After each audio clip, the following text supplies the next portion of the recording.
right, thanks, Tony. Before I start the formal meeting, I would like to recognize the professional and applaud the professional conduct of Emily during the last couple of weeks. She's done a fabulous job working on Amendment 7. And the reason I'm doing this, most of you don't know, but she just got married within the last few days and kept working and kept getting the job done. So I think that deserves some special recognition. So on behalf of the board, Emily, I wish you and your spouse well on your new adventure. And I'm sure everybody applauds you. So with that, we will move on to the agenda for the October 20th board meeting. We've had a agenda that's been distributed. Are there any additions, deletions, or changes to that agenda? Any hands up, Tony? I have no hands. Okay, second, so the agenda stands approved as submitted. The one thing I would note on the agenda, we have a really full afternoon of activity.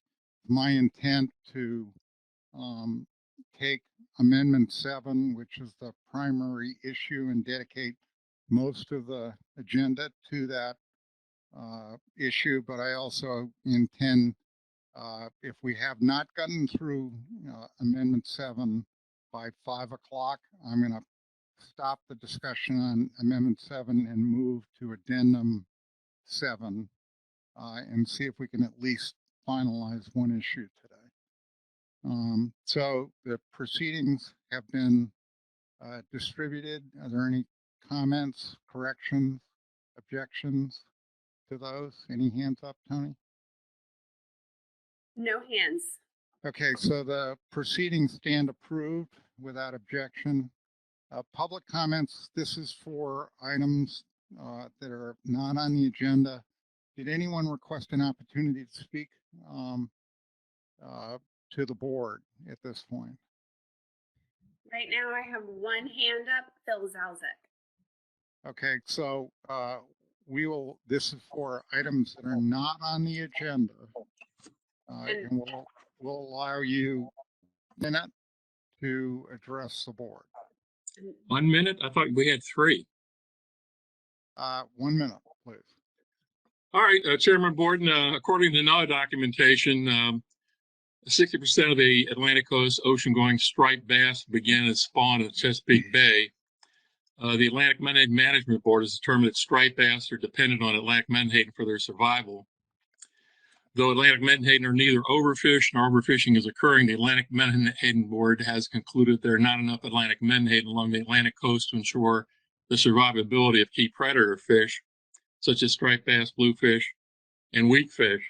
I see no science which supports removing 26% of the Atlantic coast total allowable catch of Atlantic menhaden from the Virginia portion of Chesapeake Bay. That's 51,000 metric tons out of a little over 192,000 metric tons.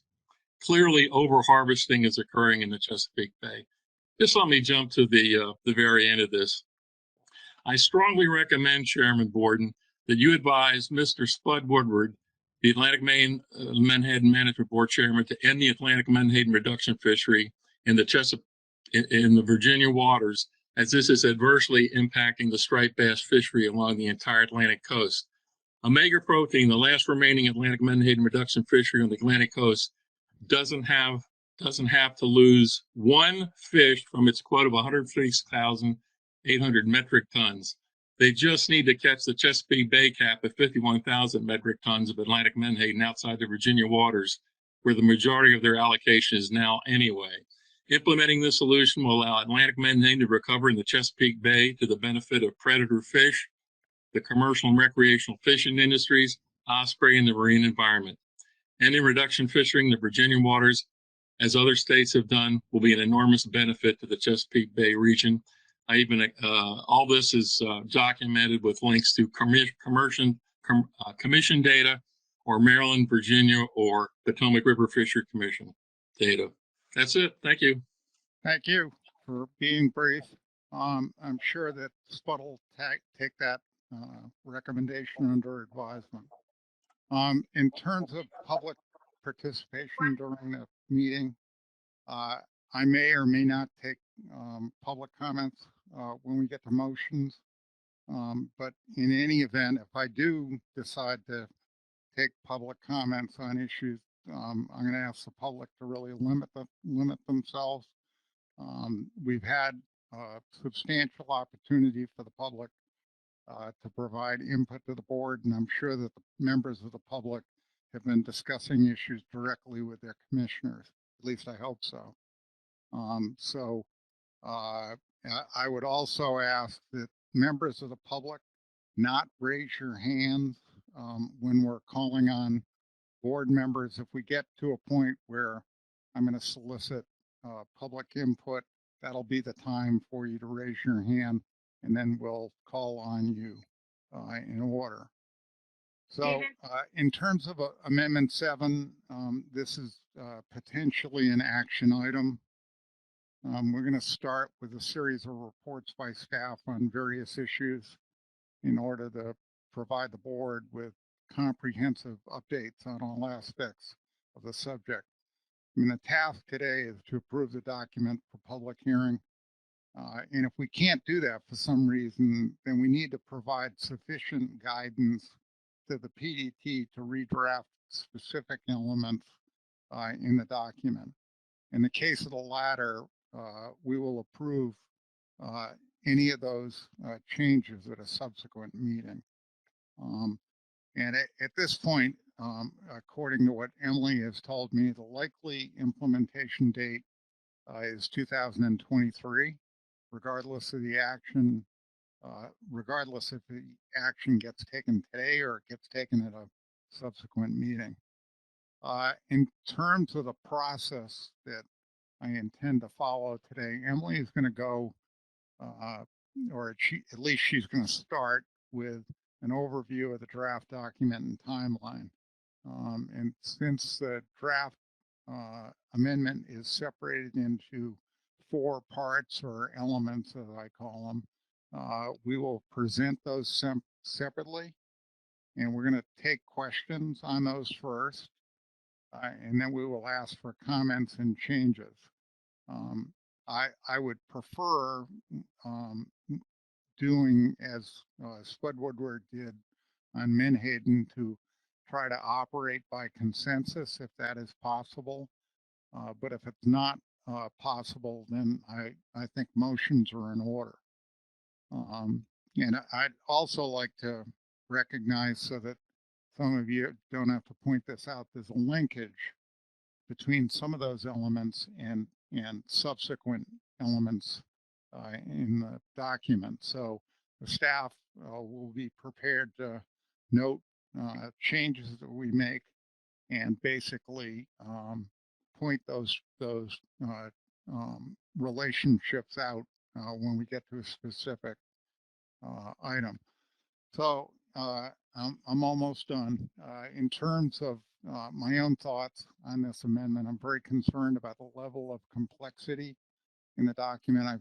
I've spoken to a number of you and said the same thing to you. I'm also very concerned about the ability of the public to digest this many issues and alternatives during the hearing process. During Emily's report, she's going to note that a lot of those concerns are shared by some of the members of the AP. So my takeaway is that I think we need to prioritize some of these issues, simplify others, and possibly defer some to allow further refinement. There's nothing that would stop us, for instance, from selecting a few of these items, move forward with those as Amendment 7, and continue to refine issues over the next few months and start another action. And I guess my final point is we're likely to have considerable discussion on some of these issues, and I urge each of you to be brief and to the point, non-repetitive. If a large number of individuals want to comment, you are likely to only get one opportunity to speak, but that all depends on the number of speakers on different issues. I mean, the issues that we're dealing with are very complex, and there are a lot of people. It's an important subject, not only to our collective constituents, but to the those of you that are on this call that represent your constituents. Tony has been asked to select speakers in the order that they appear, and I've asked her to refrain from calling on board members a second time until everyone has had an opportunity to speak. So the last point I'd like to make in terms of just telegraphing where this is going is I intend to take a break at some point in the meeting. And so I would ask, are there any questions on the process that I intend to follow today? Any hands up, Tony? David, I just wanted to note you had two members of the public raise their hand just right after Phil did. So there were two additional people that wanted to make public comment. I just couldn't get in to let you know. I don't have any hands up in terms of questions on the process. Okay. I'll take those two individuals, and then we're going to move on with the presentations. So, Tony, if you call on each of those individuals, you have 1 minute each, please. First is Tom Lilly, and then it'll be Jeff Dean. Go ahead, Tom. Tom, you need to unmute yourself.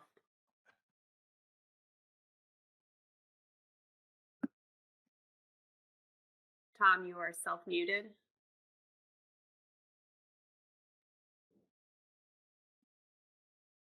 Why don't we go to, oh, there you go, Tom. Go ahead. Okay. All right. Am I addressing the board? Yes, you are. Okay. Yes, I'd like to speak to you about y'all getting more linkage between the food supply of the striped bass and what you're doing. Fishermen, I'd like for you to look at the Rhode Island plan for Menhaden. It's been in effect for 10 years. And if you move their forage baseline over to Chesapeake Bay, you will see that we should have about 1,500 to 2,000 schools of adult menhaden in the Maryland Bay at all times for our striped bass and bluefish only. How many are you seeing, folks? On an average fishing trip, you should see 10, 20, and if you spend hours on the bay, you should see a lot of adult menhaden schools. You need to let Secretary Riccio know that they're not there, and the same for the board members. The menhaden simply are not there in the Maryland Bay. Thank you. Thank you. Next speaker, Tony. Jeff Dean, go ahead, Jeff. Jeff, if you'll put your hand up, I'll make sure you're unmuted.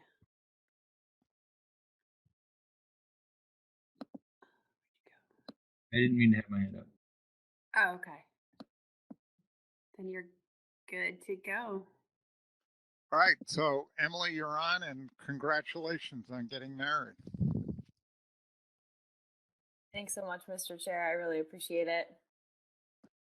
And I will be taking over the presenter role at this time.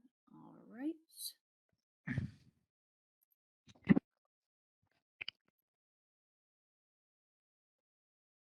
All right, can everyone see my screen, my slides?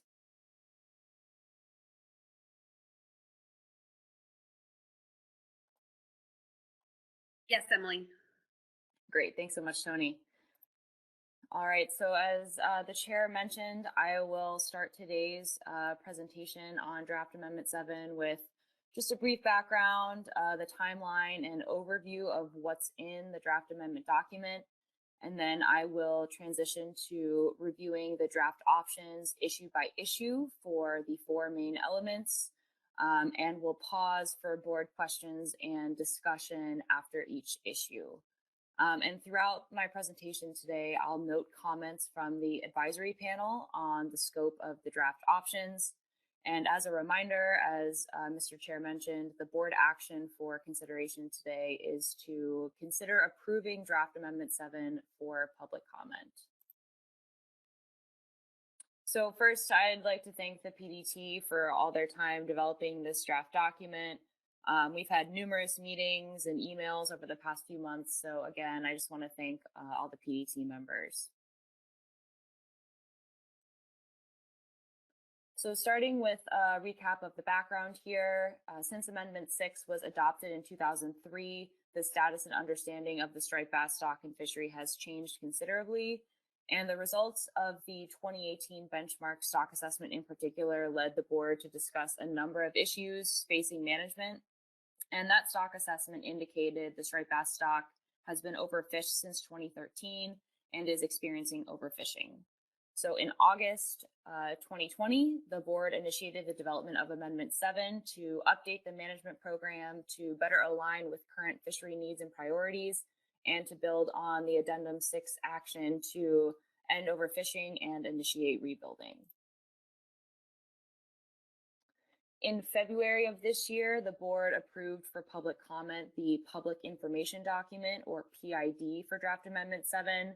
And following public comment in February through April, the board approved 4 issues for development in the draft amendment at the May 2021 board meeting. And those 4 issues are management triggers, measures to protect the 2015 year class, recreational release mortality, and conservation equivalency. So here on the screen is the current timeline for Amendment 7. As I mentioned, the board started this process back in August of last year. The PID was approved for public comment in February, and after the board approved the 4 issues for development in May, the PDT started developing the draft options. At the last board meeting in August, the board provided some additional guidance to the PDT. And today, we're here at this current step of reviewing the draft amendment to consider approving it for public comment. So if the document is approved today, public comment would take place over the next few months, and the final amendment could be approved as early as January 2022, with an expected implementation date of 2023. And this timeline is subject to change per the direction of the board. If the board does not approve the draft amendment for public comment today, but instead waits until January, this timeline would shift back a few months. However, the expected implementation date of 2023 would likely stay the same. And as a reminder, also listed here, the next stock assessment update for striped bass is expected to be complete about a year from now in October 2022. Listed here on the slides are the components of the draft amendment document. It's a pretty comprehensive document. Section 1 is the introduction and background section and includes the statement of the problem, benefits of implementation, description of the resource and the fishery, as well as habitat considerations. Section 2 includes the history of management, the goals and objectives of the amendment, the management unit, a description of the reference points, and the stock rebuilding program. And one note for the board in Section 2 is that the state of North Carolina has requested some additional clarifying language be added to the draft to further describe the Albemarle Sound Roanoke River stock. So staff will work with North Carolina to add that clarifying language. Moving on to Section 3. Section 3 specifies the monitoring program information, including catch and landings information, socioeconomic information, biological data, and an overview of stock assessment. And I just want to thank the Habitat Committee and the Committee on Economics and Social Sciences for their work to update those sections for the draft amendment. Section 4 of the draft amendment is the management program section, which includes the 4 issue sections: management triggers, recreational and commercial measures, habitat recommendations, as well as alternative state management regimes, which includes conservation equivalency, as well as adaptive management and a few other sections listed on the screen. Draft Amendment 7 maintains the same FMP standards from previous management documents, except for those FMP standards related to the 4 Amendment 7 issues. Again, those are management triggers, year class protection, recreational release mortality, and conservation equivalency, highlighted in red. One clarification for the board to discuss is a clarification on how the Chesapeake Bay trophy fishery is characterized in the draft amendment, which I will note later on in the presentation. So continuing on, section 5 is the compliance section and includes the mandatory compliance elements and outlines the compliance reports and procedures.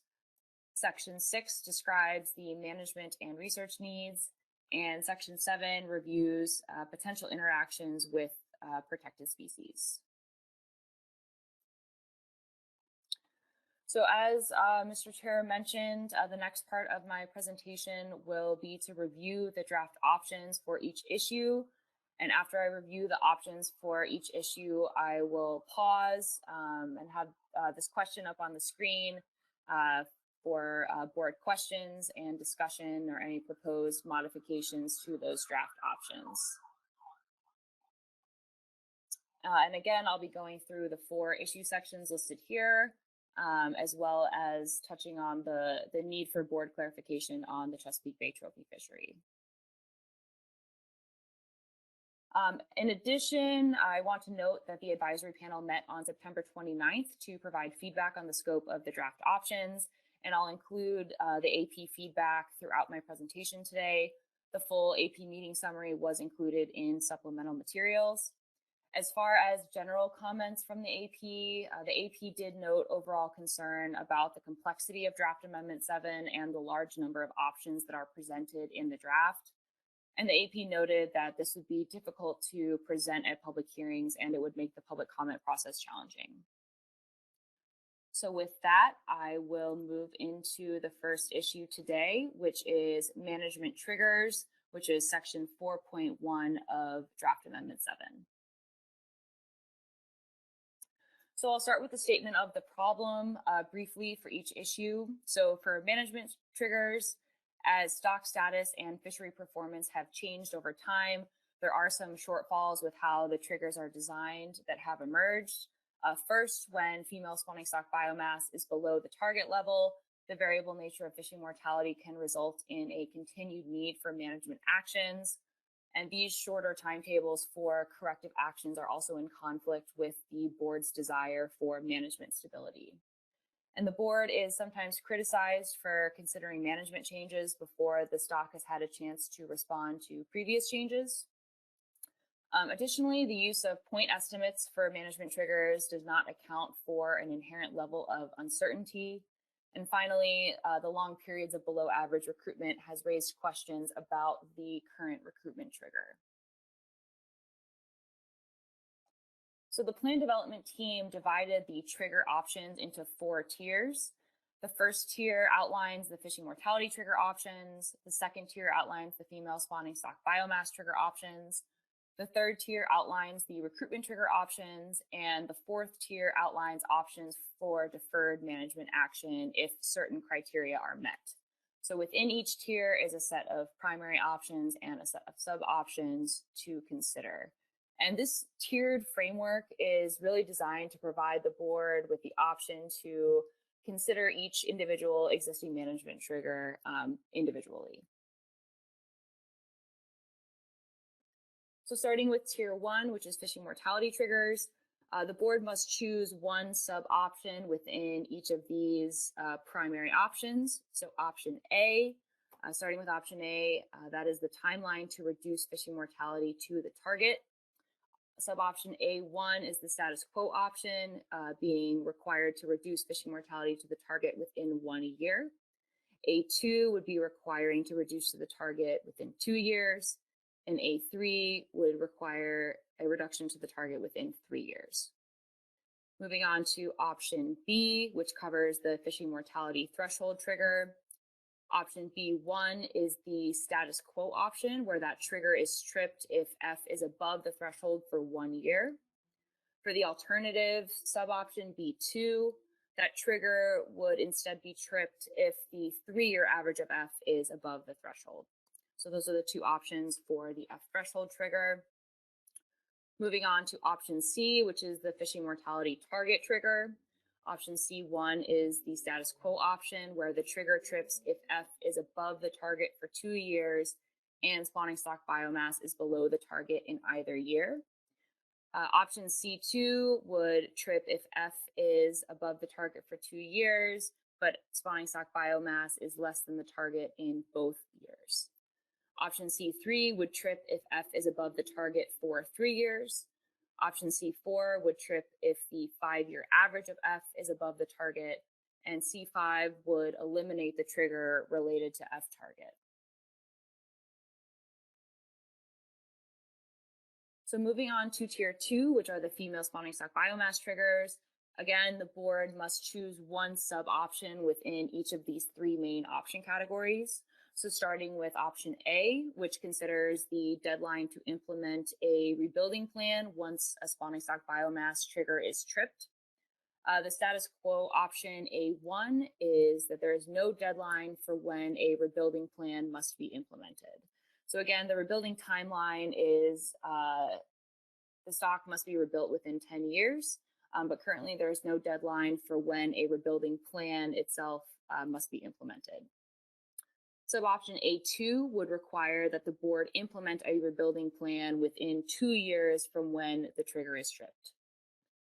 So moving on to option B, which is the spawning stock biomass threshold trigger. B1 is the status quo option, where the trigger is tripped if spawning stock biomass is less than the threshold for 1 year. Sub-option B2 would eliminate the trigger related to the spawning stock biomass threshold. And this option to eliminate this trigger recognizes that there does not necessarily have to be a trigger for both the SSB target and the SSB threshold, since managing to the SSB target is already more conservative, and there is the same management response for both triggers, which is rebuilding within 10 years. So moving on to option C. Option C considers the SSB target trigger.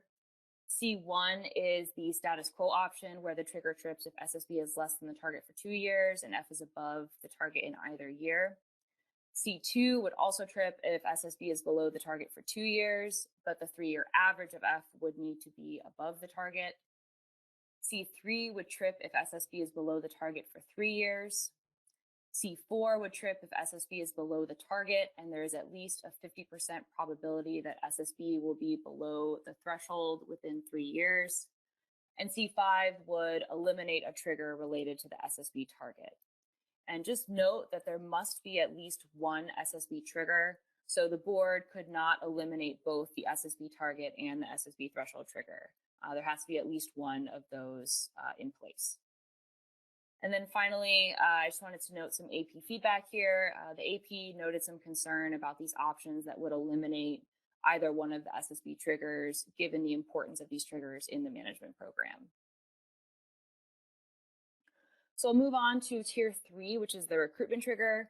And the first component here for consideration is the definition of the recruitment trigger. And the status quo option A1 was designed to identify true recruitment failure and would trip if any of the 6 juvenile abundance indices, so that would be for Maine, New York, New Jersey, Maryland, Virginia, or North Carolina, is below the 25th percentile of the reference period established by Addendum 2 for 3 consecutive years. So as requested by the board, the recruitment trigger alternatives developed by the technical committee would be more sensitive than the status quo trigger in order to alert the board to periods of low recruitment.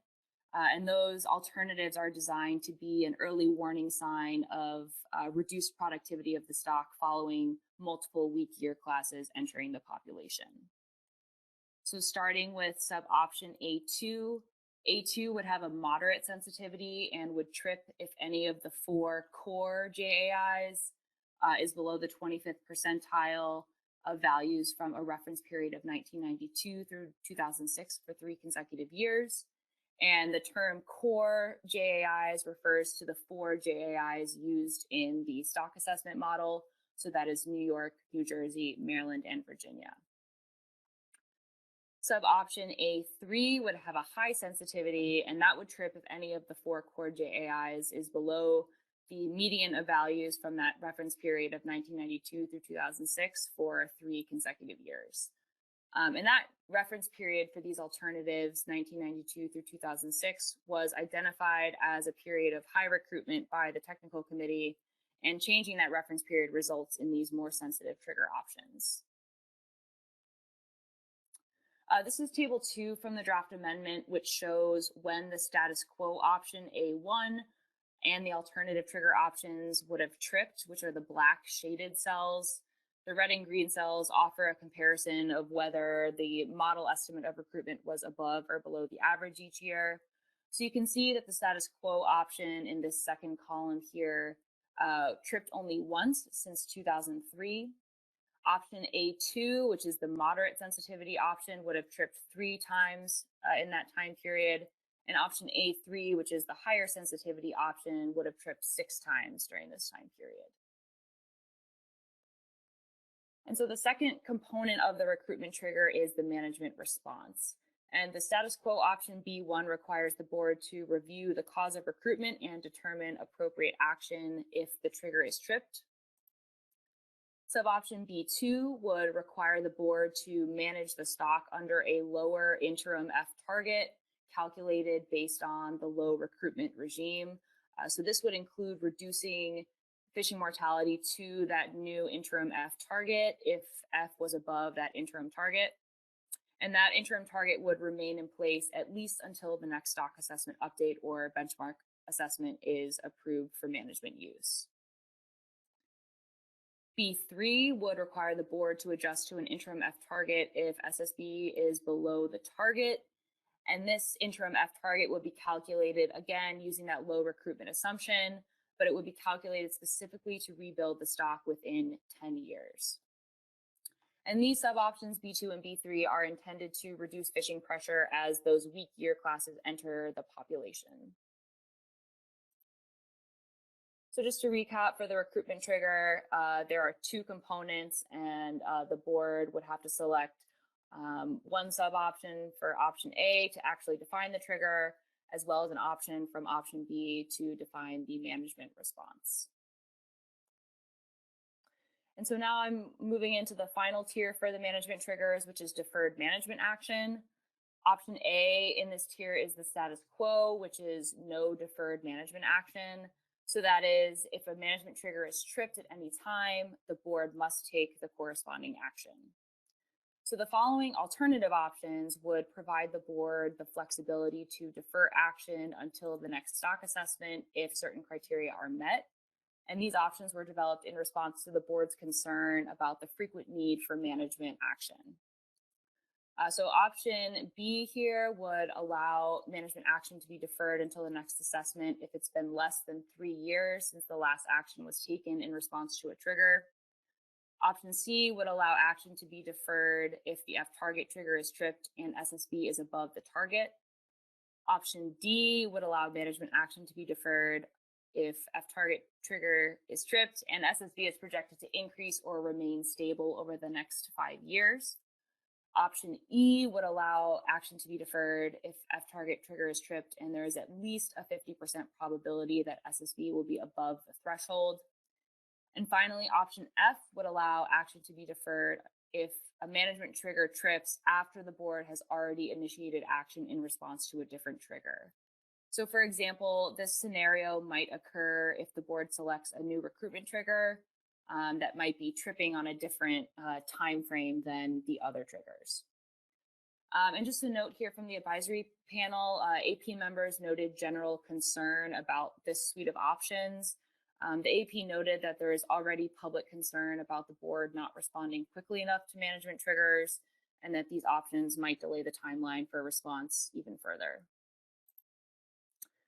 So that covers the draft management trigger options. Again, as the chair mentioned here on the screen is that question for the board, as well as a couple other discussion questions related to the range and clarity of options and the viability of implementation for the board's discussion. So, Mr. Chair, I'm happy to take any questions on the management trigger options.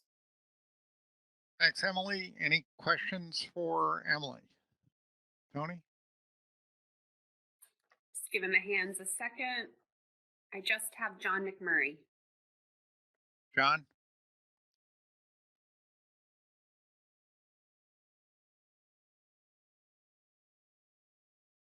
John, you should just be able to unmute yourself. I got There you. you go. All right. Can you hear me? You can hear me now? Great. So Emily just mentioned that the public seemed to overwhelmingly support less delay, not more.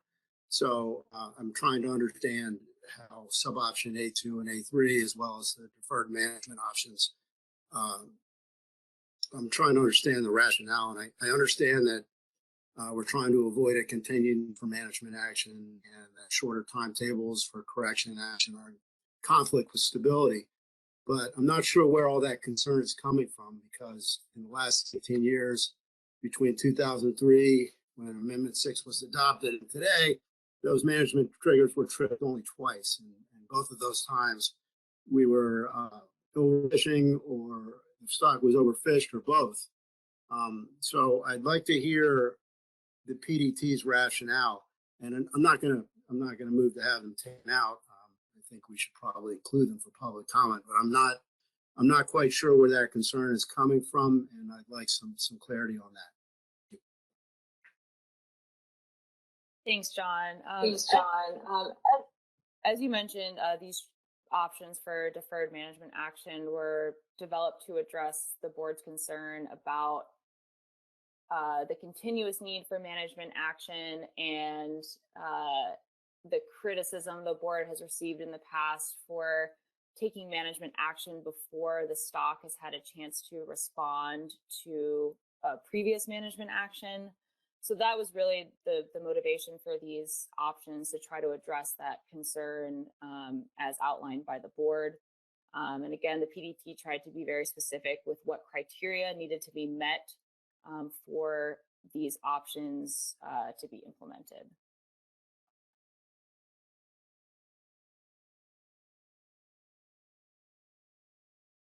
I have no additional hands.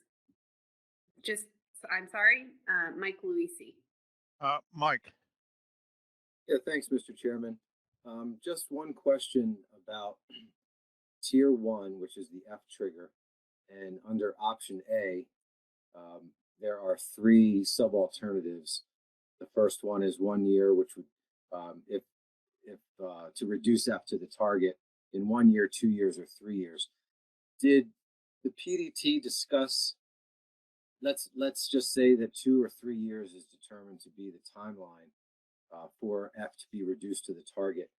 Was there an expectation by the PDT that the states would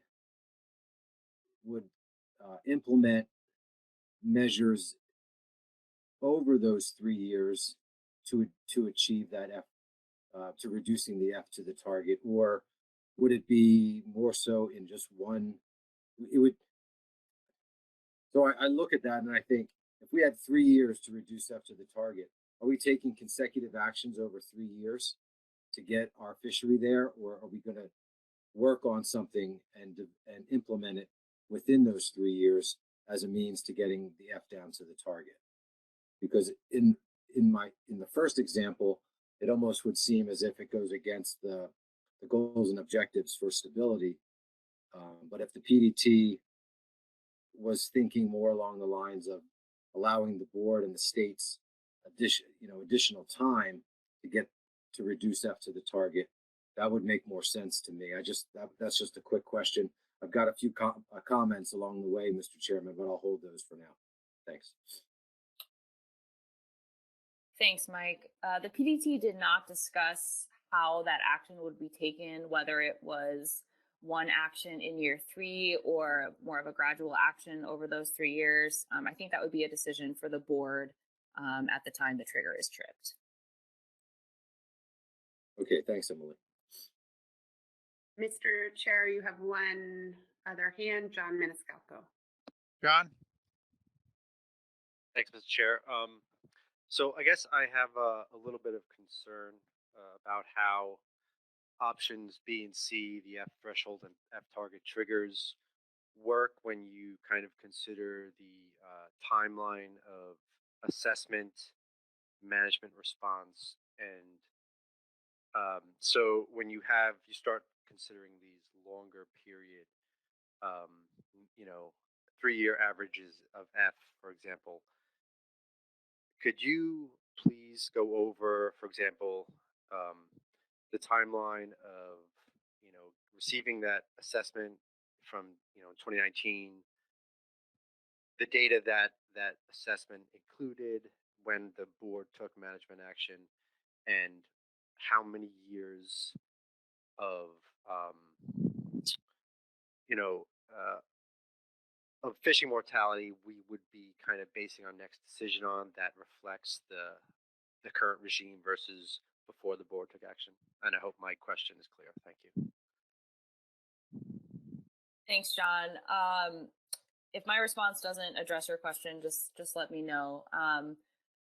But the triggers would trip when the board accepts an assessment for management use, or in the case of an assessment update, the board does not have to adopt that for management use. So when those results are presented to the board. So in the case of the 2018 benchmark stock assessment, the triggers were tripped in spring of 2019 when the board approved that assessment for management use. And I'm assuming, Katie, please jump in here, that if, for example, we're looking at this 3-year average of FB2 option, then in that case, the terminal year of the assessment was 2017. So the trigger would be looking at a 3-year average of 2015, 2016, and 2017 to determine whether that fishing mortality trigger was tripped. Yes, that's correct. John, you want to follow on that? Yes, please. So I guess I'm still not. I mean, I understand that. Okay, we're going to use the last 3 years of the assessment Fs to gauge whether or not we tripped, a 3-year average F threshold. And I guess maybe I'm trying to think about the future. We're going to get an assessment in 2022, and I believe that's what was said. I think we took management action with the new slot limits, for example, and those were implemented in 2020. So you would have 2020 and maybe 2021 under new management, but we might be taking action on a 3-year F that doesn't reflect the fact that we had management and like in scheme 1, and then we've only for 1 year, and then we had management on scheme 2 for 2 years. Is that clear? Yes, and I think, again, Katie, jump in here, but I think that's just, we only have the most recent assessment in terms of knowing what the fishing mortality was. So that's, we're still going to be working off whatever the terminal year is for the stock assessment. And depending on, how close we are to the next assessment and that kind of thing, we're only working off of what we have from the assessment.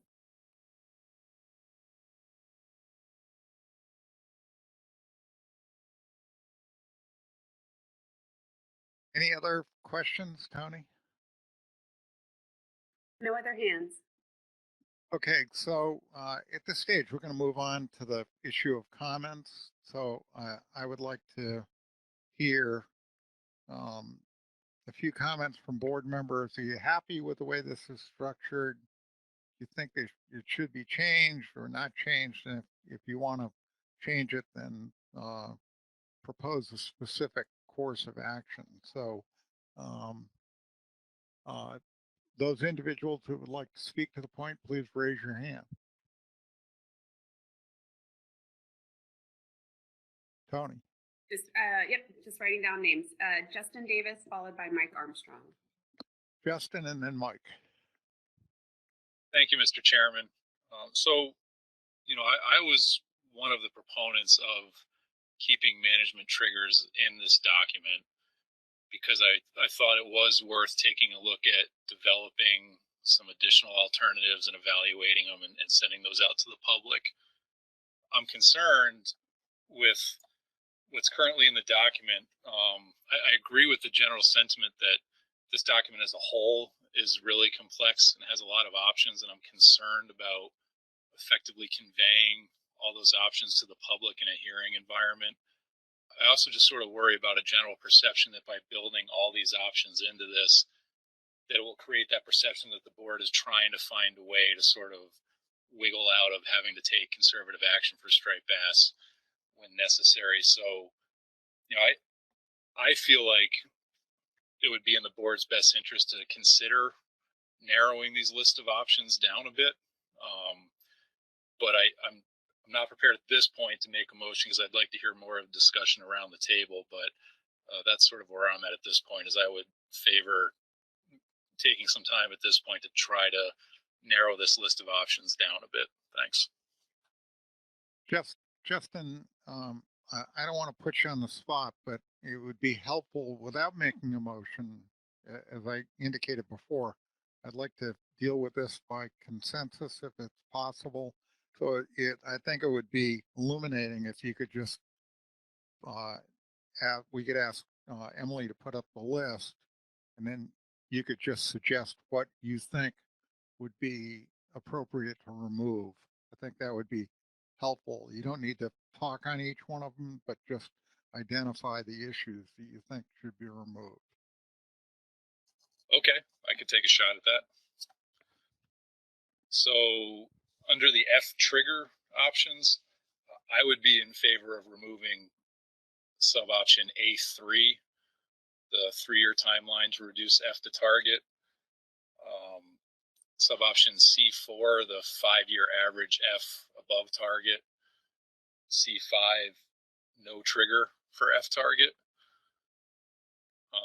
And under SSB triggers, I'd be in favor of removing B2, no trigger for SSB threshold, the C4 sub option with SSB less than target and greater than 50% probability of SSB being less than threshold in 3 years, and C5, no trigger for SSB target.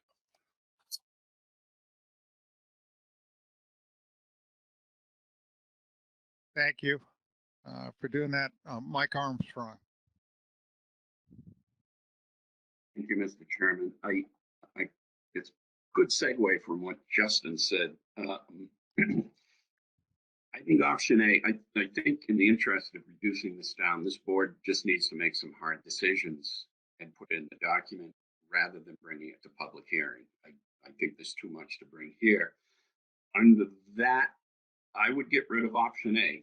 I think we've shown it clear that what's in Amendment 6, I guess it's in, is with 1 year. And I don't think we've heard it from the public before.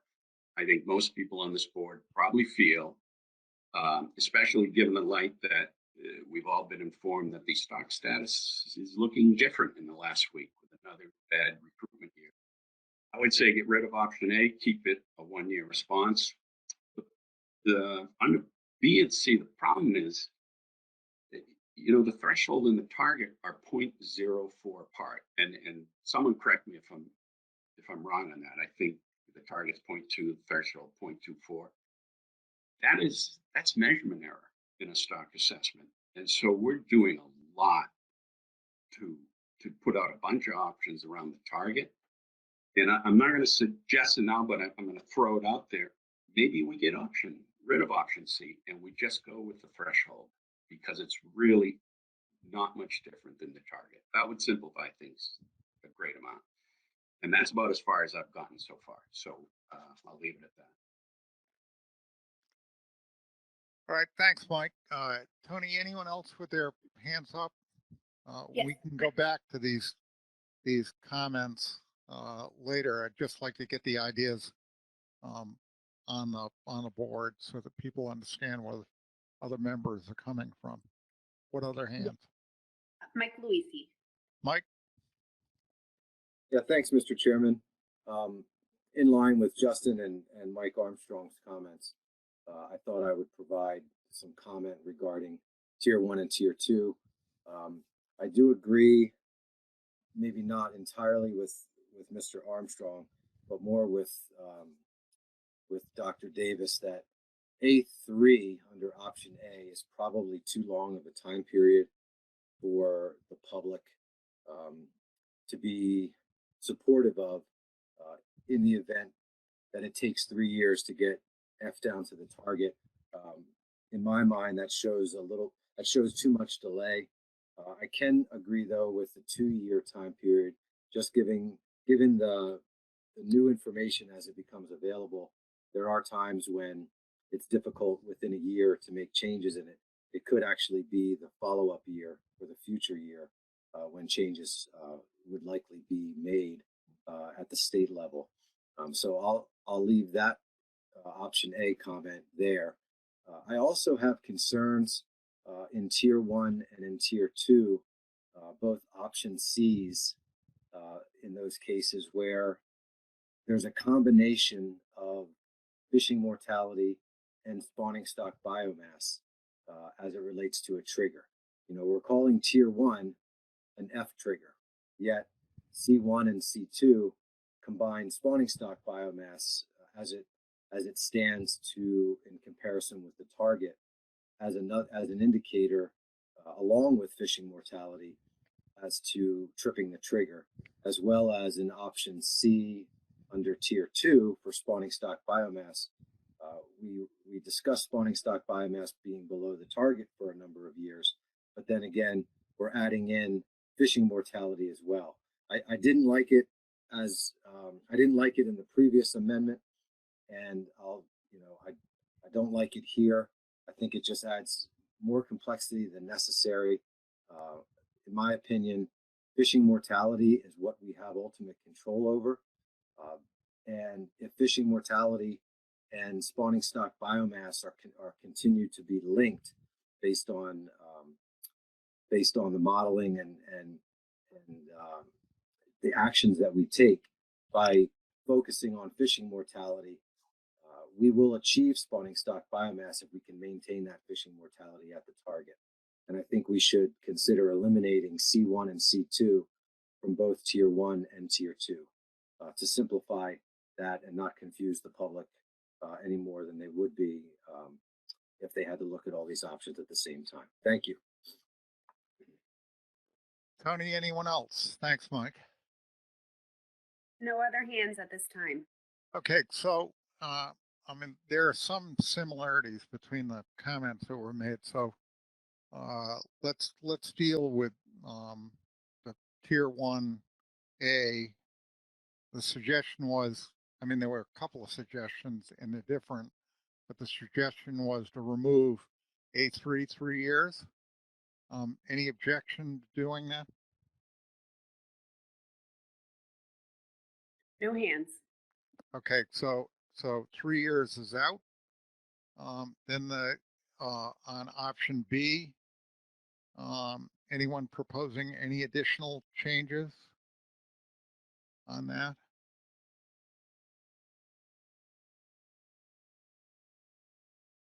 I don't have any hands. That stays the same. Then we're down to option C. If I understand the comments that both Mike and Justin made, there were, I think one of them recommended, and correct this, Emily, if I have it wrong, eliminating C4 and C5, and then I think the other one made comments on C1 and C2. Is that correct? Thanks, Mr. Chair. So Mike suggested removing C1 and C2. However, C1 is the status quo. So in that case, I think that would still have to go to public comment to look at alternatives to that status quo, but he did recommend removing C2. I think it was Justin recommended removing C4 and C5. And Mike, I was wondering if you could clarify if you meant to eliminate the F target trigger altogether or to just keep the status quo for the F target trigger. And I think she's talking about Armstrong there. Sorry, Mike Armstrong, yes. I guess I was thinking of eliminating it only because we've set a threshold and a target so close. I don't think it's meaningful. Thanks, Mike. Okay, so we have to keep, Emily, what you said was we have to keep C1, is that correct? Right, that's the status quo option. Okay, so does anybody object to removing C2? I have no hands raised. I think John Maniscalco wants to make a comment though. John? Thank you. Not to derail from the F target conversation, I do think the F threshold for trigger is really crucial.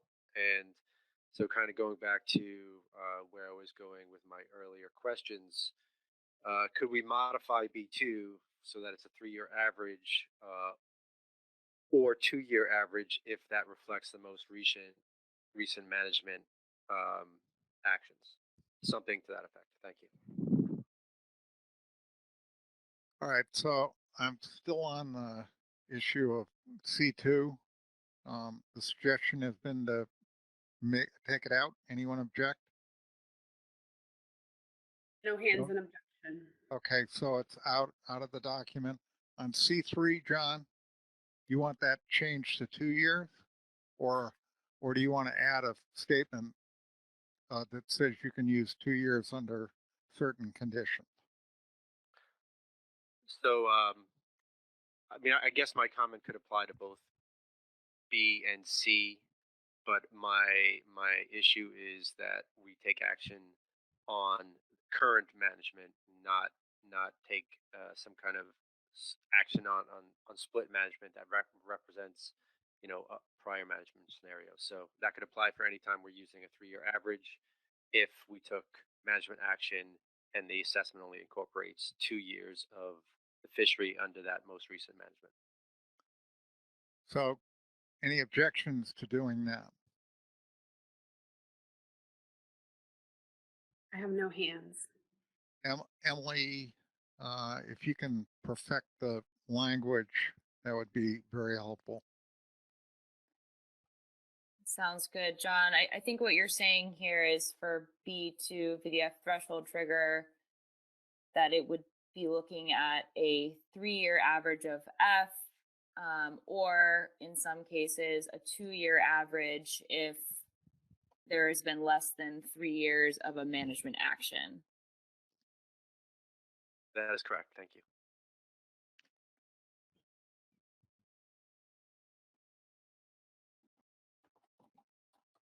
And then, John, your suggestion was to modify C3 in a similar manner? It could apply to C3. I'm not sure I feel strongly about the target trigger, given Armstrong's comments. Thank you. Okay, so any changes on C3? If not, no hands up. We'll move on to C4. The suggestion is to take C4 out. 1 second. Adam Nowalski has a suggestion. Adam? So I think the fact that B2 is still in blue, Mr. Chairman, do you intend to come back to that discussion more? Because I'm not fully resolved on that item. We can do that right now if you'd like.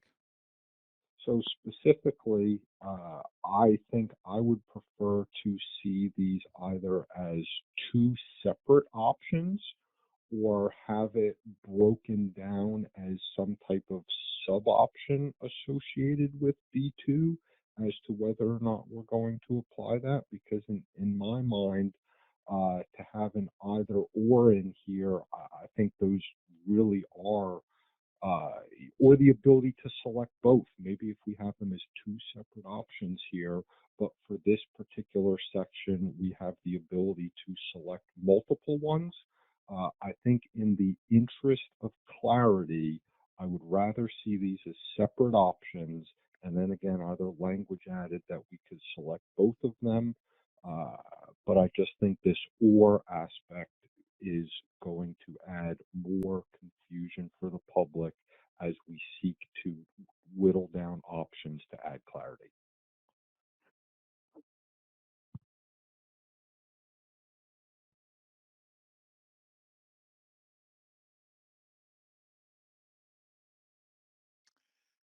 Adam, does that do it?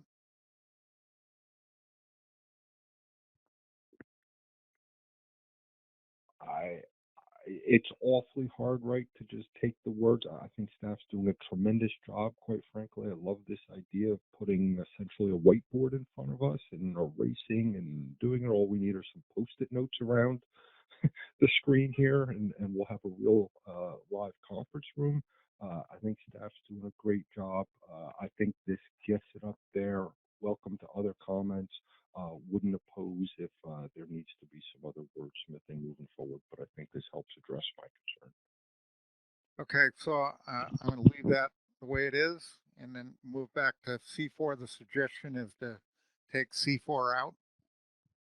Any hands up, Tony? No hands. Okay, so C4 is out. Any other changes on this slide?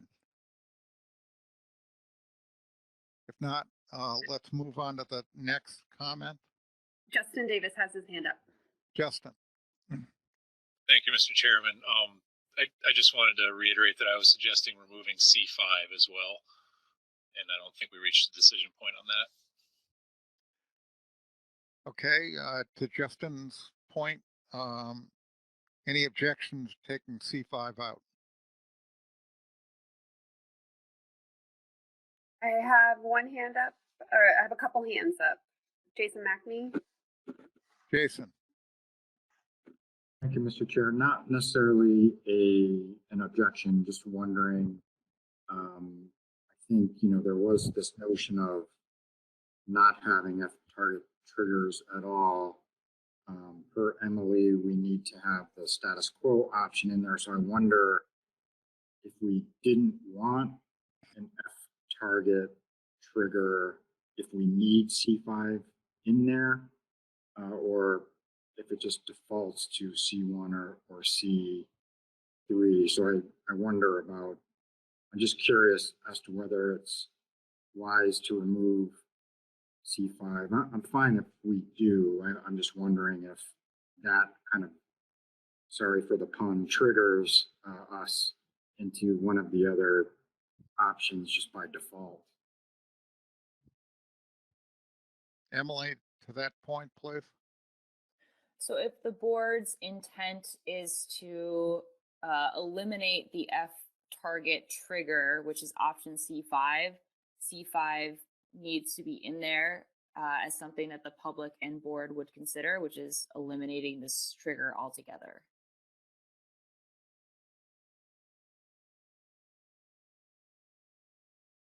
Jason, have you got a follow-up? No, I'm good. Thank you for that. Okay, so Tony, you had one more hand. I'm not sure if this is residual or not. John Maniscalco. John? Thanks. Thank you. It is not residual. I guess this is a question for the stock assessment scientists. The comment was made about measurement error in terms of our ability to distinguish between F threshold and F target. And I was wondering if anyone can comment on that as to how much uncertainty there is in our F and if there's overlap between F threshold and F target. Thank you. Katie? Sure. I think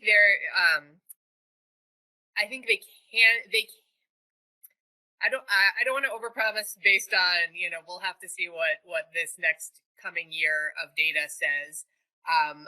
But they are, I would say they are distinguishable to depending on how much uncertainty or error you want to see in that last terminal year. I would say it's not that we can't,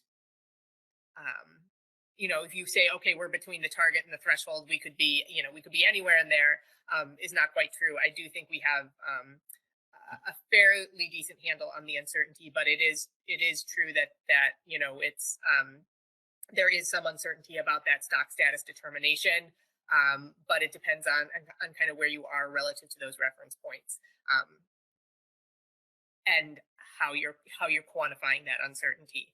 So I would not say it's that we can't tell them apart, but there definitely is uncertainty on that front.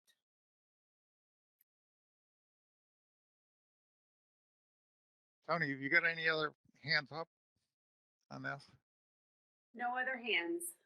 Okay, so is there any objection to making the changes that are noted? I have one hand up, Justin Davis. Justin. Sorry, Mr. Chairman. I just wanted to clarify, did we make a decision about C5? I think you were recommending taking it out, and I did not hear a lot of objections to taking it out. I have one hand up, Mike Luisi. Who was it, Tony? Mike Luisi. Mike. Yeah, thanks, Mr. Chairman. I was waiting for you to ask if there was any objection to taking out C5. I think, in my opinion, based on the comments that we've heard so far, Mike Armstrong's comments and John Maniscalco's comments, that I would prefer leaving in C5, which would then, with further understanding about the statistical difference between and the ability of the assessment to really differentiate between threshold and target, I would prefer to leave that in so that there is an opportunity for us as a board to select C5 if we agree down the road that a trigger on F target is not necessary. I'd hate to be bound by either C1 or C3 if it's ultimately determined that no F target trigger is needed. So that's just my comment on taking that in or out, leaving it in or taking it out. So do we want to have both options in the document? In other words, take it in or take it out? Is that doing? Mr. Chair, so I think if we leave it in, that provides the option to keep an F target trigger or eliminate it. Okay, that's fine. Justin, does that address your point? Yeah, thanks, Mr. Chairman. After hearing, what John and Mike and Jay had to say, at this point, I would support leaving it in the document. We've already managed to eliminate some options here, reduce the complexity a bit, and I think it's fair to leave this in and send it out to the public to get their thoughts on it. All right, so Emily, could you go to let's see, I think this was all of the comments that were made on changes. Yes, that's all I have. Document. So does anyone else want to suggest changes to what Emily presented? Mr. Chair, I did have a few changes for tier 2, sorry. And I have Megan Ware with her hand up, and Mike Luisi, is that residual? Megan? On tier 2? Yeah, thanks. On tier 2, I would remove B2, which I think someone else suggested, the no trigger for SSB. So I would put that forward. I assume we'll get to the other tiers on subsequent slides. So I'll hold on that. All right, any other suggestions before we discuss taking it, removing it or not removing it? Any other changes? C2, C4, C5? I have no hands. Mike? I think his hand was residual, Mr. Chairman.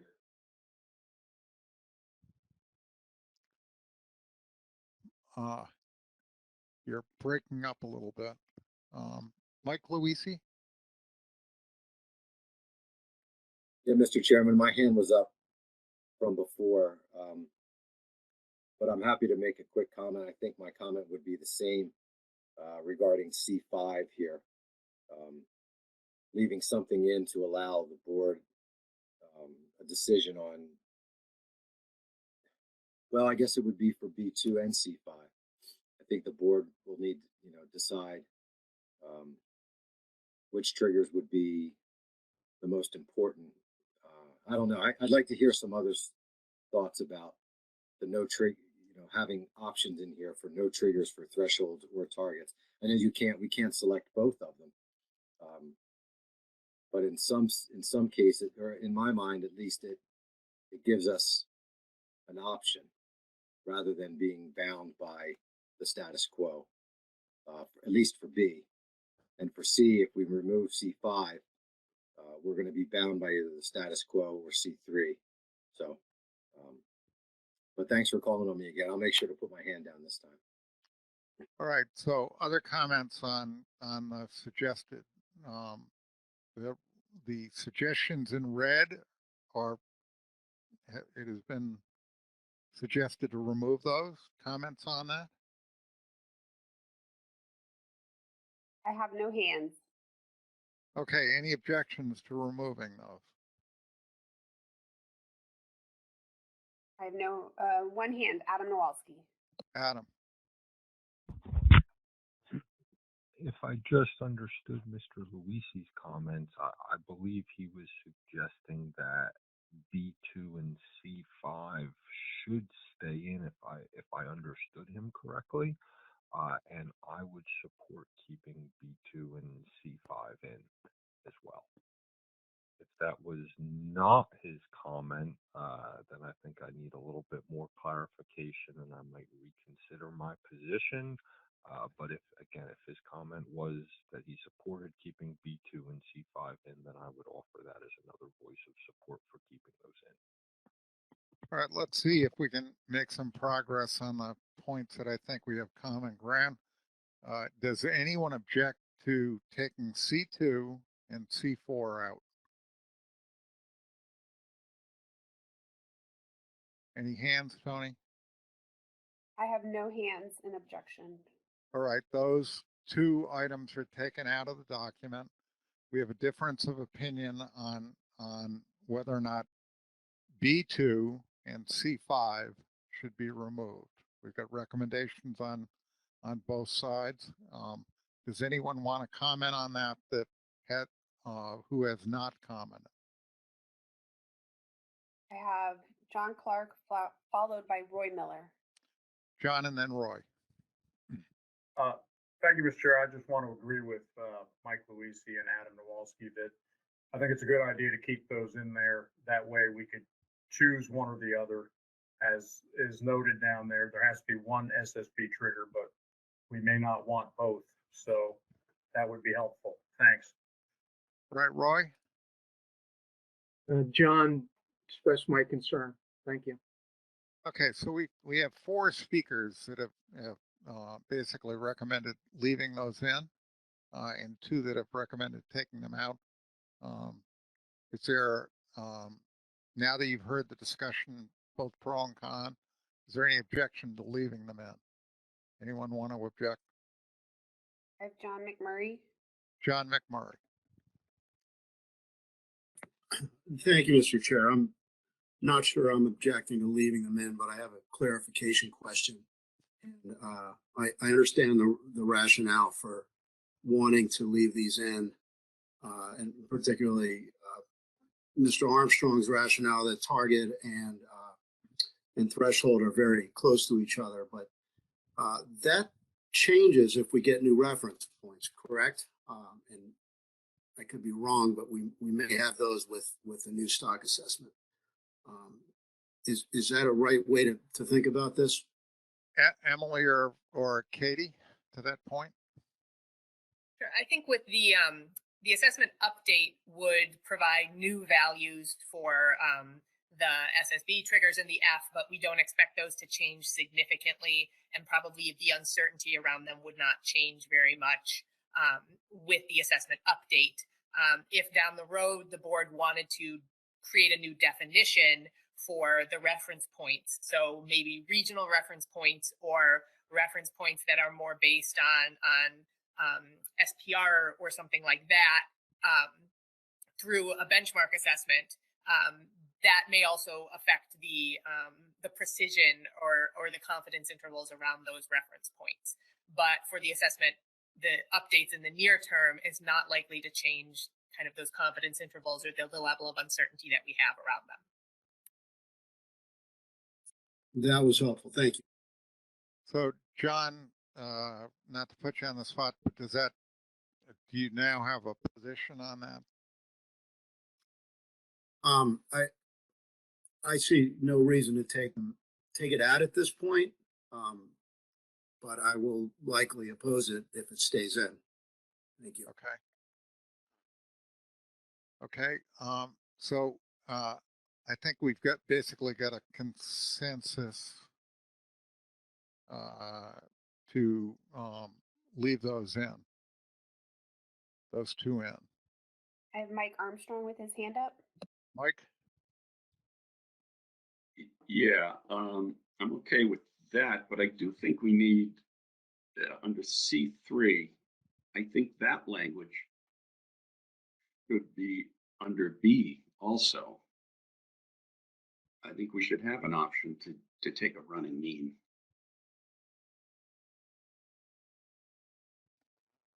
I'm curious why that wasn't put in by the PBT.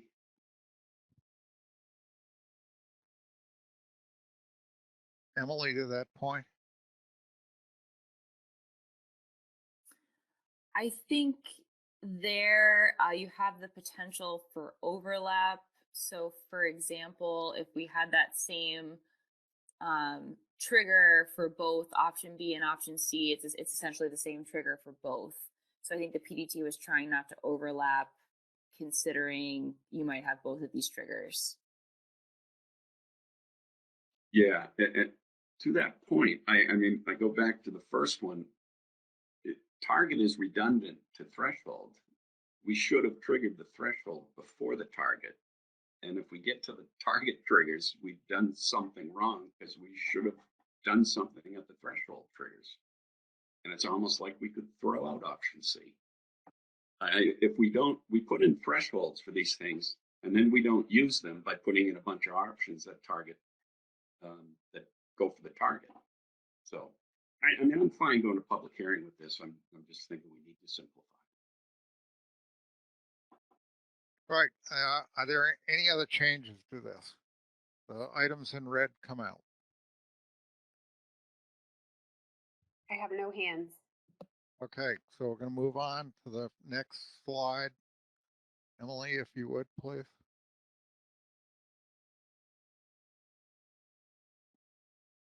Yep, Mr. Chair, here we have the summary of the recruitment trigger options. Okay, so thank you. Are there any changes to this?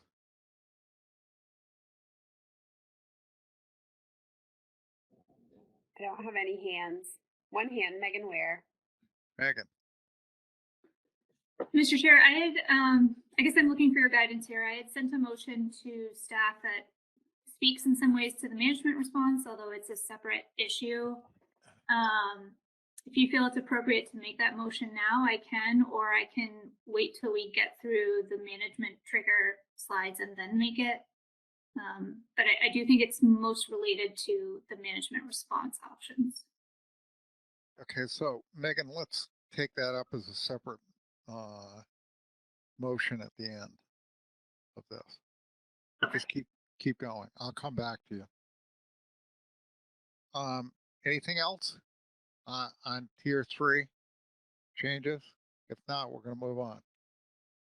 I have Mike Luisi. Mike? Yeah, thank you, Mr. Chairman. I guess this is maybe for Emily. Is there a way that we could quantify in some way this moderate sensitivity and high sensitivity under the recruitment trigger definition, rather than, because in my mind, I mean, correct me if I'm wrong, it establishes a new line based on periods of high recruitment and higher recruitment. And it's going to draw the line that we currently use at the 25th percentile of the reference period. It's going to draw it up. And I just wondered if there's a way to, for the public, so that they can see, how this relates to our current JIs. I know you had that one table there, right? And I guess maybe that is enough. Maybe I'm just speaking. I kind of had a question there about trying to quantify it, but maybe that table just speaks for itself. I'll see if anybody else has any other thoughts.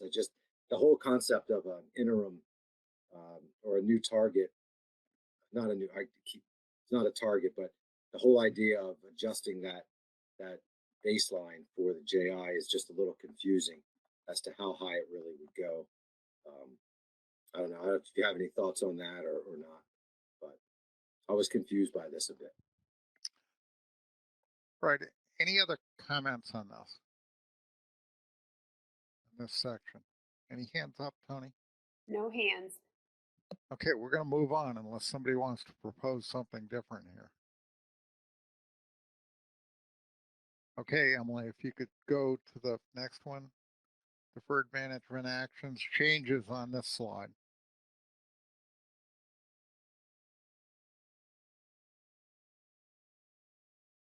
We had general comments on this before, but are there specific recommendations to either add something or delete some of these?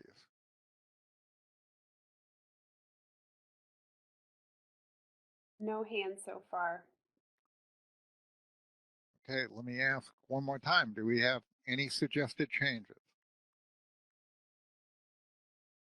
If not, they're going to stay like this. No hands. Okay, and we'll move on. Emily? Thanks, Mr. Chair. That's all I have for management triggers. Okay, so we're going to go back to Megan. Megan, would you like to make your motion? Thank you, Mr. Chair. And Emily, if you just, or Maya, whoever it is. All right, so I'll read it, and then if I get a second, I'll provide my rationale. Move to consider a formal rebuilding plan for striped bass in Amendment 7 using methods described under Management Response to Recruitment Trigger. Option 1 would be status quo F target. Option 2 would establish an F rebuild calculated as the F value projected to achieve SSB rebuild by 2029 under the assumption of the lower recruitment regime. So that's a motion. Is there a second to that motion? I have John McMurray. John McMurray. So Megan, you want to offer any thoughts on why you want to suggest this? Yeah, I think that would be good. So we have this 10-year time frame to rebuild the striped bass stock, but as a board, we really haven't formally developed an approach about how we plan to get there. And seeing some of the information about the lower recruitment values is making me nervous in our ability to maintain the current F target and also achieve a rebuilt stock in 10 years. The current F target is based on average recruitment, and if we're experiencing recruitment that is lower than that, then that F target is not going to get us where we need to be. And we've seen this challenge with other species like herring or mackerel, kind of the challenges that recruitment assumptions can have on a rebuilding plan. I do think it's a fair question to ask, is this an issue that gets included in this amendment, or do we wait to trip one of the JAI triggers and then consider action? My concern is that the longer we wait to address the recruitment assumptions underlying our F target, the more drastic our reductions may need to be in the future to meet that 10-year timeline. So I'd rather wait. So rather than, waiting for a JAI trigger to trip and then adjusting F, I think it's a prudent choice to establish this rebuilding structure now in the amendment.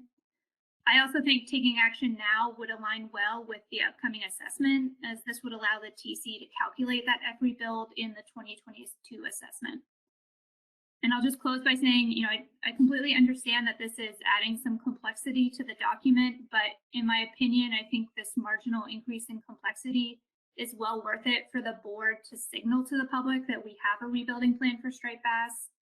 And I also think that establishing a rebuilding structure could address some of the confusion that at least I had regarding how we deal with triggers under a poor stock status, as I would envision our goal of maintaining F rebuild kind of taking precedence over triggers associated with an F target. So thank you. All right, thanks, Megan. John, as the seconder, do you want to offer any comments, and then I'll go to the board? Thank you, Mr. Chairman. I think Megan did a very, very good job of providing rationale for this motion.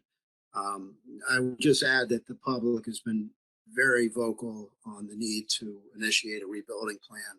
And there's been some disappointment that thus far we haven't. And I think it's time that we do. Thank you. All right, so comments on the motion from the board. Tony? I have Mike Armstrong, Adam Nowalski, Richie White, Jason McNamee. Mike Armstrong. Thank you, Mr. Chairman. I think this is necessary and I support it. And I think, a lot of it comes out what we learned in the last week, that F is 3 years in a row now. I'm sorry, recruitment is low. We could have a scenario where we go through this process, and the moment we pass this amendment, we're going to have to start an addendum to start rebuilding based on lower recruitment. And it's questionable whether we could get it all done and get it in by 2023. And if we can't get it by 2023, we are way too late getting it in. So I support getting it in now. It does increase the complexity and adds a whole nother element to this amendment. But I think we ought to do it. In fact, I think this is probably a lot more important than some of the other things that are in this amendment. Okay, thanks, Mike. Adam? Building on Mr. Armstrong's comment about this adding complexity and adds a whole new item here, where would this leave us on voting this out today? I think I would want to have the PDT to take some time to digest this, to see if these are the only options that are appropriate here, to develop some content for the document that would go around it. So what would be the intentions if we were to add this here with regards to actually voting this out for public comment today? Does including this offer an inherent element of delay until we could develop this to the point that we want? I almost think we're better served if we have interest in this as a board. I feel like the motion today would be to consider a formal rebuilding plan for inclusion in Amendment 7, stop there, give the PDT time to work on it, bring another revised document out. But I'd be interested to hear other thoughts on if this motion were to stand exactly as it was introduced, and if it was passed, where that would leave us on our plan schedule.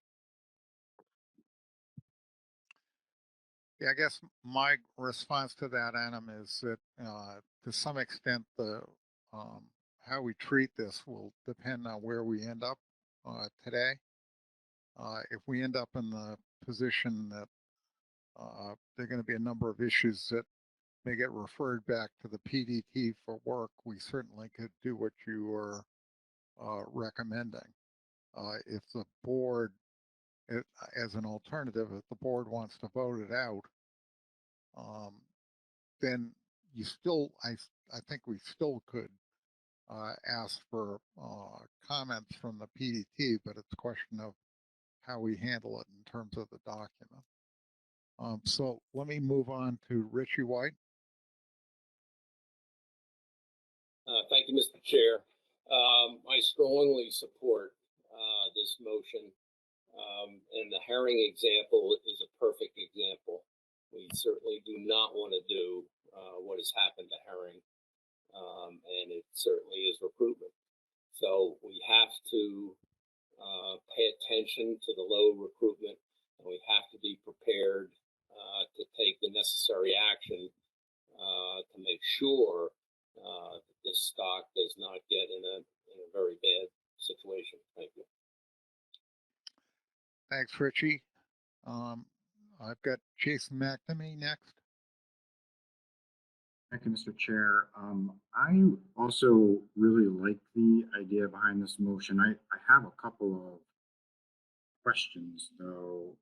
And the first is just to clarify whether the lower recruitment regime would be defined, per the way it's defined in the document.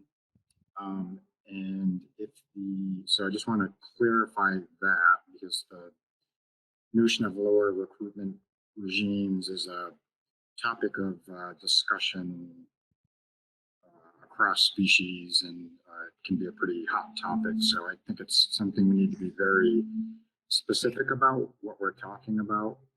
And then if the answer to that is yes, the issue that I see with the way that this is worded is, we're thinking about this is an amendment, so it's something that will persist for a while. The low recruitment regime, I think it's identified with a change point analysis, and it's a specific set of years. And so that's my concern, is that you sort of have locked in on a new set of years, and it's kind of the notion of low recruitment is dynamic, so it could change. And so I guess I like the concept here a lot. I wonder, though, if it needs a little more work to avoid any sort of unintended consequences by adopting it at this point. So maybe Megan has already thought about this, and so I'd be interested in hearing a little more about those two questions. So thanks for the time, Mr. Chair. Megan, do you want to respond to Jason's point? Sure. I think at this point, Jason, I would use the regimes that are identified I'm looking at page 51. So it looks like it was either, I think it's 2008 to 2007 was the regime for the low recruitment period. But I will note on page 51, and Emily can correct me if I'm reading this wrong, but it sounds like during benchmark stock assessments, the TC would update that change point analysis to evaluate the definition of the recruitment regime. So I would assume that whatever our next benchmark assessment is, which I don't believe is 2022, I think that's just an update, but that change point analysis would be evaluated at a subsequent benchmark. Jason, have you got a follow-up? Maybe just quickly to say, maybe it is safe enough in the short term to adopt this in the way that it kind of stands. And then I do think there are additional questions that could come up. For instance, we may need to rebuild during a period of time when we don't have low recruitment potentially, depending on if there's some other dynamic at play. So I guess I think it's safe enough to adopt this in the short term, but probably would need to be revisited at some point, maybe through an addendum process to kind of perfect it a little bit. But in the short term, I think it can work. Thanks. So, Tony, do you have any other hands up from individuals that have not spoken? So I have on the list Dave Sikorsky, Tom Fody, Max Appelman, Justin Davis, and Mike Luisi.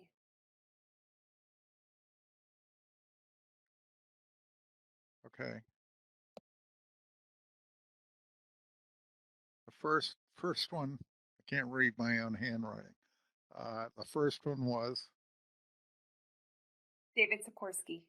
David, excuse me. Thank you, Mr. Chairman.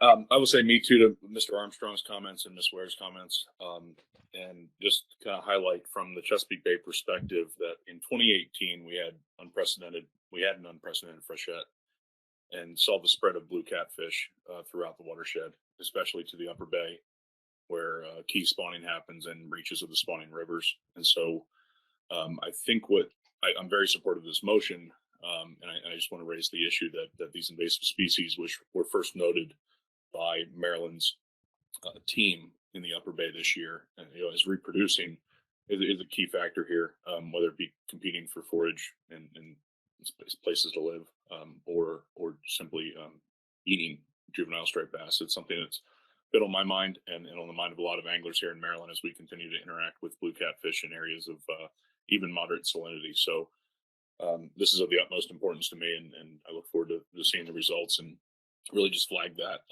if there's a way to also consider natural mortality changes, I think that's really important to consider. Thanks, David. Tom Foti and then Max.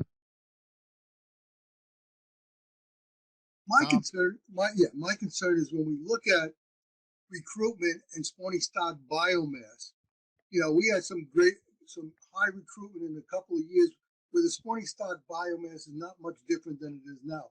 It might be a little low, but not dramatically lower. What we're seeing is there are other factors. I mean, I just look at species like winter flounder, weak fish, where we basically are down to one fish, and we've been down there for about 15 years and hasn't done anything on the stock. And we are dealing with other problems that is affecting recruitment. The same thing with summer flounder, because summer flounder comes in and like the striped basses, but when they're smaller, they spawn offshore, but they come in and survive in the bays and estuaries when they're very juvenile, and they don't seem to be surviving the way they used to. Because even with the highest spawning stock biomass that we had when we had good recruitment, with lowest spawning stock biomass. So I don't know how you basically correct for problems we have spawning when there's no relationship or no proven relationship on the size of the spawning stock base to the recruitment, and the environmental factors and the other factors like forage start becoming forage species for other species is affecting them. So, to try to say this and we're actually going to do something by basically doing the option if the recruitment is low, that might have no effect at all on what the population does as far as recruitment does. And I hate spinning my wheels. Thanks, Tom. Max. Thank you, Mr. Chair. I'm hearing a lot of support for this concept, and I think I support it too. But I'm a little uncomfortable with putting this out for public comment without the PDT giving it a fair scrub.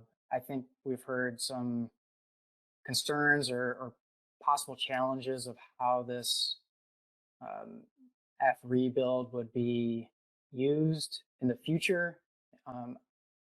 And I think that's a place where the PDT could really help out and just flesh out sort of the process for when this sort of F rebuild with the lower recruitment assumptions, when that would be needed versus if we're not in a low recruitment regime, for example. Just thinking that this is something we'd consider codifying in an amendment, I'd be uncomfortable putting this in the document at this step without letting the PDT give it a good look. Thanks. Thanks, Max. Justin? Thank you, Mr. Chairman. I appreciate the intent here. I all along have felt like the board, in retrospect, we missed the boat a bit by not addressing that management trigger and formalizing a rebuilding plan back during the Addendum 6 process. I also really like the attention here to acknowledging the reality that we're in a low recruitment regime for this stock right now, and we need to acknowledge that. I have a couple of questions, which maybe might be clarifying. I don't know. The first would be the option 2 here talks about establishing an F rebuild that essentially acknowledges a low recruitment regime. My question is whether option one, the status quo F target, I don't know if the current F target we have could be considered as an F rebuild under an average recruitment regime, because I don't know if that F target was calculated such that it was determined to rebuild the stock by 2029. I don't know if that's the right timeline. So that would be my first question, is whether it's safe to assume that the status quo F target is synonymous with an F rebuild under a average recruitment regime. And the other thing I'm trying to figure out is exactly how this would interface with the other section of this document where we're considering potential changes to the ocean recreational fishery to be implemented potentially in 2023. So we've got some regulation options in there that are intended to protect the 2015 year class. I think what I heard is the F values that come out of this assessment of the rebuilding plan would be used following the 2022 stock assessment to determine measures that we might need to implement under different recruitment regimes to rebuild the stock. How would that work out if we approve the amendment with some recreational measures to implement in 2023, but then we also go through this exercise with the assessment of these F rebuilds and determine some measures there? I guess I'm just trying to figure out how those two different processes would made up. Thanks.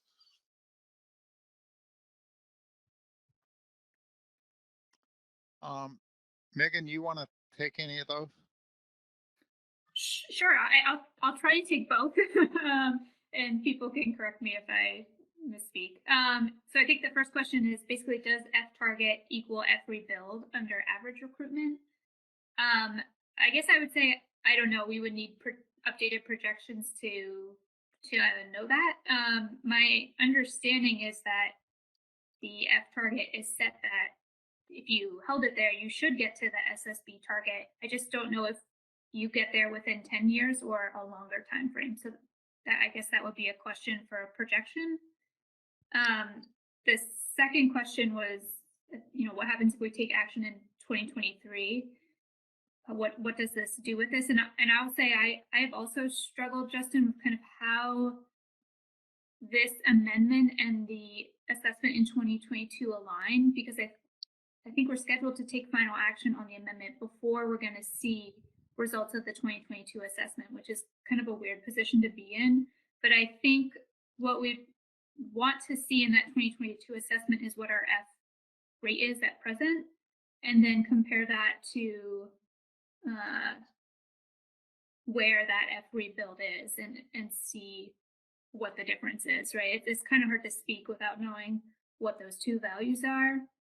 If there is a difference and we needed to take a reduction, maybe we get there with that action we've considered in the amendment or not. But I hear you on the timing part of that.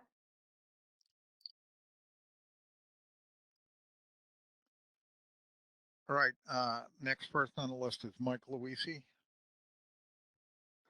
Thank you, Mr. Chairman. I'll be very brief. I agree with just about everything that I've heard. I really like the idea of adding a rebuilding plan into Amendment 7. However, I do agree that this is something that I believe, and I think Max and Adam Nowalski and others made the comment that this is something that we should direct the PDT to help develop, possibly with additional options for F rebuild calculated as using lower recruitment. However, in addition to possible time frame differences for that rebuild. So while I support the overall concept, I think that we're at the point here that the PDT did an amazing job getting us to this point here in this draft document. But I do think that additional work needs to be done, especially based on some of the questions that have been asked. I think we need to have a more full understanding and appreciation for what this means before we send it to the public. I was thinking about possibly an amended motion here, but I don't have anything drafted yet. Maybe there'll be some others that are thinking this along the same lines. That I do want to see this developed, but I think the PDT needs to spend some time with it before we see it again. Thanks. One option I think we have here is that almost all of the comments have been positive with qualifiers, and the qualifiers revolve around the issue of having the PDT review it and basically look at it and possibly work on it a little bit. And that would not be problematic if, in fact, we end up we end up in the position where this amendment doesn't move forward. In other words, if the issues are going to continue to get worked on for a few months until the next meeting, then clearly we have the time to have the PDT do that, which it sounds like there's a consensus that would be desirable. So we could temporarily table this or table it to a time certain to the end of the meeting when we know which avenue this is going to go in terms of either moving forward to public hearing or basically continuing to work on it and we will know that at the end of the meeting. So I don't have any other suggestions other than doing that, which would temporarily lay this issue on the side until the end of the meeting. So are there any objections to doing that at this point? Tony, do we have any objections? I don't have any hands. Okay, so without objection, we'll postpone the vote on this until the end of today's session. If we could just get a motion on the screen, David, that would be helpful. We would need a maker and a seconder. Someone care to make that as a motion? I have Justin Davis with his hand up. All right. Can the staff prepare the motion, please? I think you need to clarify, it's not the end of the meeting, but until the end of the Striped Bass Board meeting. no, well, David, because you would have to make a decision. It needs to be a part of the amendment discussions. So you don't want to do it at the end of the meeting. It's Amendment 7. Yeah. Thank you, Emily. Justin, are you making that motion? Sure. Do you want me to read it into the record? That would be great. Motion to table until the end of the draft Amendment 7 agenda item. I have a second from Marty Gary. Any comments on the motion? Any objections? Any objections to the motion? I see no hands. Okay, so the motion's adopted by consensus. Roy Miller has his hand up. Roy?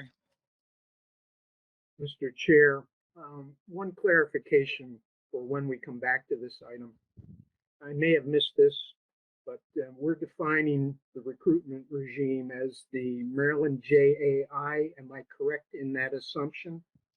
That we're ignoring the Hudson Index and the Delaware Index? Megan, do you want to comment on that? Sure, I may need to lean on others, but my understanding is the regime is more about the time frame. I would look to Emily as to what defined that time frame, but the low recruitment regime is 2008 to 2017, I believe. Emily, do you want to follow up on that? Thanks, Megan. Yes, the recruitment regimes, as noted in the draft amendment, are based on a change point analysis of the Maryland Juvenile Abundance Index. And that index is most closely correlated with the age 1 recruitment estimate coming out of the stock assessment. I will also lean on Katie if she has anything to add on this analysis. Katie? Yeah, no, that's yeah, Emily is correct. We based it on the Maryland JAI because of that strong correlation that it's informing the model the best about overall coast-wide recruitment. And then also it had the longest time series out of any of our indices. So we're able to see more contrast in that series going back in time prior to the 1980s and get a better handle on what really is low versus high recruitment over the entire time series. So that's why the index was used to develop that time period for this analysis. Roy, do you need a follow? Just a quick comment, if I may, Mr. Chair. Certainly. I understand that the Maryland Index best informs our analysis in this regard. However, I still think that it's possible during a period of low recruitment in the Maryland Index, it's possible that there may be some buffering offered by Delaware JAIs and or Hudson JAIs. So I wouldn't rule them out necessarily and put all of our reliance on the Maryland Index. Thank you. And just to follow up on that real quick, I will say, so we're using the Maryland Index to develop that time period. But for this type of an analysis, we would be using the model estimates of recruitment, which would include information on year classes in those other producer areas. So even if the Maryland index is way below average from these years, the model may be able to buffer up some of that. It may bring the average or the observed recruitment going into that SSB and that F rebuild calculation will have some of that information on those other recruitment indices when it calculates recruitment. So the Maryland data is only informing the time period. Those other indices are informing the estimates of recruitment used to develop the F rebuild. Thank you for that clarification. All right. Emily, do we have anything more on this portion of the discussion? I do not. Okay, so what I'm going to do is declare a 5-minute break. It's almost 3 o'clock, so that people can get up and stretch their legs. And if you can, we'll reconvene according to my watch at 3 o'clock.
Hey, Tony, this is Dave Sikorsky.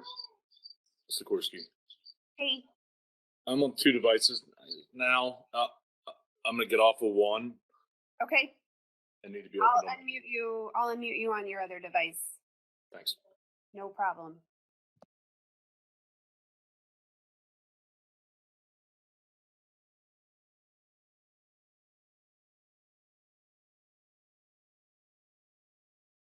Testing audio.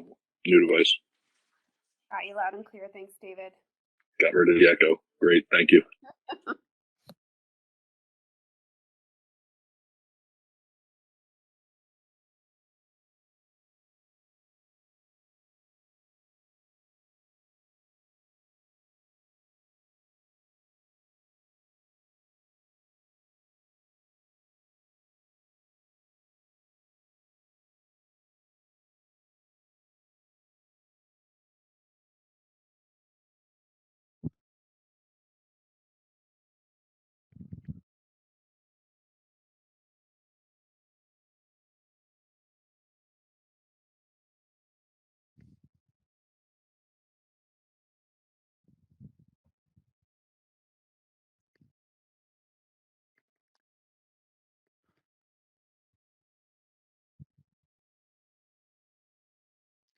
One more minute.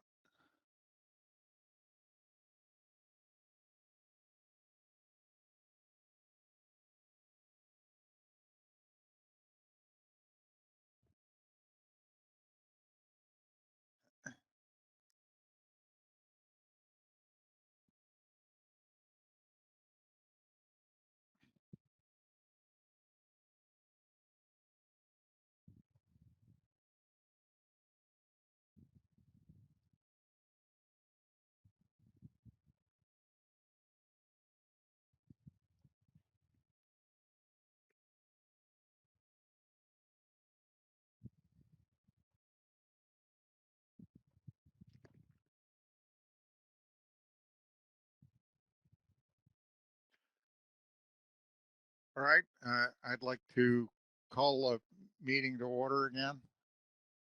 Tony, are we all connected? We are connected, David. Ready to Okay. go. So Emily, you're back on with the second element issue to talk about. Sounds good. Thank you, Mr. Chair. And if okay with you, before I get into that second element, I'd like to briefly address this board clarification for the Chesapeake Bay trophy fishery. Yes. Thanks, Mr. Chair.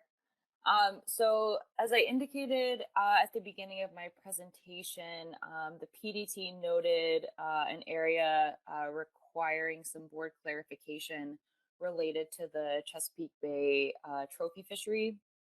So Addendum 6 specified that the Chesapeake Bay fishery is defined as all fisheries operating within Chesapeake Bay.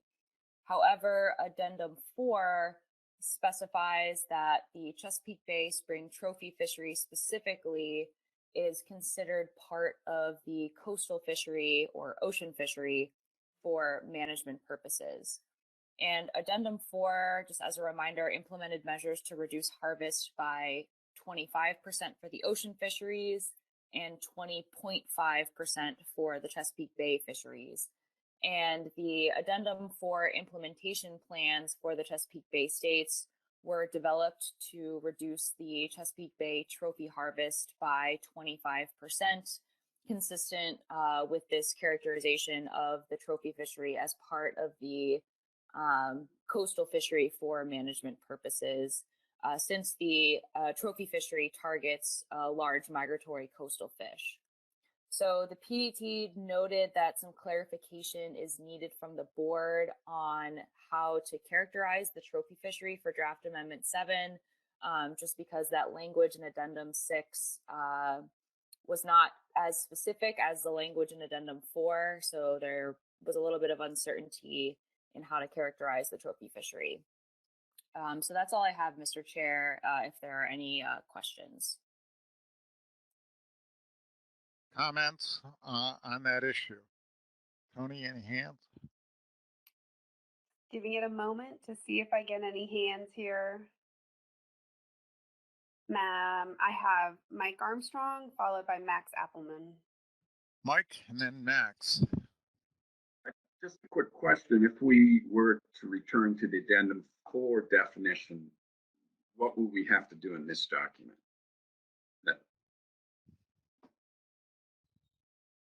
I think This is Emily. I think the draft amendment 7 would just include that language from addendum 4 specifying that the trophy fishery is considered part of the coastal fishery for management purposes. Okay, it wouldn't go out as an option, it would simply be in the verbiage. And that's, I'm gonna throw that on it's something we should probably do. All right, Max. So I'm trying to understand. Are the if maybe it'll help me understand what makes the most sense if I knew where if a fish was caught in the trophy fishery in Chesapeake Bay and was, for example, intercepted by an APIS member, would that fish be recorded as being caught in Chesapeake Bay, or would it be part of the ocean? I think, and like, how is that used? How is that the catch of that fish used in assessment? I think that to me would sort of explain how we should be handling the trophy fishery is in terms of management.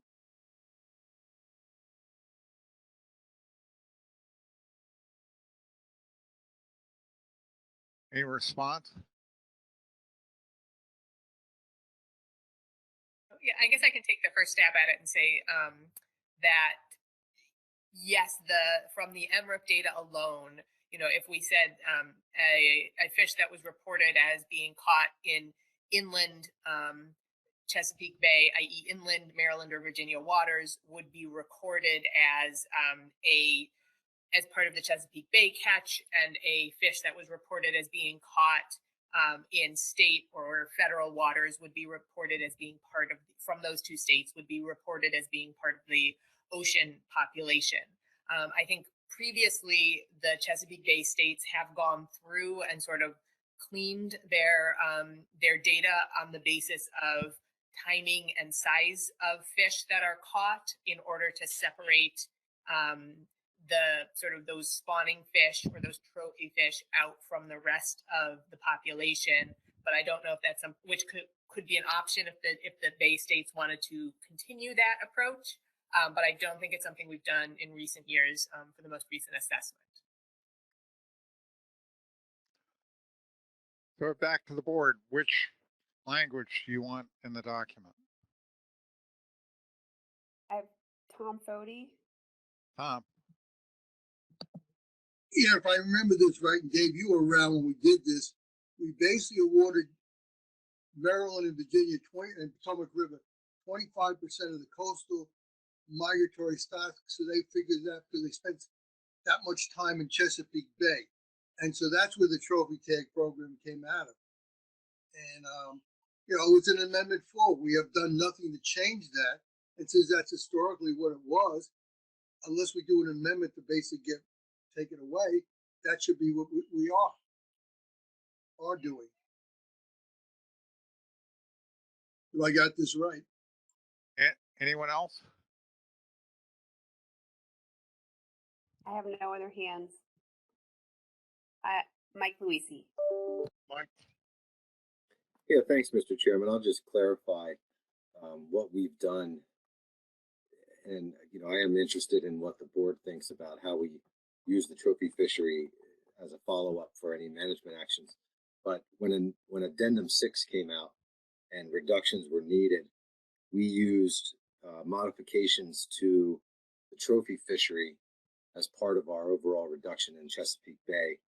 We shortened the season and we closed other periods of the early pre-trophy fishery to targeting, which added to our total reduction necessary within our conservation equivalency plan that year. So and we did it because it was specified in Addendum 6 that those fish were considered Chesapeake Bay fish. So I do understand there's we went from Addendum 4 to Addendum 6, and there was a change in the definition of that trophy season. So those are, the trophy fishery is targeting the migratory stock. So I'm just interested in what others have to say about how we move forward in Amendment 7. But I just wanted to give you a little background as to how we applied the necessary reductions needed under Addendum 6 for the Chesapeake Bay. So we're back on the same question. Which language do you want to include in the addendum amendment? Pat Gear. Pat? I wasn't going to speak to the definition, but I just wanted to say in Virginia, we did away with our spring trophy fishery last in 2009 as a result of the addendum that was coming up. So it was a pretty small fishery. We only got about 0.25% savings out of that 18% that we had to come up with. But I'll concede to Mike and Marty about what they feel is the best definition to use. Anyone else want to comment? I don't think.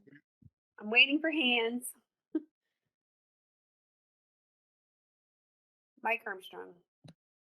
Mike, I'm giving you a second bite of the apple. Yeah, very quickly. I mean, it comes down to the trophy fishery. Will it be subject to whatever rules they want to apply? Or will it be subject to whatever we pick for the coastal, a slot limit or whatever it comes out to be? And because they're the same fish, coastal migratory, I think they should be treated as coastal migratory fish and have to follow the rules that we put in this amendment. So you're recommending addendum 4 then? Correct. Okay. Anyone object to that? I have Mike Luisi with his hand up. Mike? Not so much in principle that I object, but the trophy fishery in our state is for a 2-week period of time. And we tried to do what Mike Armstrong suggested years ago, which is to have a slot limit for that trophy fishery, and it was a disaster. We had a smaller, right now we have a minimum size, I think, of 35 inches, maybe 36. I can't remember off the top of my head. But applying the coastal fishery regulations to that spring trophy season without any flexibility was a major problem for us in the bay. And I would hope that there would be some tolerance for some flexibility, even if the definition is that those fish are considered part of the coastal fishery. I just can't imagine going back and putting a slot limit in.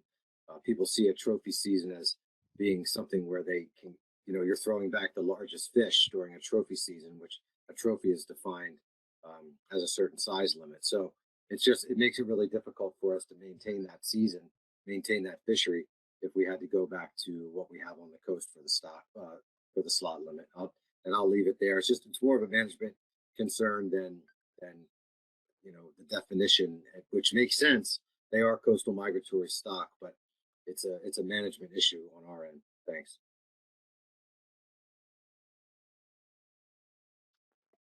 Anyone else who haven't had it? Tony? You have Tom Fody. Tom Fody. Mike, I understand your point, but you understand that a lot of fishermen up and down the coast, some of them have stopped fishing with striped bass because they really fish for a trophy fish. And since they did that, they moved on to other fisheries. That was important to a lot of the coastal, a lot of the tournaments and everything else. And we all had to bite the bullet because of the amendment we passed. And if we're going to treat it as a coastal migratory, if it's considered that, it probably needs to be under the same regulations that we're all suffering with.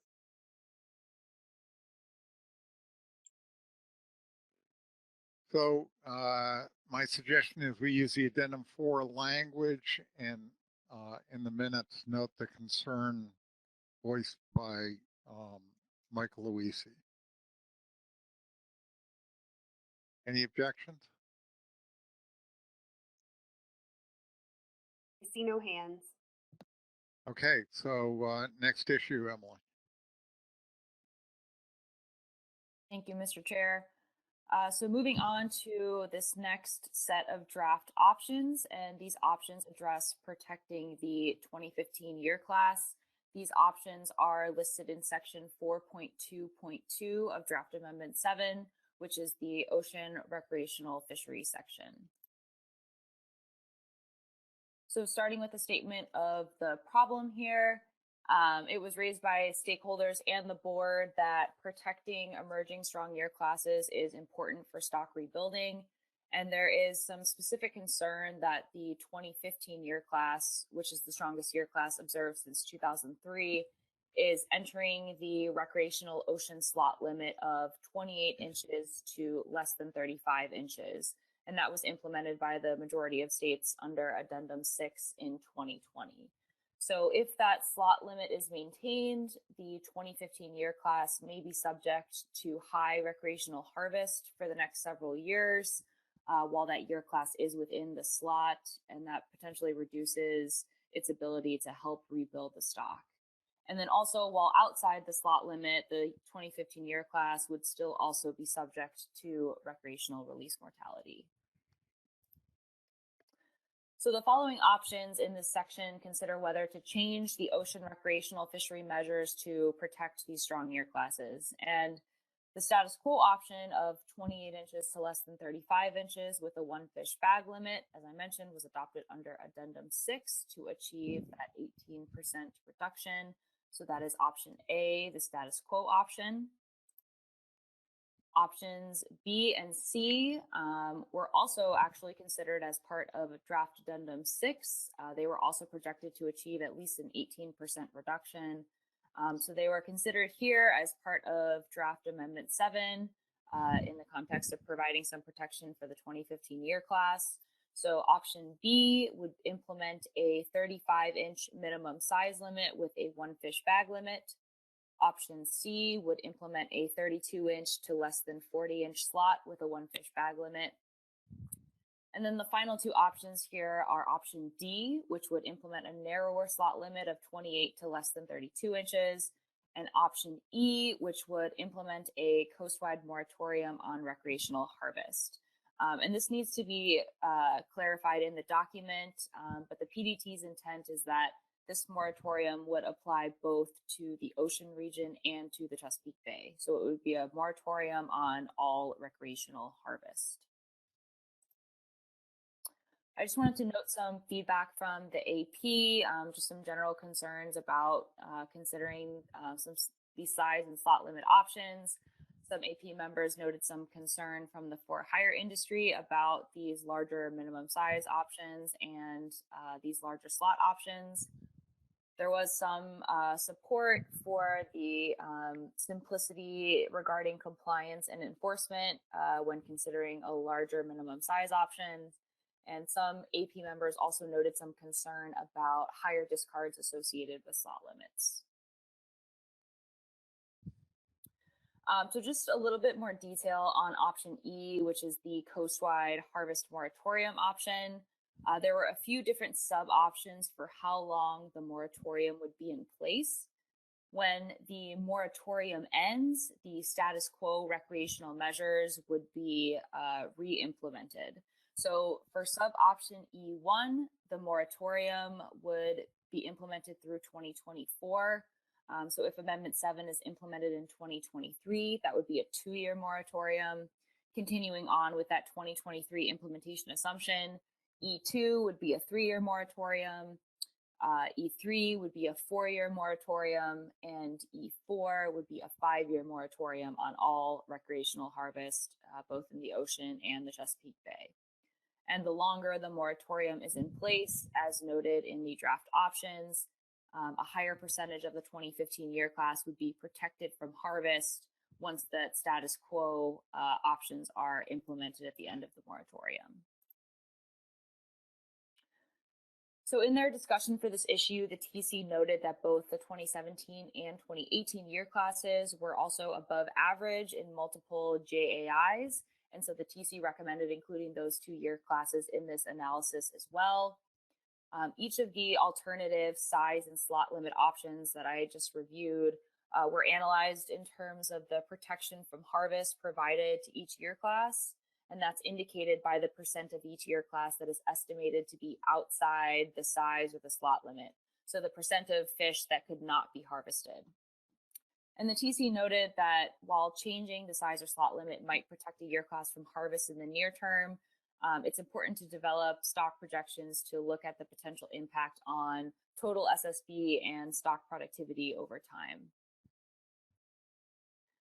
So this is table 4 from the draft amendment, and this shows the estimated mean striped bass size at age based on age data compiled from the last stock assessment. It's important to note here that this is just the mean size at age, and the size is highly variable along the coast, and there is a lot of overlap among the age classes. This is the table 5 from the draft amendment that shows the percent of fish in each year class that would be protected from harvest for these various size and slot limit options. So again, this is the percent of fish that cannot be harvested for each option.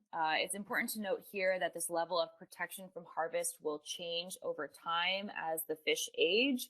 So for example, looking at option B's 35-inch minimum size limit, this would provide the 2015 year class, that column circled in red here, with more protection from harvest in 2023, with about 83% of the surviving 2015s protected from harvest in the ocean, as compared to only 33% protected from harvest under the status quo option in 2023.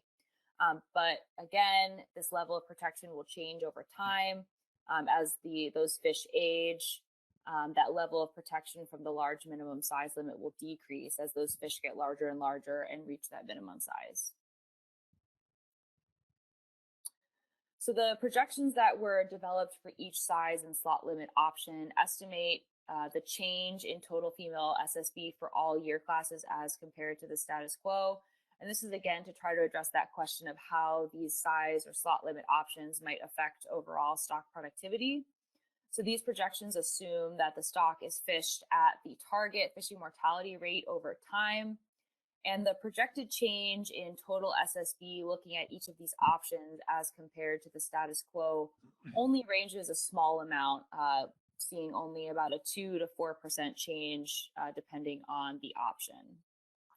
And these projections indicate that the stock recovery timeline for each of these size or slot options would be the same as the recovery timeline for the status quo option. And again, it's important to note for all the options that there is some uncertainty around how angler behavior and effort would change in response to a change in the size and slot limit. If the board selected an alternative size or slot limit, options B through D that I just reviewed, the board would have to consider whether or not conservation equivalency would be permitted. So that is captured here in this tier 1 set of options that the board would need to consider. So under option A, CE would be permitted, considering any other CE restrictions that we'll discuss later in the CE section. And under option B, CE would not be permitted for any of these alternative size or slot limit options. And as noted in the draft amendment, these options do not apply to the moratorium option. As drafted, that option would not allow CE for a recreational moratorium. Another consideration for this section under tier 2 here is considering how Addendum 6 conservation equivalency programs that split the 18% reduction between sectors would be affected by changing the recreational status quo. So if the board selected either a different ocean size or slot limit, or if the board selected a coastwide moratorium, the board would need to consider how it would impact those CE programs that combined recreational and commercial measures to achieve the 18% reduction. So specifically those CE programs that implemented a less than 18% reduction in commercial quota, which was offset by a larger reduction in recreational removals. So if the recreational status quo changes, the board needs to consider whether those commercial quota reductions implemented through those CE programs would carry forward. So under tier 2 here, option A is that the commercial quota levels implemented through those CE programs would carry forward. So the commercial quota levels implemented through those Addendum 6 CE programs would be continued forward. And this would result in some commercial quota levels that would be less than an 18% reduction from Addendum 4 quotas. And then option B here is that the the commercial quota levels implemented through those CE programs would not carry forward. So under this option, those states would be subject to the quotas outlined in the commercial quota section. This is the table 6 associated with those tier 2 options, just showing the base quotas and the CE adjusted quotas. So again, if the recreational size limit status quo changes or the board selects a moratorium, the board would need to consider which of these CE adjusted quotas would carry forward. That's all I have for this issue, Mr. Chair. I have the discussion questions up here on the slide again.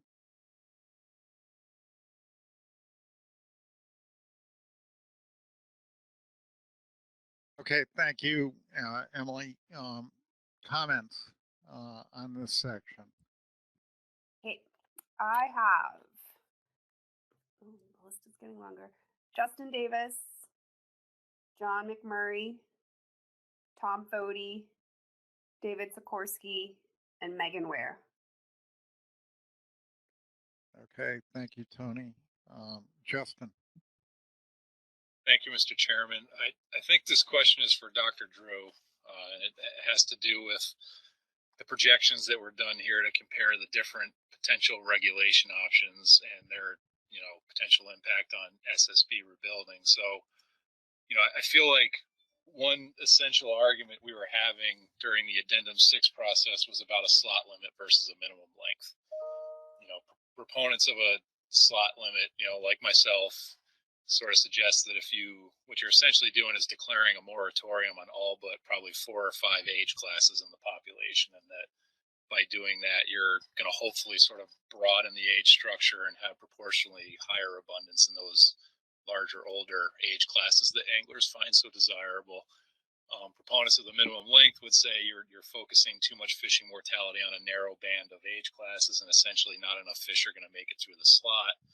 And you're going to have, a negative effect on SSB, and you're not going to have enough fish make it through to have a lot of fish in those older, larger age classes. So I view that as sort of like two competing hypotheses. And then I think another one that's arisen here is this hypothesis that protecting the 2015 year class is essential for rebuilding the stock. That, as I've heard it framed in some quarters, the 2015 year class is our last best hope to rebuild the striped bass stock, and if we fail to protect the year class, we're sort of doomed to failure. I don't know that anyone's really advanced an alternative hypothesis to that, but it's certainly the motivation for the work that was done here. So when I looked at the draft amendment and the projections, I guess I was kind of surprised at first to see that, as it was noted on page 56, and I think this was in the slide too, the projections also indicate that the stock recovery timeline is the same for all 4 options.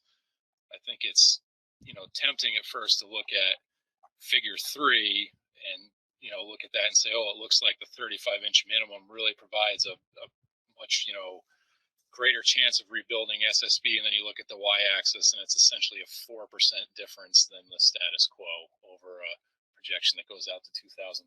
I think that's sort of probably within the margin of error. So I guess I was surprised at first to see that essentially there seems to be no difference between a slot limit and a minimum length with respect to where we're going to end up with at SSB in 2032.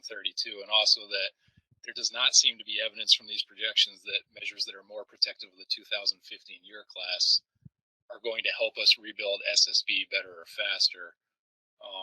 And thinking about it, I guess it might be reasonable to think these projections aren't that useful in looking at that first comparison of the slot limit versus minimum length, because this is just SSB. It's not talking about the packets that SSB comes in. So this isn't looking at age structure. So it's just overall SSB. We can't determine whether there's more fish in those older, larger age classes like we might expect with the slot. But for the second one, the 2015 year class, I guess what I'm interested in knowing is to what degree, do these projections suggest that protecting the 2015 year class or being more protective of it than the 28 to 35 slot isn't beneficial overall, largely to achieving our SSB rebuilding timelines, or are there reasons to think these projections are not really that informative of what we might actually get out of changing the regulations? And I apologize, I know that was sort of long-winded, but that's my primary question. Thanks. Thanks, Justin. Katie, do you want to take a shot at some of those? I think that's probably in your area of expertise. Sure, I can take a shot at it, and we'll see if anything useful comes out. But so I would agree that I think these projections show that sort of tinkering. Basically, the projections were really focused on if we change the selectivity of the ocean fishery, what is going to be? Is there going to be a benefit to the stock? And so, as you were saying, do you focus more fishing mortality on the oldest, largest classes, and let more of them survive to those age classes first, or do you focus it on a smaller component and let more of them survive afterwards? And these projections seem to indicate that it doesn't really matter that much for that total SSB. And you're right, we haven't looked at, we didn't break this down by age class. I think in the TC memo, that's not part of this. There was some information on how it affected 2015 versus some of those other year classes. And there were some small differences there in terms of, one option would protect 2015 more, and other options would protect 17 and 18 more. And so these, those kinds of questions are really tinkering around the edges. The big thing that's going to be driving whether or not you recover is what you can do about total F and total effort. So for these projections, we're assuming that we're going to be able to stay at F target going forward. And I think, maybe we would see something different if we assumed that one set of regulations would lead to more or less effort than the others. But really what's driving these differences is the effort, the overall fishing mortality, and less about how you are applying it to specific age groups within the population. And I think, also keep in mind that we're still assuming the Chesapeake Bay fishery is unchanged for this. And there is still release mortality on fish that are outside the slot or fish that are below that minimum size. So it's not like those fish are completely protected either. So I guess that's kind of basically all of that adds up to say, the uncertainty about our projections and about recruitment and what that's going to be and things like that. Any kind of benefit or detriment to those selectivity changes is really washed out by some of that uncertainty and the larger overall importance of fishing mortality for the population. So that's kind of why you're seeing some of the results that you're seeing for these projections. And if there's additional stuff that the board would like to zero in on some of these questions, I think we can definitely take some guidance on that. But really, it seems to be saying that selectivity measures to protect a specific year class, especially one like 2015, which will have experienced 8 years of fishing mortality by the time we even implement these changes, isn't going to give you as much benefit as something that reduces F on the population as a whole. So I hope that helps. I'm also happy to expand on anything if necessary. Justin, do you want to follow up? If you wouldn't mind, one quick follow-up, Mr. Chairman. Thanks. Go ahead. Dr. Drew, do you expect that these sorts of projections might be more informative if they were done during the assessment update that's coming in 2022? Because then we would have some information about how the fishery performed under the slot limit since we had implemented it. Yes, absolutely. I think that's part of why we didn't show any of the absolute trajectories coming out of this, is that these selectivity curves are based on kind of this length-based approach of trying to figure out how many fish are going to be vulnerable to the fishery based on size and growth, which is really very different from how the assessment model is figuring out that selectivity curve. And so I think those results are not directly comparable to the model results. I think they're informative for this kind of a question, and they're the best that we can do with what we have. But for sure, we would get better information once we can do that assessment update with a couple of years under the new management regulations and see what actually shows up in the data. All right, next I have John McMurray. Thank you, Mr. Chair. Are we limiting this to questions now, or are you taking comments on whether or not options are viable for implementation? Both at this point. Okay. Okay, so I'd like to comment on option E, the harvest moratorium. I have some real issues with it. First, it's limited to the recreational sector instead of requiring most sectors to share the burden. And I'd like to hear some rationale on that, but it's for that reason, but not that reason alone, that it's not a politically viable option. Not only would the recreational folks lose their minds if we went down this road, but it would effectively kill a lot of charter business very quickly. And for what?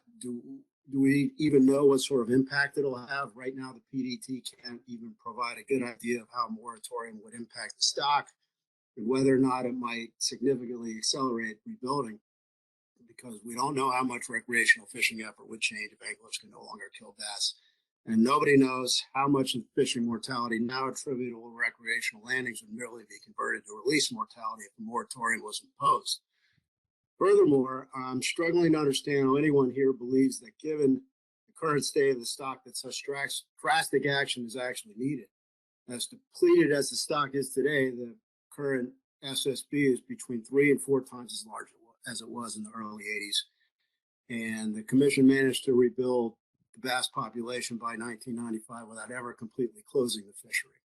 So I'd like to see that go away. I'd like to hear what some of the other commissioners think about that. Thank you. All right, John, I've got Mike Luisi. Thank you, Mr. Chairman. This may be a first, but I completely agree with John on the idea of option E. It's just not a viable alternative politically and for management purposes. I think there are too many unknowns within option E as to what progress we'll make and what results will come from a harvest moratorium versus a full-scale moratorium across all sectors. This option, as written, would pit the harvesters against the catch and release fishermen, and the charter boat industry would take an enormous hit. So I do not believe that this is one of the questions that Emily asked is this a viable option for implementation? And my answer to that question would be no. I would prefer that the moratorium option be stricken from this, and we focus on the slot limit options in the ocean, which we know, based on science, those slot limits will have an effect to protecting, based on the goal of this section of the amendment, to protecting the 2015 year class. So thanks for the time. Emily, before I call on the next speaker, could you put up the options, please, and then highlight the one in red that where the suggestions are to take it out, please? Thank you. Okay, next I have, let's see, David Sikorsky. David?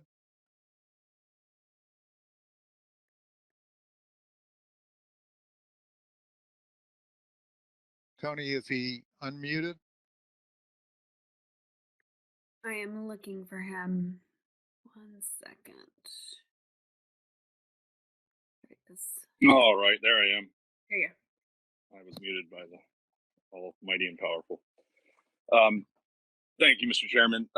So Dr. Drew's comments triggered a lot of different thoughts that I've been having, especially after seeing the TC discuss and the PDT discuss that they were looking at the 2015, 2017, and 28 year classes in their analysis. I think that's the right thing to do, and I think something missing from this section completely is Chesapeake Bay. When we see Chesapeake Bay defined in 421, it's 18 inches or greater, and that doesn't even accurately describe our CE proposal, which we're currently fishing under, which is a 19-inch minimum for private anglers, 1 fish, 19-inch minimum for those on for higher vessels, 2 fish. And so, just for the clarity for the public, I think I'd like to see those pieces highlighted. And as it relates to this analysis that we've done for this 2015 year class, I think it's important that we look at a Chesapeake Bay analysis, not just an ocean view of these year classes, because the 17s are in our fishery. The 18s are on their way in. If they're probably in the commercial fishery at this point with an 18-inch minimum in the commercial fishery, and eking their way into the recreational fishery. And I think we're missing, as we were talking earlier about recruitment, that's great. We need to look at these juvenile fish and see what they're doing. But I think a big piece we're missing in our knowledge base here, without an updated assessment, of course, is what's happening to those fish between year one and when they're leaving the Chesapeake Bay. It's been a longstanding concern.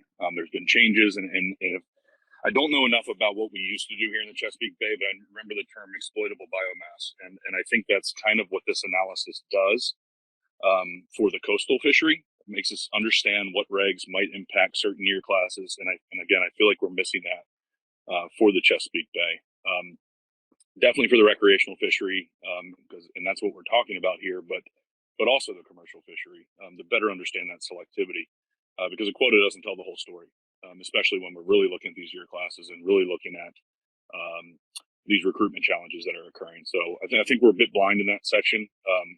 I did offer a motion or provide a motion to staff related to this topic, and I'd like your judgment on if this would be the right time for that, or maybe we wait till everybody else goes, similar to like Megan did, and consider it at the end. But ultimately, I'd like to add an analysis related to the Chesapeake Bay at the right time. David, I'd like to handle it the same way I did for Megan, so I'll come back to you. Thank you, sir. Okay, so I've got, let's see, Megan Ware is the last one on my left. Thanks, Mr. Chair. My question was actually encompassed in Justin's question, so I'll pass. Okay, so Tony, do you have any other hands up? I have one additional hand, Roy Miller. Roy, you're up.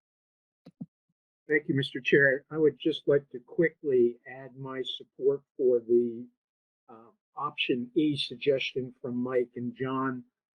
Speaking from the standpoint of someone who was on the Striped Bass Technical Committee from the late 1970s until the late 1990s, during the period of recruitment failure in the late 1970s and early 1980s, through the moratorium years, we're in a vastly different state today with regard to the striped bass stock than we were during the period 1985 through 1989. I don't think a moratorium should be on our option list at this point in time. Thank you. All right, thanks, Roy. So the vast majority of the speakers have spoken in favor of taking out option E. Is there anyone here that objects to doing that? Dave, I had put my hand up. I don't know why. I was on the list and I all of a sudden disappeared from the list. That's never happened to you before, so I'm going to recognize you.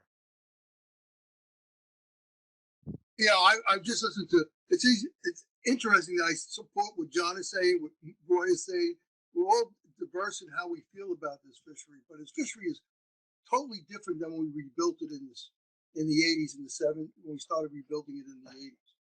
Back then, we were basically there was not a huge fishery on it like it is now.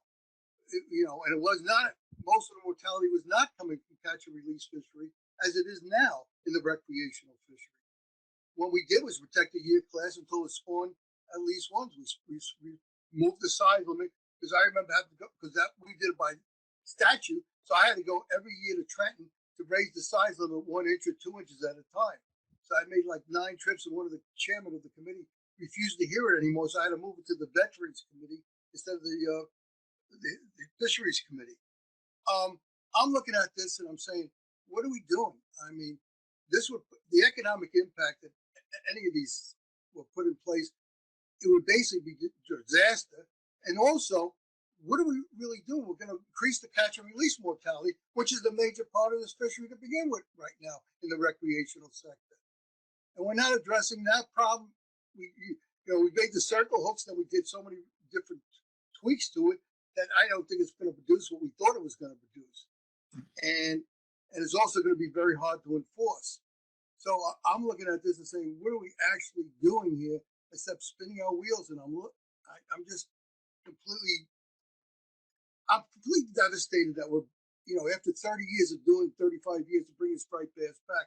And as Roy Moore pointed out, this is a lot different start. Our spawning stock biomass was big enough in 2014, 2017, and 2018 to produce great year classes. We're having an environmental problem and a problem in the Chesapeake Bay. And maybe it's not that they're not surviving because of the catfish eating the small fish. I don't know. But we might have a different thing going on. And there was a certain period of time that for the Chesapeake Bay was having problems, that when they were doing the tagging studies that Wilson was doing, they were projecting that 50% of the coastal migratory stocks were actually coming out of Delaware and the Hudson River. So this fishery is totally different than it was in the 80s, just by the way people catch fish, how they release fish, and the numbers of fish we release. So we got to look at it a little different than we did back then. Thanks, Tom. So does anyone object to removing option E from the document? Tony, are there any hands up? I have John Clark and Marty Gary and Tom Fody with their hands up. Okay, so Tom's already spoken, so I'm going to go to John Clark and Marty.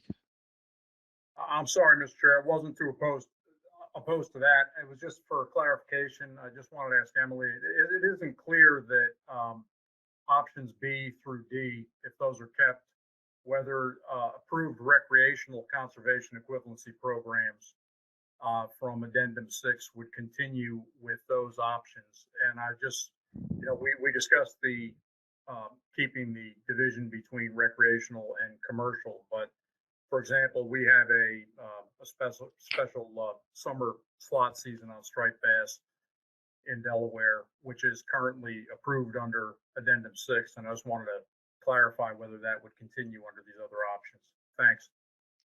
Emily, at that point. Thanks, John. So the board would need to consider that very question, how conservation equivalency would apply if the board selected a different size or slot limit.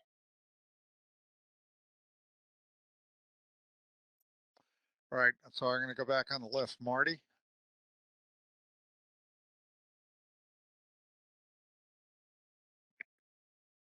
Marty, you're going to have to unmute yourself.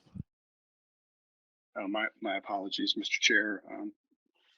Yeah, no objection to removing option E. I just wanted to make sure we noted, and I'm sure everybody on the board on this call has, that during the public comment period, there was a significant number of people that weighed in mentioning moratorium and the consideration by this board. At the same time, what was going through my mind as I listened to Roy and Tom was there's a significant number of people that sit on this board that have a lengthy baseline of experience and knowledge that goes back prior to the moratorium period that a lot of people are referring to. Tom and Roy just related their experiences. And I know personally, I started my career in 1985 when Maryland initiated its moratorium. I was working as a biologist for them. And I think the common theme is here and now the same as then. And I think universally everybody that we've talked amongst ourselves that knows that time frame very well acknowledges that no, it's not. And John McMurray, you also mentioned it as well. So I just wanted to make sure we knew we were paying attention and we're listening to those folks in the public comment period. We did hear you, and we all contemplated that, I think, but no objection, Mr. Chairman, to removing option E. Thank you. Okay, so it sounds like there are no objections to removing it. So that item is removed. So any other changes on this section? If not, I'm going to go back to David and ask him for his motion. David, would you like to make your motion? Yes, sir. So I know I provided the justification previously, and I would welcome any wordsmithing so we can get at that point, especially by the technical folks. But I would move to add protection of the 2015 year class through adding a maximum size limit option / slot option in the Chesapeake Bay recreational fishery in section 421. Maximum size limit options developed by the PDT should aim to maximize protection for the 2015, 17, and 18 year classes, consistent with the technical committee's advice for the coastal analysis. So that's a motion. Is there a second to the motion?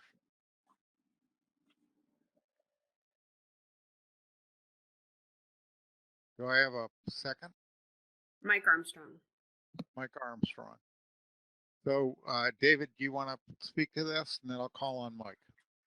Well, I think I provided a lot of the justification previously prior to making the motion, so I will allow Mike to provide his justification instead of repeating myself. All right, thank you, Mike.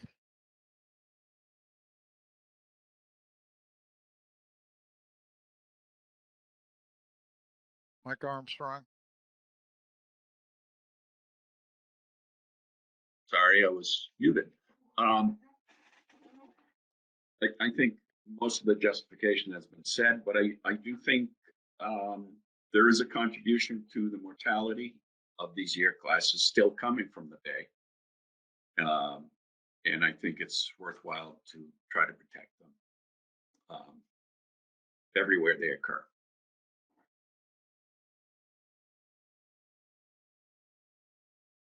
All right, I'm going to take other comments. If you'd like to speak on this motion, please raise your hand. We have Mike Luisi, followed by Adam Nowalski. Mike Luisi, then Adam. Yeah, thank you, Mr. Chairman. And thanks, Dave, for bringing this up. You and I talked about this earlier, and I appreciate you making the motion for discussion. I wonder if, based on the years that you presented here, to maximize protection for 15 through 18, that could make it very difficult, given the availability of fish at certain size limits. You made the reference. I mean, the 15s are old enough now where they're becoming part of the coastal stock. Yet the 17s and 18s are part of our resident fish at this time. I wonder instead, maybe not instead of, but included in your size limit option, slot limit option, if there would be something you might want to think about regarding seasonal closures to help reduce mortality on those particular resident fish, and instead of a slot limit option, which I think is going to be hard to come by based on the year span that we're trying to protect, because we've done seasonal closures of targeting in this past year, and I think we were successful, and I think we could use that as a way to minimize dead discards on those particular year classes as a way to protecting them, rather than change the limits and slot limits. So I just throw that out there for your thought, and I'll leave it there. Thanks. All right, then I have Adam. Thank you very much. So two elements with this motion that I'm not clear on. The first is that the first sentence says to move to add protection, but then the second part of this motion talks about maximizing protection for 3 different year classes.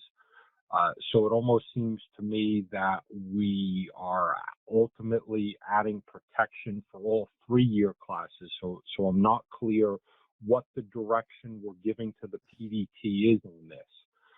The second element of it is that given that this says that options developed by the PDT, does this motion predispose us to not sending this document, therefore, out today?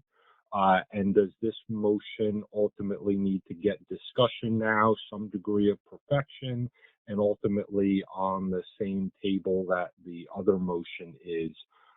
Because again, as I read this, we don't have a discrete option here. We're asking the PDT to develop it, which would preclude us from releasing this today. So I'd appreciate clarity from the maker on, again, what direction we're trying to give with regards to what we're protecting, and direction, again, as to where this would leave the document if this passes as written.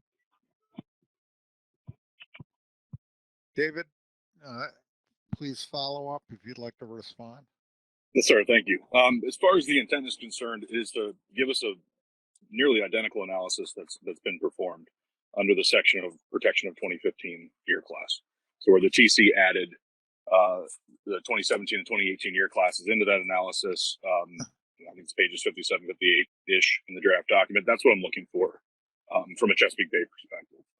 In this document as a whole, I feel like there's a lot of Chesapeake Bay components that are missing. And I thought that this would be a way to put something into the document at this point to highlight that and give us better guidance as we move forward. As it relates to how we handle this motion, I would look to the chair and other members of the board and how it relates to this document as a whole. And I think it would be logical to treat it the same way that we treated the previous motion at this point. But this is, to me, it's a key piece that's missing here, especially given the more recent information we saw on the JAI in Maryland 3 years in a row. We've really got to be looking closely and not just assuming that that the way we're prosecuting the fishery in the Chesapeake Bay is going to be okay. This is further kind of exacerbated by the way that what Maryland's CE proposal is, or what the one we're operating under, that did not reduce commercial catch. I've been highly concerned about that, and frankly, it's been done in all 3 Bay jurisdictions to not limit commercial quota, which is mortality. And as Dr. Drew was saying, we're only looking at pieces of the F, but it's all these things come together to give us our overall F that we're prosecuting on these fish. And the more pieces of the puzzle we can have, the more comfortable I am that we're heading in the right direction. So I welcome any guidance on how we get there, but I want to fill in the blanks here of what we're not seeing related to the Chesapeake Bay fisheries.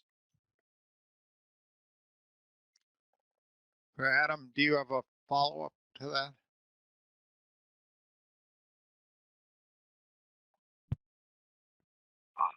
I just think that as written, I don't have a specific recommendation for rewording this motion other than I would suggest that if this second part is going to stay regarding the 3 different year classes, that perhaps we consider changing the first part of the motion to reflect that as well, because that's ultimately what we're looking here for, is protection not just for the 2015 year class, but for all 3 year classes in this motion.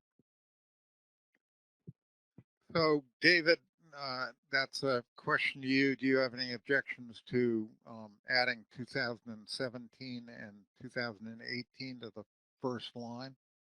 I do not. No objection. Mike Armstrong, do you have any objections? No objection. Okay, so it's added without objection by the maker of the motion and the seconder. Further discussion on this? No additional hands. Okay, so this actually falls into the, as David noted, this falls into the same category as Megan's motion. We don't know the path that this is going to take. If in fact we're going to continue to perfect this document, then clearly we have the opportunity to refer this option to the PDT and ask them to work on this and present information at the next meeting. So maybe we should handle it in the same manner. Would someone like to make a motion to table until the end of the meeting?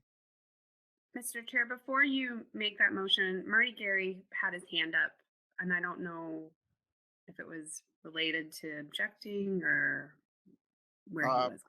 Marty, as my vice chair, you can lead us out of the woods on this. I don't know if I'm going to lead. Thank you, Mr. Chair. I don't know if I'm going to lead you out of the woods or not, but I was struggling, I think, using the same language Adam has about the intent. So, and maybe Dave, if I could be so bold to ask you, as you made the motion. So the fifth, and I get the reason, 15, 17, 18, they're all in the upper quartile of Maryland's JAI, geometric mean. So they're big year classes, and understand where you're coming from. But is your intent then, say, for instance, 17 and 18, by the time this amendment would be implemented, you're looking at what, 5 and 6 year old fish, which are right in the middle of our fishery, our resident fishery. And then the 15s, of course, they don't all ever leave the bay. So there are a few larger fish around, but they'd be, up there a little bit, they're larger size fish. Is your intention to put, you looking at, when you say maximize protection, I look at those two words, maximize protection. Are you looking at a slot limit that would essentially put those fish out of that exploitable stock biomass range? Would it be, let's have a slot limit that's, I don't know, 28 to 32 inches or something like that? So you're protecting those smaller, younger fish, 17 and 18, but also affording protection to some of the 15s that still may be residing in the bay. Is that where you're headed with this? And is that what you want the PDT to analyze? So I'm at a point where it's one step at a time. And I do think that an ultimate outcome could be protecting these fish with some sort of measures. But I said earlier, we're kind of blind in this section of the fishery and how we're exploiting it. And so what I'm really looking for is, I was really impressed by the assessment that's been already provided to us on the ocean fish. And I feel like that same thing on the bay fish will help guide the real answer to your question at a later date if we get that assessment. So I don't want to get out in front of anything until some information provides us. I know what my gut tells me, and it's that the Chesapeake Bay has a role to play in reducing our impact on these fish because they're a big part of recruiting. Big part of rebuilding this stock. But I need more information to understand exactly what pieces of the puzzle we should put together from a regulation standpoint. And now is the time, I think, to start planning for that 23, implementing this in 23, regardless of whether we approve today or not, because if not, what are we going to wait even longer? And that's my biggest concern. So it's really just more technical guidance for, if it passes and if that information is provided to us for us to make another decision at a later meeting.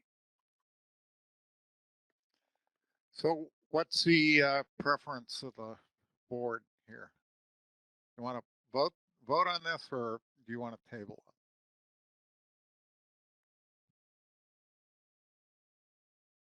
I'm waiting for Marty. Is your hand up to answer that question?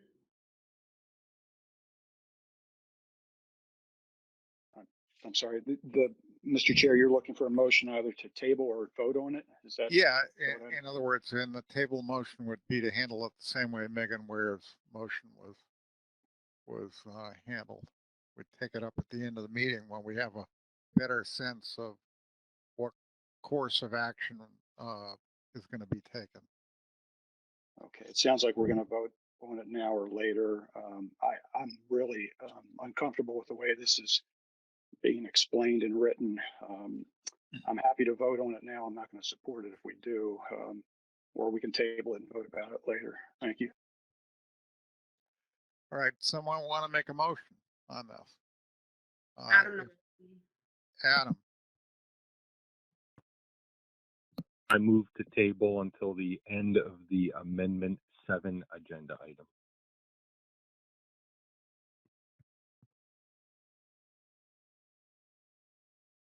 Do I have a second?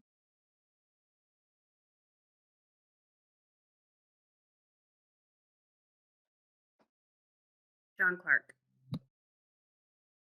All right, so we have a motion to table. It's non-debatable. Let me just ask, is there any objection to this motion? Anyone object? Any hands up? No objections. No objections, so motion passes without objection. So that will be taken up at the end of the session. Okay, Emily, we're back to you. Sounds good. Thank you, Mr. Chair. I can move on to the next issue here. This next issue is recreational release mortality, and this is in section 4.2.3 of the draft amendment. So again, starting with the statement of the problem, recreational release mortality is a large component of annual fishing mortality. It was the largest component from 2017 through 2020. But this is because the striped bass fishery is predominantly recreational and a majority of the catch is released alive. The current management program primarily uses bag limits and size limits to constrain recreational harvest and is not designed to control effort, which makes it difficult to control overall fishing mortality. And efforts to reduce overall fishing mortality through harvest reductions may be of limited use unless recreational release mortality can be addressed. So in addition to the circle hook requirement implemented through Addendum 6, which is the option A status quo option in this section, the board could consider the following types of options to address recreational release mortality. The board could consider effort controls, which are seasonal closures in option B, additional gear restrictions in option C, and or outreach and education options under option D. And it's important to note that although the impact of many of these options are difficult to quantify, they are intended to reduce the number of recreational releases, or they are intended to improve post-release survival. So again, the status quo option here is the circle hook requirement as implemented through Addendum 6, and this requires circle hooks when fishing recreationally with bait. And this does not apply to any artificial lure with bait attached. Also, as guidance approved by the board back in March of this year, it is recommended that striped bass caught on any unapproved method of take be returned to the water immediately without unnecessary injury. So moving into the first set of options, which are seasonal closures. Again, these could be selected in addition to the status quo circle hook requirement. And seasonal closures are intended to reduce the number of live releases by reducing effort and reducing the number of trips that interact with striped bass. And the draft amendment includes some discussion on the different types of closures as requested by the board at the August board meeting to help inform the board and the public's consideration of the different options. The majority of the options developed by the PDT are options for no targeting closures in order to address recreational releases resulting from both harvest trips and from catch and release trips.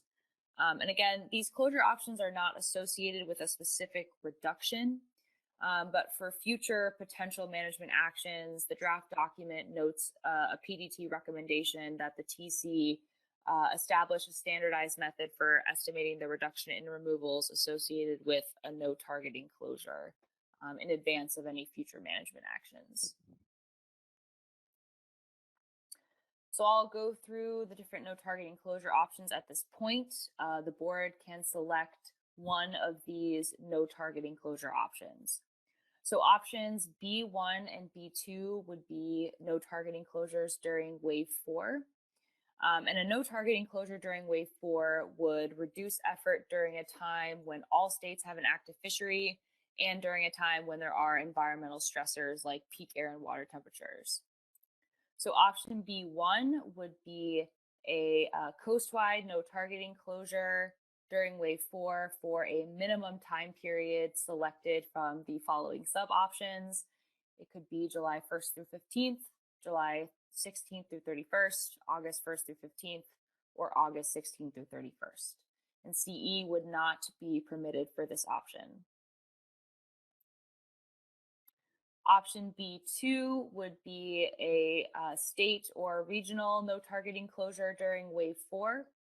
And similar to B1, CE would not be permitted for this option. So starting with sub-option B2A, this would allow each state to select a 2-week period at minimum during wave 4 for their closure.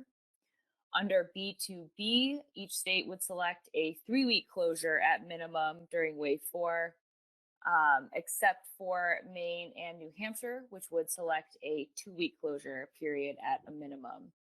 And this type of option, option B2B, was developed to address concerns about the relatively large proportion of directed trips that occur in wave 4 in some states and the shorter period of time that large striped bass are available in some areas.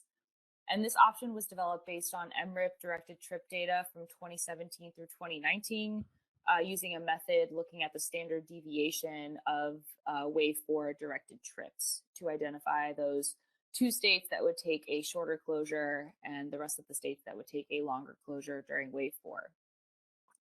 B2C would be a regional closure that would allow each region to select a 2-week closure period at a minimum during wave 4. So potential regions as listed here are defined in the draft amendment. However, the document notes that the board can redefine these regions if desired. Just a quick note from the advisory panel meeting, there was some concern about state coordination and accountability associated with a regional closure option. So the next type of no targeting closure option is option B3, and this would allow states to select a 2-week closure period minimum to reduce effort during waves when the striped bass fishery is active and directed trips are occurring. As similar to the other issues, CE would not be permitted for this option. So sub-option B3A would require states to select a closure period during a wave with at least 15% of the state's striped bass directed trips. B3B would require states to select a closure period during a wave with at least 25% of the state's directed trips. And again, these options were developed based on MRIP data from 2017 through 2019.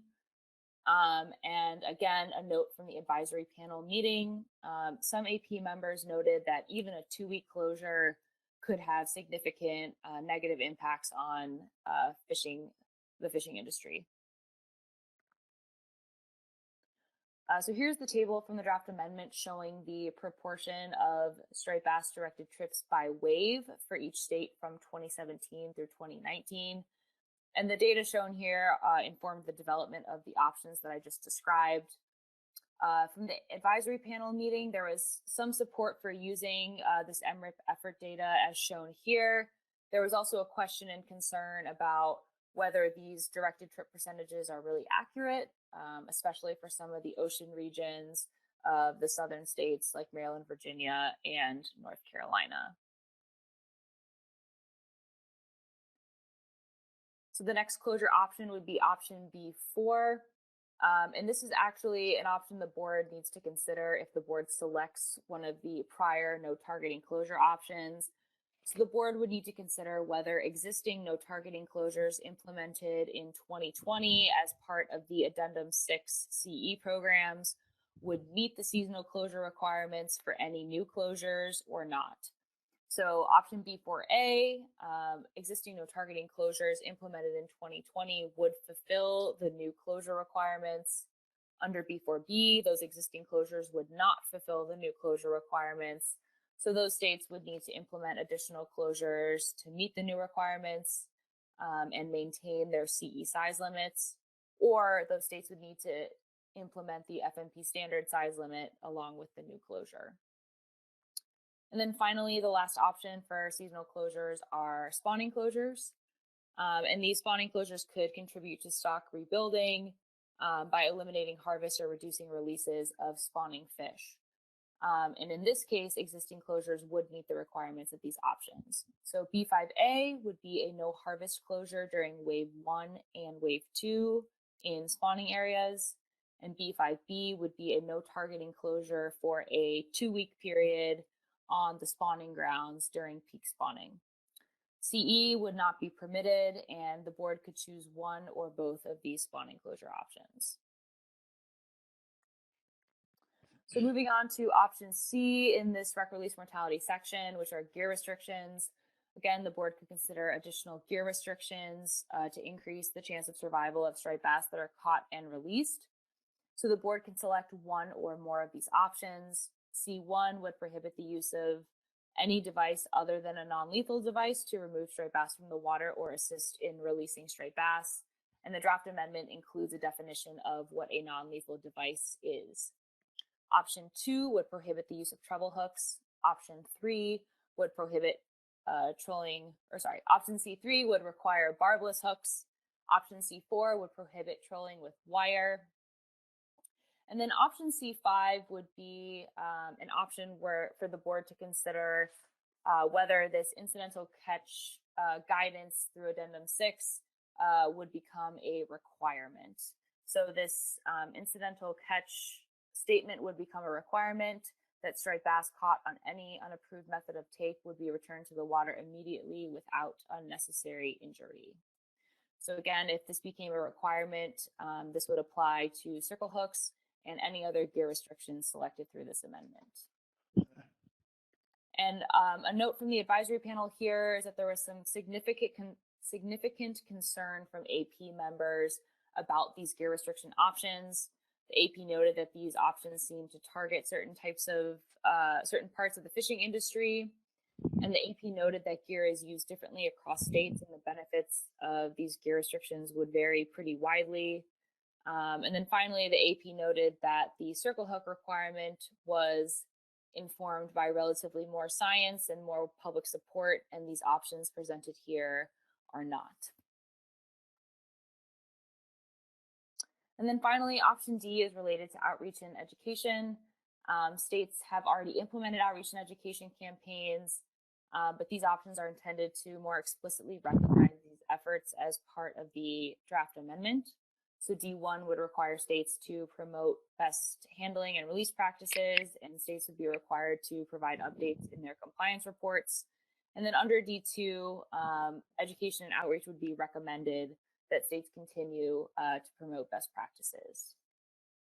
And then one AP member noted that this required outreach would need to be clearly defined. So with that, Mr. Chair, I'm happy to take any questions on these recreational release mortality options. So questions for Emily, and then we'll get into the statements and suggested modifications, if any. Questions? Tony? I have Adam Nowalski and Jason McNamee, and Tom Fody, your hand was up and then it went down and then it was up and then it went down again. So I'm not sure. Adam and then Jason. Given the concerns from the AP with option C and their comments, is there anything in the way of mortality studies that we could use to justify the inclusion of those restrictions? Emily? Thanks, Adam. Let me just get down to that section of the draft amendment here. So for treble hooks, the draft amendment referenced a couple of studies, as well as for the barbless hook option, one study was referenced there. But there were no studies referenced for the trolling with wire option or the non-lethal device option.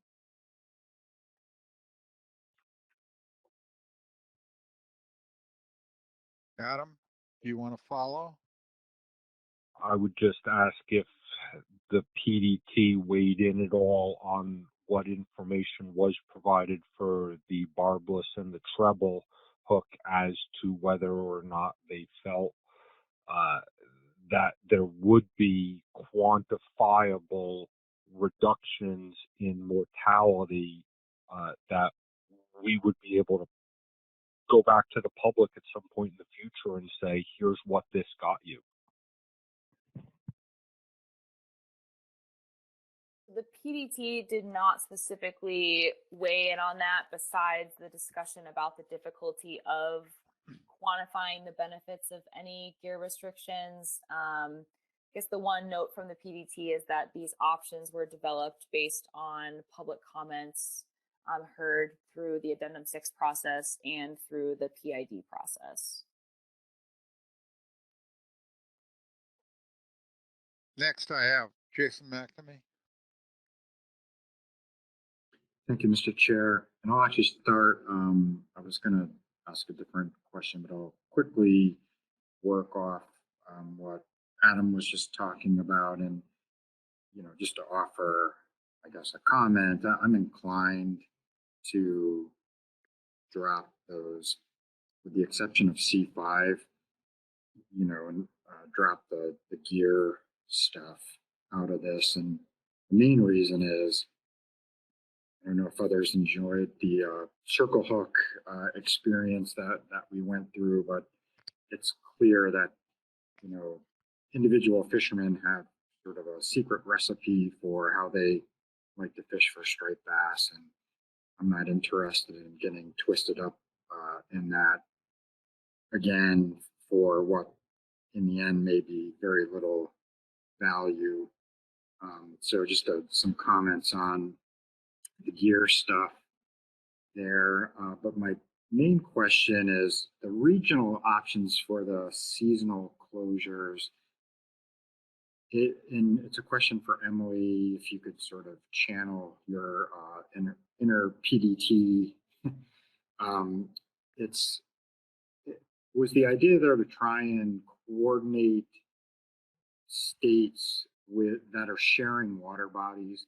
I do see a sense in trying to group states by shared water bodies, because I think it would be problematic to enact a closure.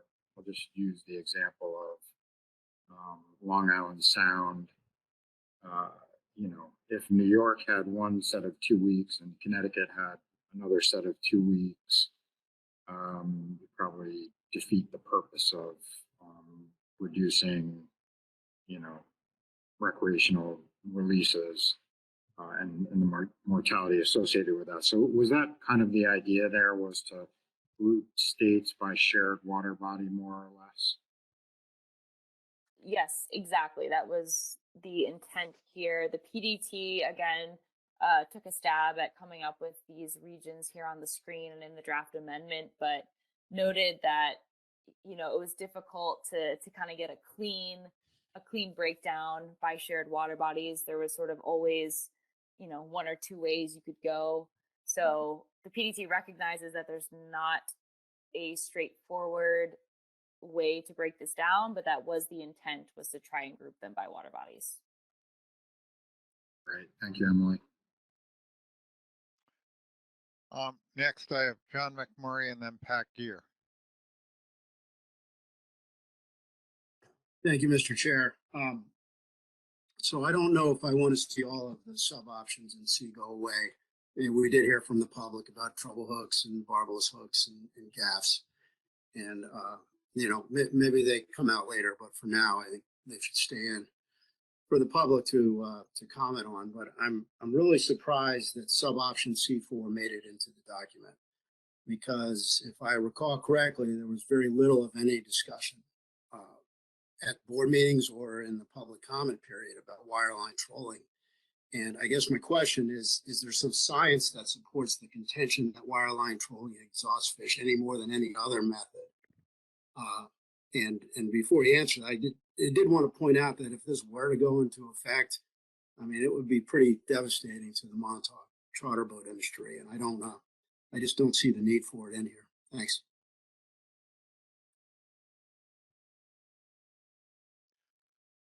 Okay, Pat Keir, and any preface this, whatever comments are going to come after this, it would be really helpful if you'd refer to a specific number or letter and then say, I think this should come out.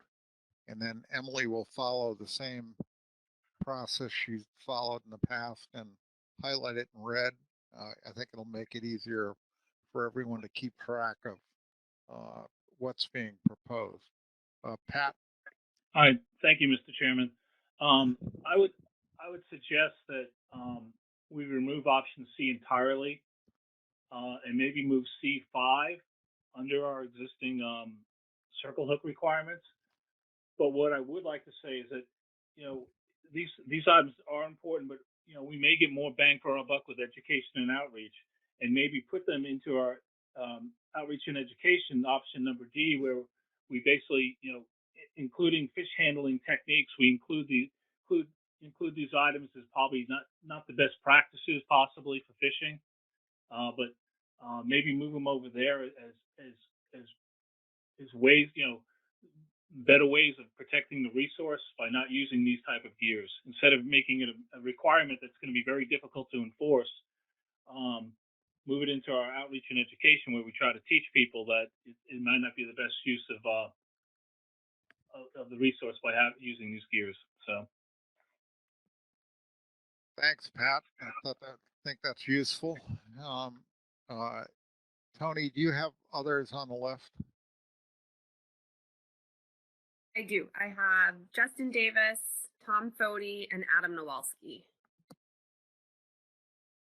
Justin?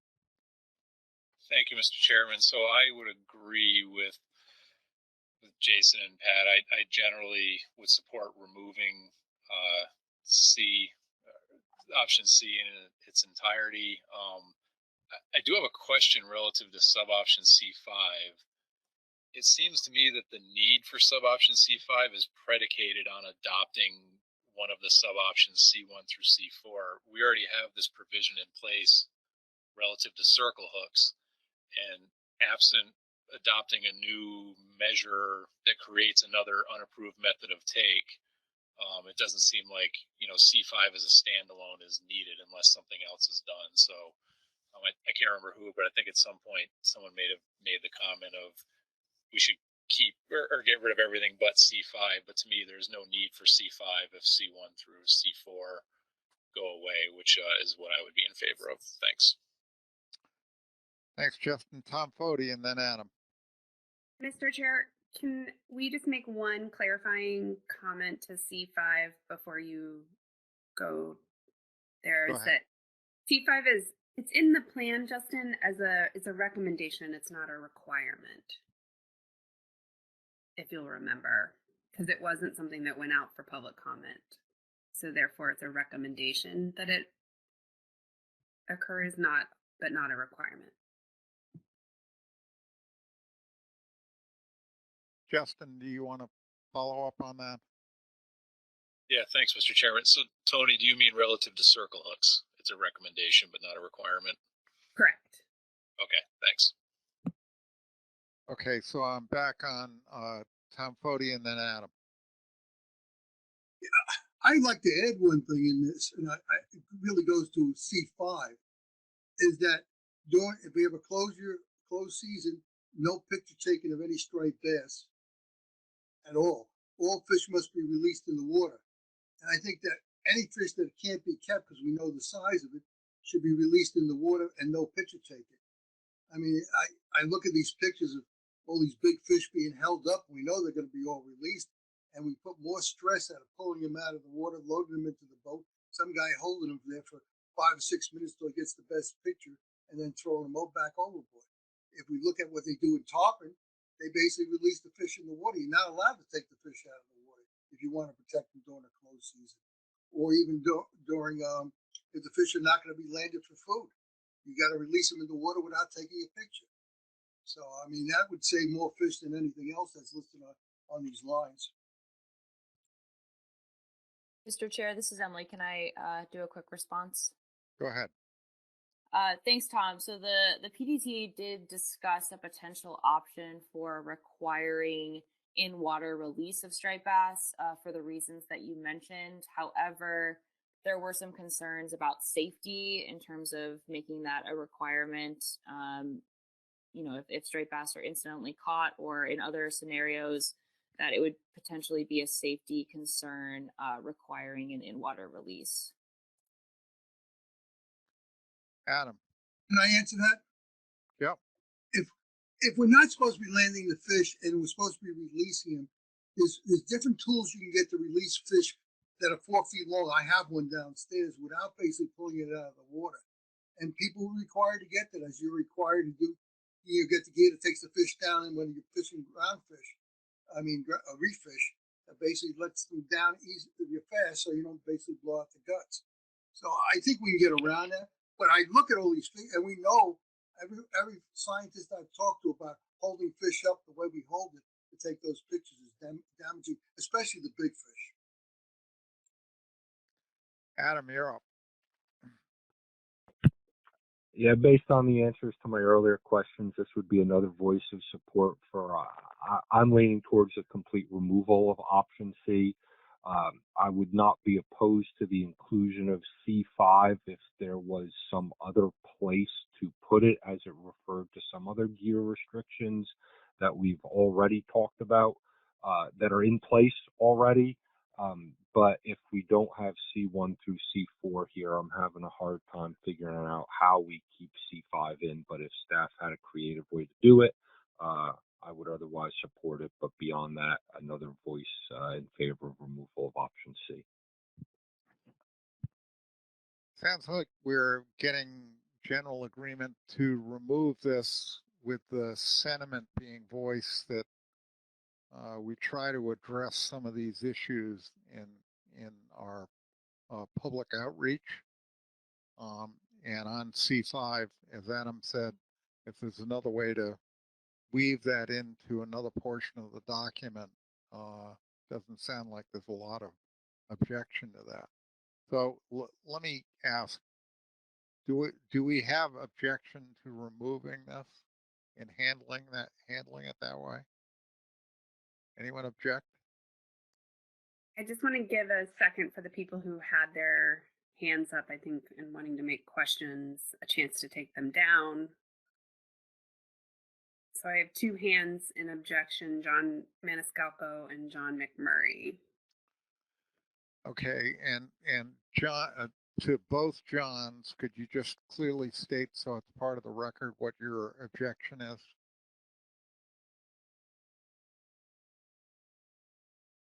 Johns, either one of you? So, Yeah. This is John Maniscalco, and I am not speaking for John McMurray, only for myself at this point, but I wonder why we would remove formal consideration of prohibiting gaffing. I don't understand how anyone would think that, despite maybe there's not a study that we're pointing to at the moment, but shoving a giant point through a part of the fish does not seem like it is a likely to lead to a low level of release mortality, and I don't know why we wouldn't be considering it at this point. Thank you. Thank you. John McMurray. Thank you, Mr. Chair. So the goal is to reduce discard mortality. These seem like very common sense ways to do it. Even if there's difficulty in assessing the effectiveness of them, well, it's common sense that pulling 3 hooks out of a fish is more difficult than pulling 1 out. And same could be said with barbed hooks versus unbarbed hooks. I'm not going to fight everyone on this, but I do think it should stay in. I think the public should get a crack at it. Thanks. Okay, so it sounds like the consensus is take it out. We have 2 objections. I would ask that those objections be reflected in the minutes. Any other changes on this section? I have Mike Armstrong followed by Max Appleman. Mike and then Max. Okay, I'd actually like to register an objection to get rid of C1. We put that in, it's been successful. I think it's something that's doable and should be in there, as is number C5. So I'll put that out there. Can we go back to B? Certainly. If we could bring that up on the screen. Anyway, so, we're willing to do very difficult measures to help this start, but seasonal closures at the height of tourism is not difficult. That's catastrophic. For benefits that are currently unquantified, and 2 weeks is not going to get us a lot. Our whole fishery strike bass during the summer, essentially. So we're shutting down the wreck fishery in Massachusetts for 2 weeks in July, August. That just can't happen for us. If there was a huge quantifiable benefit, sure, we'd jump on board, but that's just not there. I'm okay with leaving an option in that gives the states a little bit more flexibility to move it out of wave 4 if we have the data. So I'd advocate for eliminating B1 and B2, and the others can stay. Mike, you faded out a little bit. Eliminate B1 and what? And B2. Okay. Which I think that's the coastwide option, which is just a non-starter, and then let's see, B2, a bunch of options, but all of them are closures during wave 4.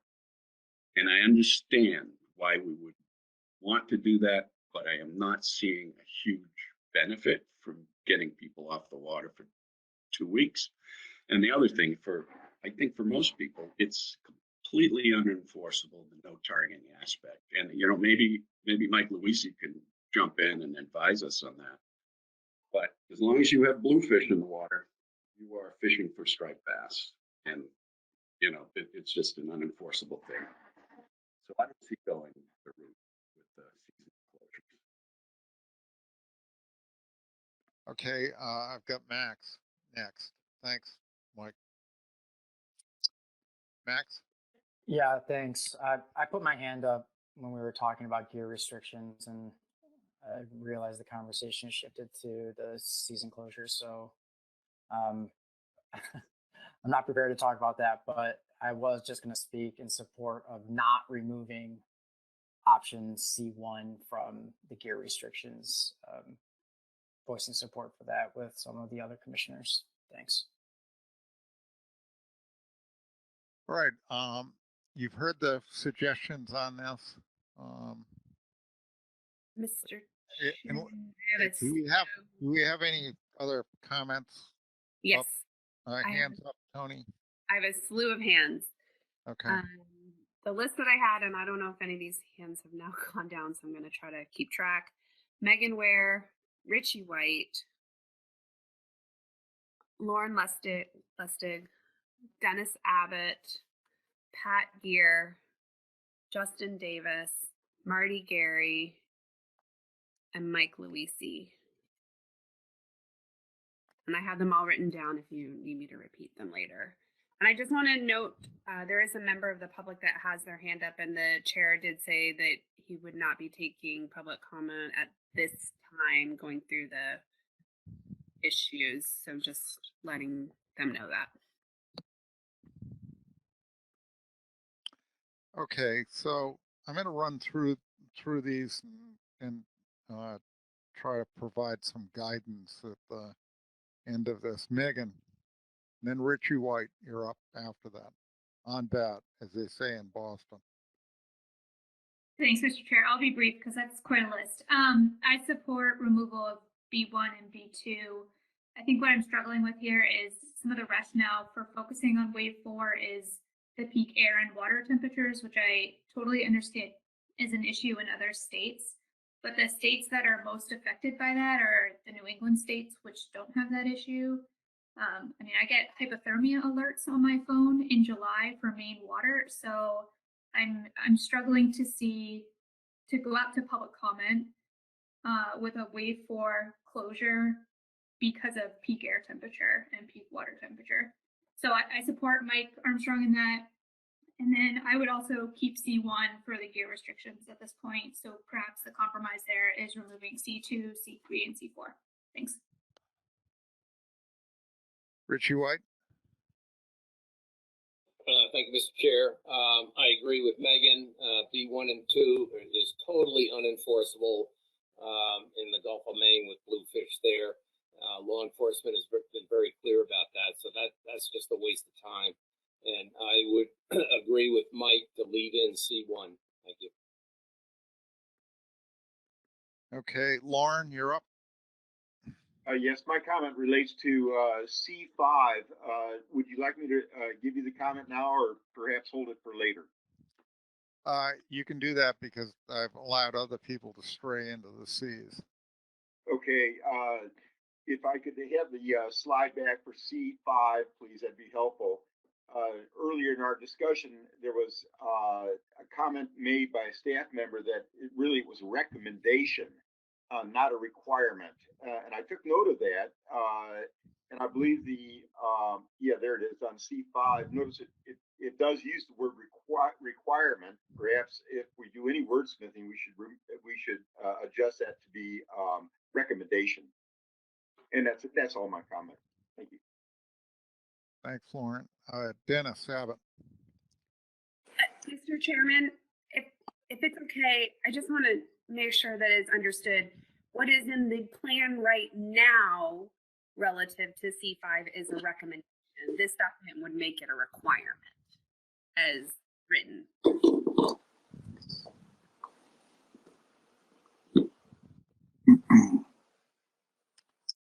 Dennis Abbott. Yes, thank you, Mr. Chair.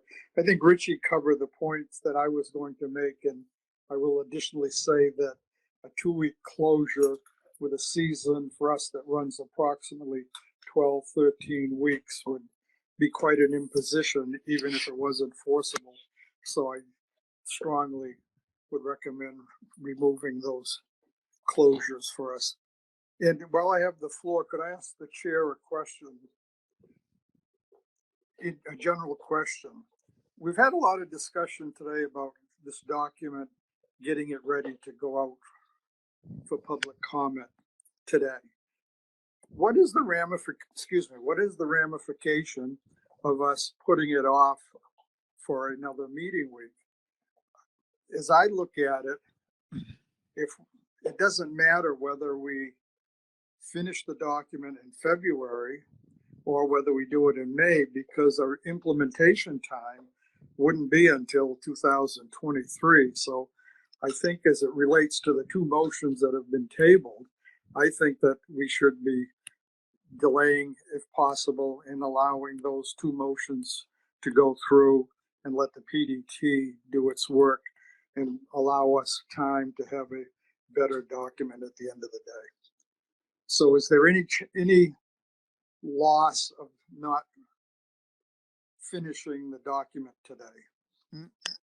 And that's a good question, Dennis. And that's exactly why I said early in the meeting a couple of times that regardless of which path we follow, we implement at the same time. So there's really nothing lost by deferring action. As far as I know, the staff can correct me if I'm wrong. It's still a 2023 implementation timeline, regardless.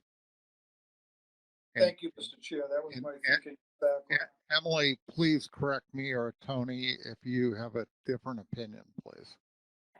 I think that is correct, David. I think the one thing that we would look for from the board is areas that need improvements to, that if it's not going to go out for public comment today, that we know that so that we can send it back to the PDT. So for these motions that have been tabled, we would need to address them before the end of today so that if they did pass, we could have the PDT work on them so that you could approve something for public comment in January.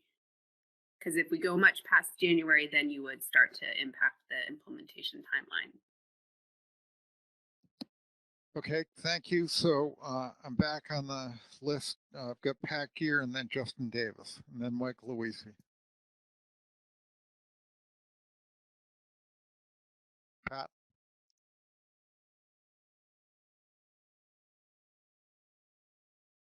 Tony, is he unmuted? No, I got him. There we go.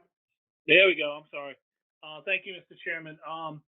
This is a clarifying question for the members of the PDT. Do the 15-day period, so they have to be consecutive days? Yes. They do have to be, okay. Yes. All right, and as far as going back, I know I'm jumping around a little bit, but as far as the gears with, the gaffing, we've tried to do that with cobia, and we know we have a law in our state for no gaffing for cobia, but it's pretty much unenforceable for the most part unless you see them, and that's why I just felt that it would be better to try to do education and outreach. But if folks feel it's important to leave it in there, I'm okay with that too. Thank you. Thanks, Pat. Justin, and then Mike, Luisi.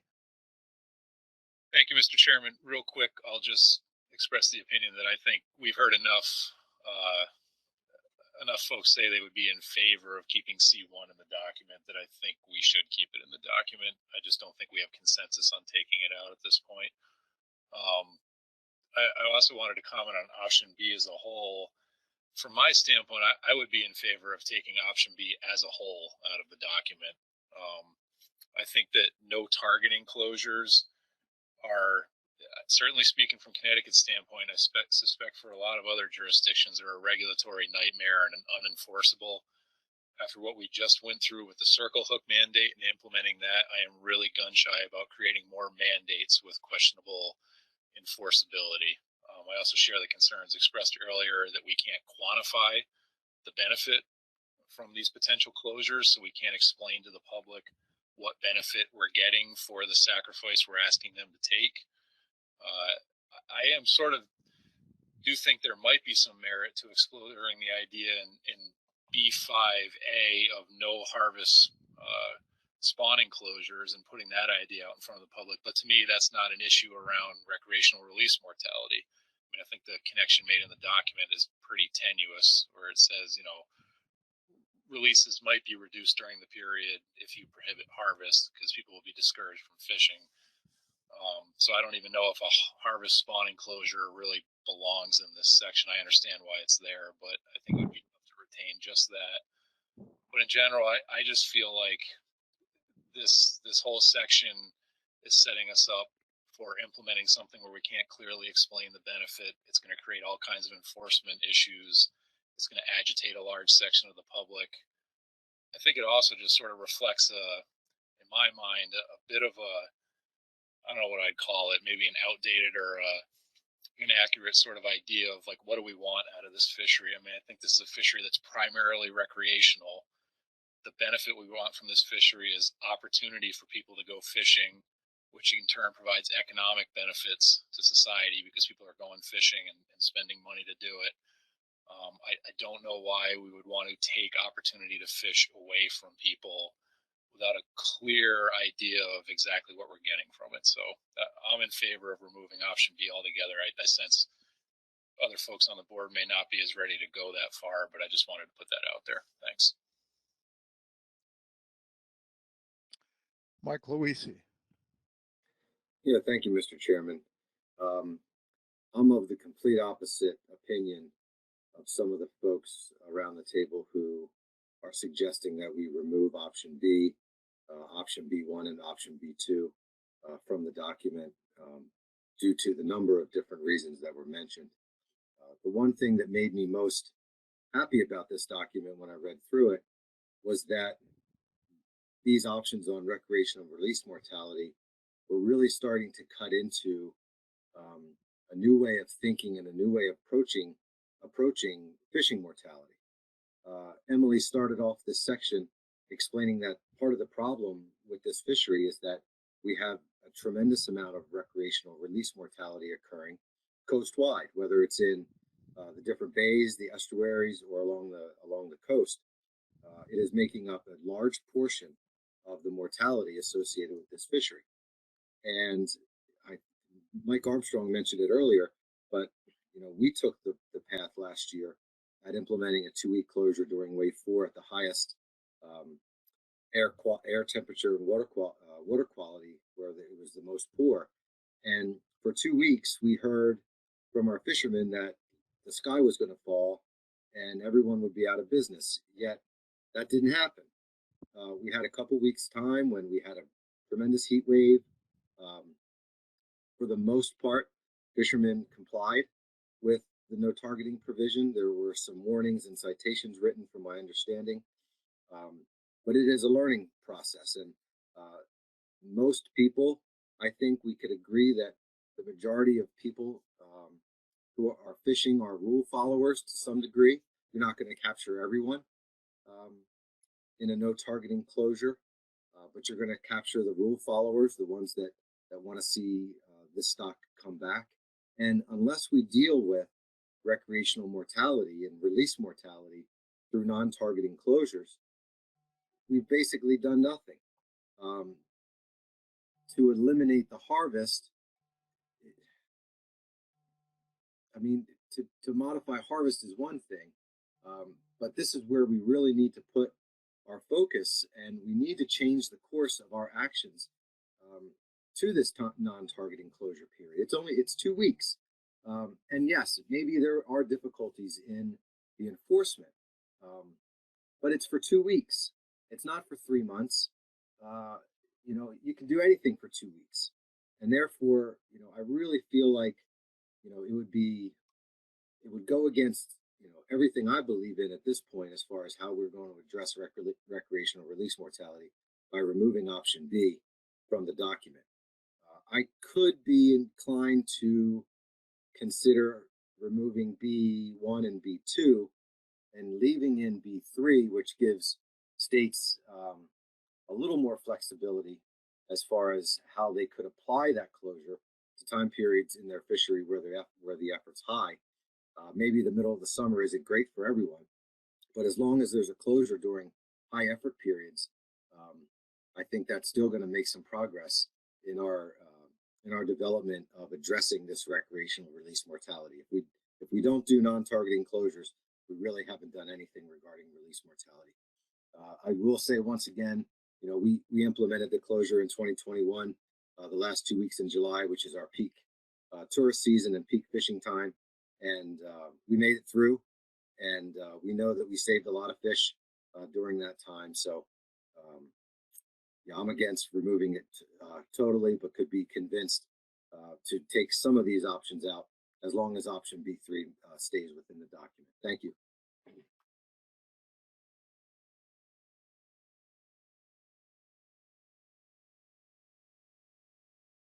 David, I have more hands. Do you want that list? David, if you're talking, I can't hear you. Hold on. Where'd you go? That was my best speech of the day. I'm sure it was. Sure it was epic. So I just make the personal observation here that I am, as a recreational angler who targets striped bass with a fly rod and practices 100% catch and release, I am very sensitive on this issue. But I found myself in listening to both Justin and Mike agreeing with both of them on parts of what they said. This is a good example, I think, of an issue that just begs us to continue to work on it, figure out ways to continue to work on this. And maybe we just separate this out from the document, this section, but commit ourselves to working on it over some period of time, 6 months, 9 months, and try to get at some of these nuances and problems. I mean, the enforceability problem that has been talked about, I think, is real. And some of these other issues, I think, would benefit if we had a little bit more time as a board to kind of focus on it.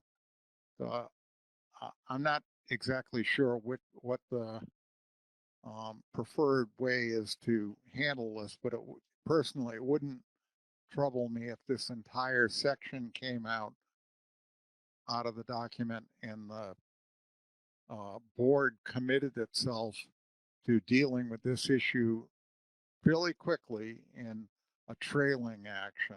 But that's the only suggestion I have. Thank you. So I'll go back to being the chair. We have kind of a consensus with some objections on removing the red. And the objections were Mike Luisi and Emily. Can you tell me who else objected? I don't recall if anyone else objected to removing B1 and B2. Mr. Okay, Chair, so hands up, and I'm not sure if they're an objection or if they just want to speak. Okay, so who are the hands, Tony? I have Joe Semino, Emerson Hasbrook, and Jason McNamee. Joe, you're up. Okay, thanks, Mr. Chair. I've been pretty quiet. I sat through our May meeting as a former PDT member, being pretty scared, thinking about the task that they had at hand. And we've just spent the past several hours eviscerating their work in what I think was the only options they could have provided us. So I'm not sure the board knows what they want at this point. But I do agree with Mike Luisi's sentiment that just because something seems unenforceable, there's a lot in straight bass management that has that same sentiment that we felt was important, like circle hooks and federal water closures for other reasons. So it does disappoint me that we're just going to walk away from one of those unenforceable management options. And I think just in general, we're not ready for a document to go out to the public if this body has taken the actions that they have today compared to the requests that they had in May. So thank you. Thanks, Joe. Emerson and then Jason. Thank you, Mr. Chairman. Can you hear me? Yes. Yeah, I'm not really opposed to removing options B1 and B2, but I am completely opposed to removing everything in section B.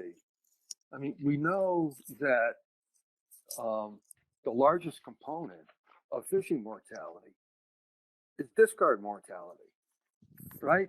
But if we take all of section B away, and we've just taken most of section or part C away, we've pretty much taken everything away that might address discard mortality here in the recreational fishery.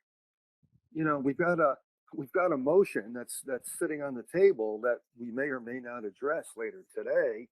That's going to start a rebuilding program, and develop, either, option one I think was going to be status quo target, or option two was going to be to establish an F rebuild. So if we're not going to do anything to address the largest component of F, what's left for us to do if we pick up that motion, or if we're going to do anything to rebuild this resource? We're already down to one fish. You can't go less than one fish, right? And if we're looking at reducing F, then what do we have left? A shorter season? What's the difference in a way between a shorter season and a closed couple of weeks during the season? I think we need to be careful in what we remove from this, or we're not going to have anything, and then we're going to be in a real tough place to rebuild this resource. So unless there's something else, or unless we want to defer while the plan development team develop some other options to replace B, I'm going to ask it's a direct question, but it's somewhat rhetorical. What are we going to do to reduce release mortality, which is the largest component of F? Thank you. Thanks, Emerson. Jason. Thank you, Mr. Chair. So maybe I'll start by saying I'd be okay with the removal of B1 and B2. I think they're kind of prescriptive, and I think the rest of B can be inclusive of these anyways. And the reason I say it in this order is I tend to agree with Emerson, and that is, this is clearly a tool. And so we should, and an important tool, I think we're getting to the point where we're kind of limited. So I think it would be a mistake to completely remove B from the document. Removing B1 and B2 meets this goal that I think we have here of trying to streamline the document a little bit. I think the rest of B, again, can incorporate any of these options here in B1 and B2. So we slim it down a little bit. We don't remove the notion of closures entirely from our arsenal here of the tools we have available to us. The other thing I wanted to bring up, we haven't hit on, but that is B4, sub option B4. And if it's okay with you, I know we're getting late here, Mr. Chair. I don't think we're going to finish in the next 2 minutes, but I'm kind of wondering, so this was the part that has to do with existing closures being, you know, being able to account for this stuff with existing closures. And I'd like to know a little bit more about the PDT's thinking behind this. Specifically, is our goal here to be additive with these options here? And like in that case, I would say, no, you can't swap in something you already have to account for one of these closures. But if that's not the intent, then I would feel differently about it. So I'm just wondering if Emily might be able to quickly shed a little bit of light on that. And if it's not a quick answer, I'm fine just kind of thinking about it on my own. Mr. Chair, this is Emily. I can provide a quick answer. Sure. So B4 addresses those. There are 2 no targeting closures implemented in 2020 as part of Addendum 6 CE programs to achieve the 18% reduction, and that was for Maryland and PRFC. So from the PDT's perspective, the PDT just wanted to flag with this option that those existing closures were implemented to contribute to achieving the 18% reduction in those states. So just acknowledging that those closures were part of achieving a reduction, and whether or not the board, the board's desire to account for those as part of any new sort of closure, or if those states would need to implement additional closures because those closures are already being used to achieve a reduction, if that makes sense. Oh, thanks for that, Emily. That's perfect. So I appreciate that context. And, you know, that one, again, as long as B is going to be in here in some way, shape, or form, I think that's a really important one for us to think on a little bit and comment on. So thanks for that. Okay, so Tony, do we have anyone else on the list who hasn't already spoken? No, we do not. Okay, so I mean, we get kind of 2 suggestions on the table. Remove the items in red, and then there's a suggestion that we on C, if Emily could jump to C, please, is to leave C1 in the list. So that would be black, Emily. So, Got it. Okay, so my question to the board is, that's kind of where I see the consensus at this point. Is there anyone that objects to that consensus? So we would remove these 3 red items, and then if Emily can jump back to the prior slide.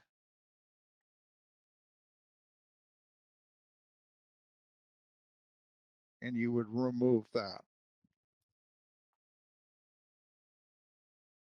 We had a couple of objections, and those objections will be noted. We had Adam and Mike Luisi with their hand up in objection. Yeah. So any further discussion? If not, the items in red will be removed. You still have Adam and Mike with their hands up. I'm not sure. Adam, you want to speak? Yes, I would. Thank you. On option B, I agree that we're closer to consensus on the removal of B1 and B2 than we are to a consensus of keeping them in. I wouldn't object to B1 and B2. I think the other Bs provide a range of options for that. With regards to option C, I have not heard a consensus on leaving C1 in. I've heard what I would believe is a split in terms of people that I've heard speak.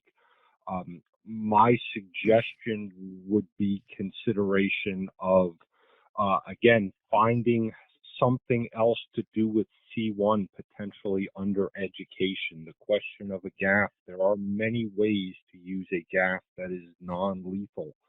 A lip, for example. There can be an awful lot of education that can be done. There's no need to go ahead and gaff fish that you know are borderline. I think that from what we've heard today, I think there have been people that have spoken in favor of leaving this in that have raised some very valid points. However, I think if we're going to just leave gear restrictions with this one item in here and say gaff or no gaff, given the other issues we've heard and concerns about it, I think the gaff question would be better served as an educational item right now. We're talking about some really comprehensive changes to the fishery here in a lot of ways, to introduce more regulatory and enforcement issues already. Our goal here is to do everything we can to encourage angler compliance and angler satisfaction, which will result in them following the regulations and promote the conservation of the resource. The farther we get away from that goal, Mr. Chairman, I think the more of a disservice we do to the resource as well as ourselves.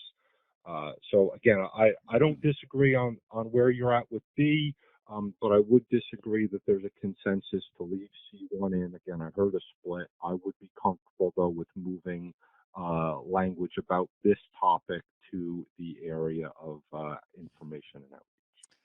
So let's just do this sequentially. Emily, if you go back to B, please. Okay, so these items are coming out by consensus with a couple of objections. Now we'll go back to C, so everyone is clear. We got a couple of different ways of handling C1, but it seems like we have agreement on the rest of C. So do we, if people could, members could comment on whether or not they want to handle it the way Adam is suggesting, or leave it as is, that would be useful.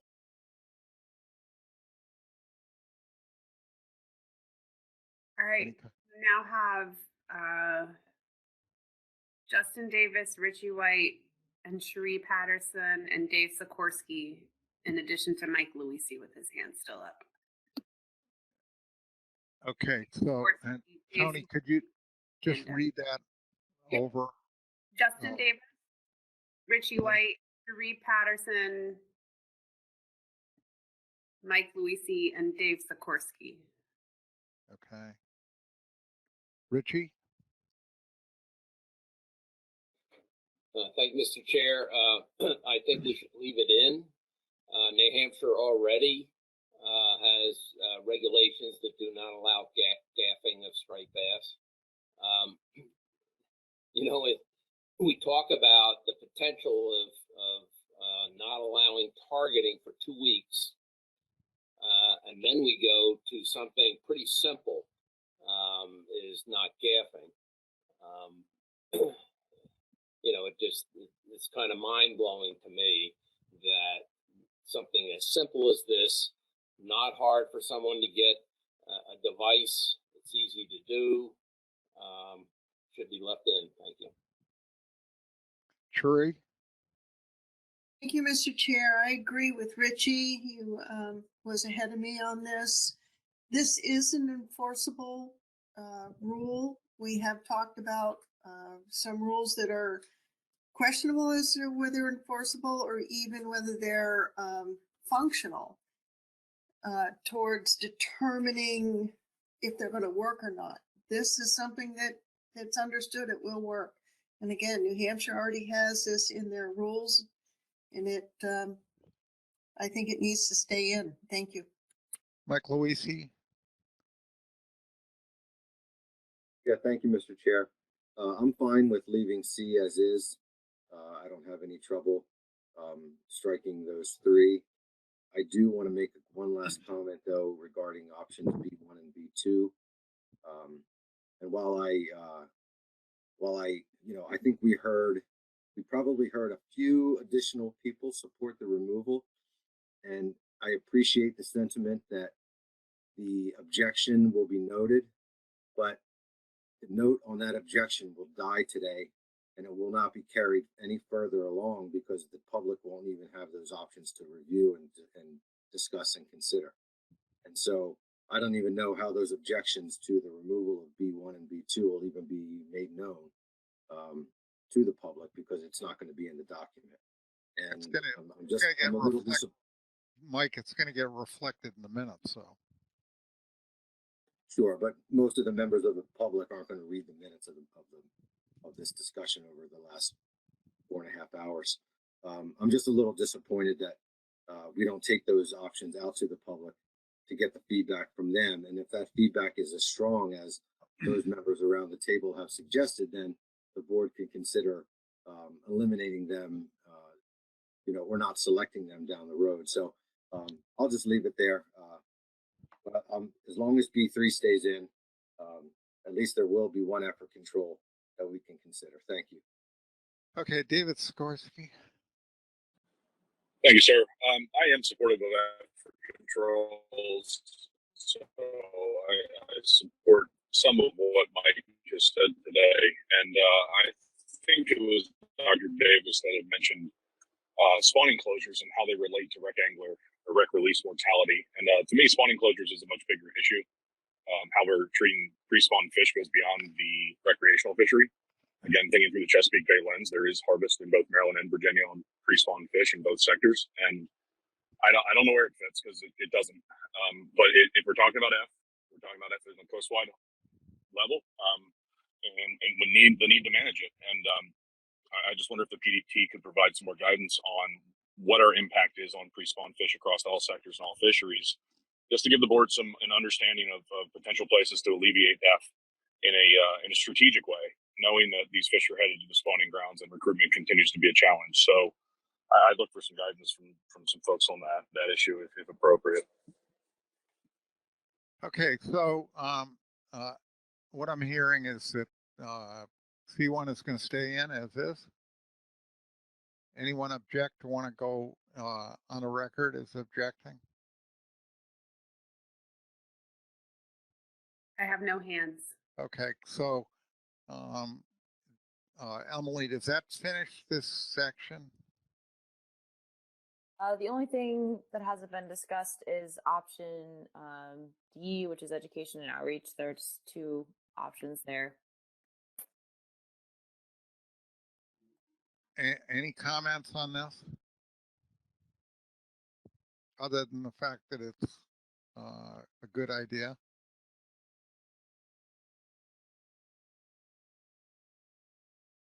Okay, so I think we're through with this section. As I announced right at the start of the meeting, it was my intent to deal with the addendum 7 issue because I think, and then we're going to come back to this document and pick up exactly where we are and decide what path we move forward. So the meeting is going to continue. So Emily, if you would move on to addendum 7 and just outline this. I think this should be a fairly quick issue to deal with, and then we'll come right back and pick up where we left off.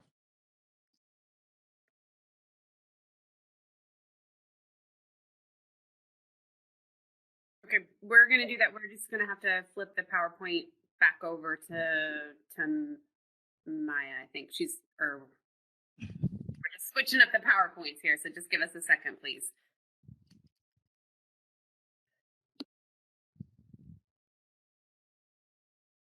All right, Tony, I've got it up here on the screen. I can go through the presentation.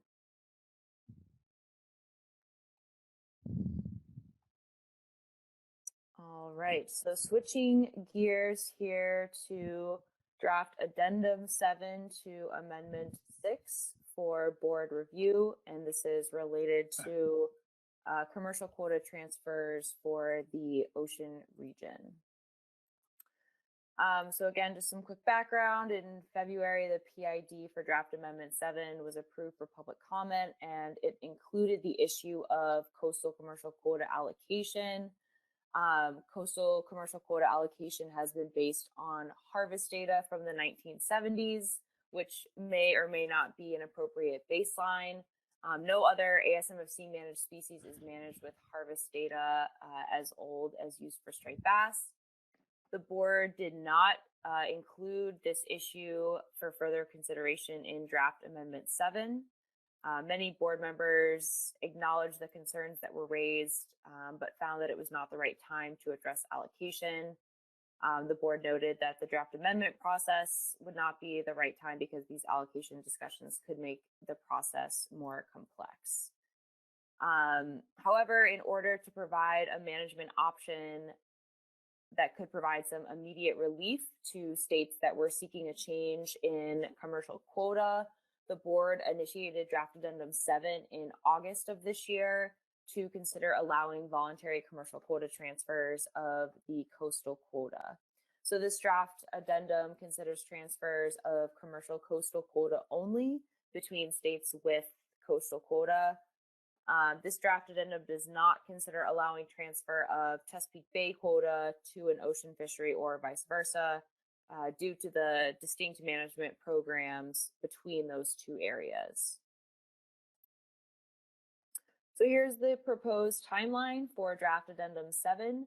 After the board initiated the draft addendum in August, the PDT developed the draft addendum document, which was included in supplemental meeting materials for the board's review.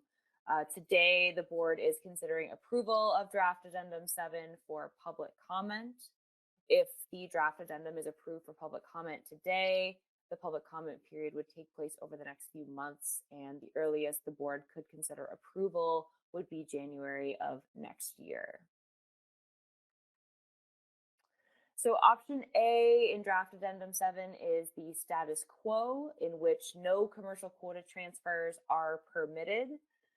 The only alternative in this draft addendum is option B, which would allow transfers of coastal commercial quota. And under this option, transfers between states may occur upon agreement of two states at any time during the fishing season, up to 45 days after the last day of the calendar year. All transfers require a donor state and a receiving state, and the administrator, commissioner of the agencies involved must submit a signed letter to the commission identifying the involved states, species, and pounds of quota to be transferred. There's no limit on the amount of quota that can be transferred by this mechanism, and a transfer becomes effective upon receipt of a letter from the commission staff to the donor and receiving states, and does not require approval by the board. All transfers are final upon receipt of the signed letters by the commission, and these transfers do not permanently affect the state-specific shares of the quota. And then finally, once quota has been transferred to a state, the state receiving that quota becomes responsible for any overages of the transferred quota. The PDT in the development of this draft addendum noted some concerns with adding ocean commercial quota transfers to the fishery management program at this time. If the board approves draft addendum 7 for public comment, it is recommended that the PDT's concerns be added to the draft addendum document. And the PDT notes similar concerns were previously raised by the technical committee in 2014 when transfers were considered in draft addendum 4. So the first concern from the PDT is that quota transfer could undermine the goals and objectives of the addendum 6 reductions. The commercial ocean fishery has consistently underutilized quota. And during the addendum 6 process, the TC noted that the reduction in commercial quota would achieve the necessary addendum 6 reduction only if the commercial fisheries perform as they have in the past. So if they continue to underutilize their quotas to the same degree. So this assumption would be violated if the transfer of commercial quota is permitted. And if addendum 6 quotas were fully utilized by allowing the transfer of latent quota, harvest would be higher than estimated in those addendum 6 projections. The second PDT concern is that a pound of commercial quota is not equal across all states. Through conservation equivalency, states have been able to adjust their commercial size limits, and this results in changes to their respective commercial quotas. So for example, when implementing addendum 6, Massachusetts increased its commercial minimum size limit, and this increased its quota. New York lowered its commercial slot limit minimum, which decreased its quota. These types of changes in state quota through CE have been occurring since before addendum 6. So over time, there have been several adjustments to commercial size limits, resulting in changes to commercial quotas. Given additional time, the PDT might be able to address this issue and consider all the changes made to the base quota allocations over time. So, Mr. Chair, that wraps up my summary of the draft addendum and the memo from the PDT.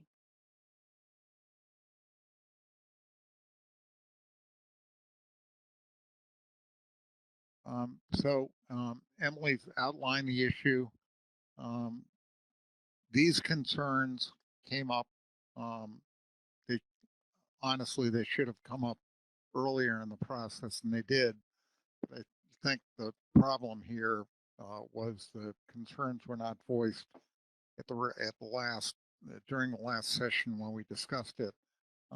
There were other issues that got raised by New Hampshire. Now, I spoke to members of the Delaware delegation, basically told them that I would recognize them at the start of this meeting. They've heard the comments that have been made and the concerns that have been made, and I think John Clark would like to speak directly to those and offer a path forward. John? I think it was, I don't know, Roy Miller has his hand up, so maybe it was. Oh, it was Roy, David. I'll defer to Roy. Oh, okay, Roy, please. Thank you, Mr. Chair. I have a motion I would like to put before the group. I had sent it to Tony. Hopefully she can load it. We're going to get it up there for you, Roy.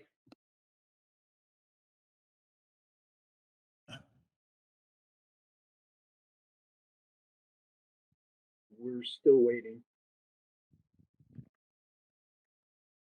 There it is.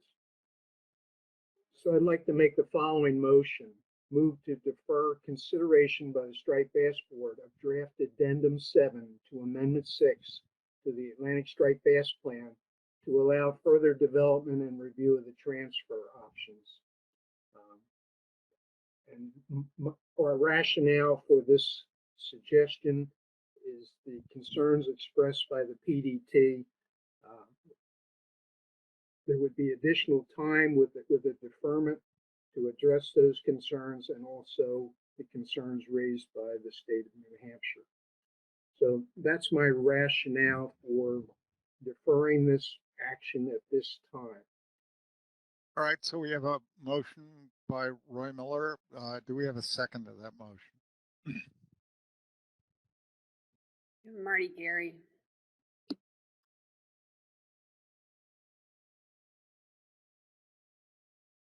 seconded by Marty Gary. Roy, just for my own edification, the last time this issue came up, John spoke on behalf of your delegation and basically voiced the opinion that that his state, your delegation, would be willing to work with the commission staff on this. Is that still the intent? Yes. Okay, thank you. So questions for Roy, or excuse me, Marty, would you like to comment as a seconder? Thank you, Mr. Chair. Only just to say I've had a chance to sit in on virtually every PDT meeting, so I fully understand their concerns. I think Delaware does too, but also been talking to the delegation in Delaware, and I think a lot of the folks understand that side of the equation. This is another opportunity to see if we can address their needs and also the concerns. So hopefully this will get there. Thank you. Okay, thanks, Marty. Other comments? I have Megan Ware and then Mike Armstrong, then Cherie Patterson and Chris Bat-Savage. Megan Ware? Thank you. I think this would be a question for staff. I'm just trying to understand what this means in terms of timing. So is the intent to bring this back at the February board meeting? Or is there potentially going to be too much going on with Amendment 7 that would be a further out task? I'm just trying to understand. Thanks, Megan. Emily, I'll pinch it for you. I think it depends on, again, what actions get changed in the document and then how much work the PDT has on Amendment 7. The board has said the priority is Amendment 7, and so the PDT would work on those issues first prior to working on changes to Addendum 7. And it would depend on what feedback we got from the states. I don't know if it's just Delaware, if we're also going to be getting feedback from other states of what issues to address.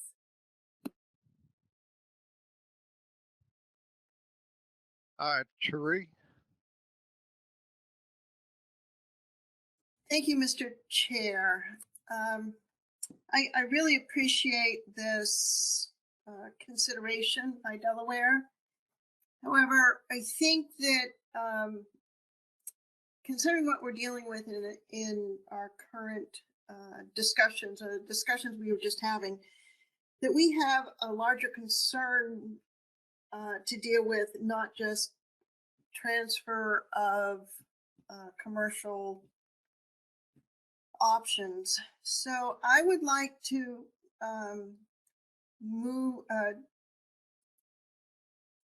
do a substitute motion. That's within your right. Thank you. I'd like to move to postpone draft Addendum 7 to Amendment 6 until such time as striped bass is not overfished and overfishing is not occurring. And if I can get a second, I'll provide some rationale. Do I have a second? Tom Fody.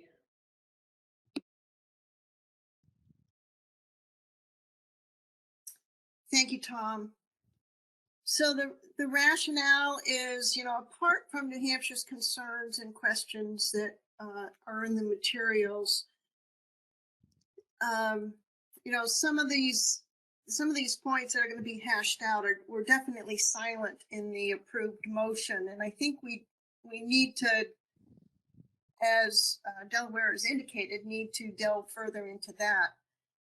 But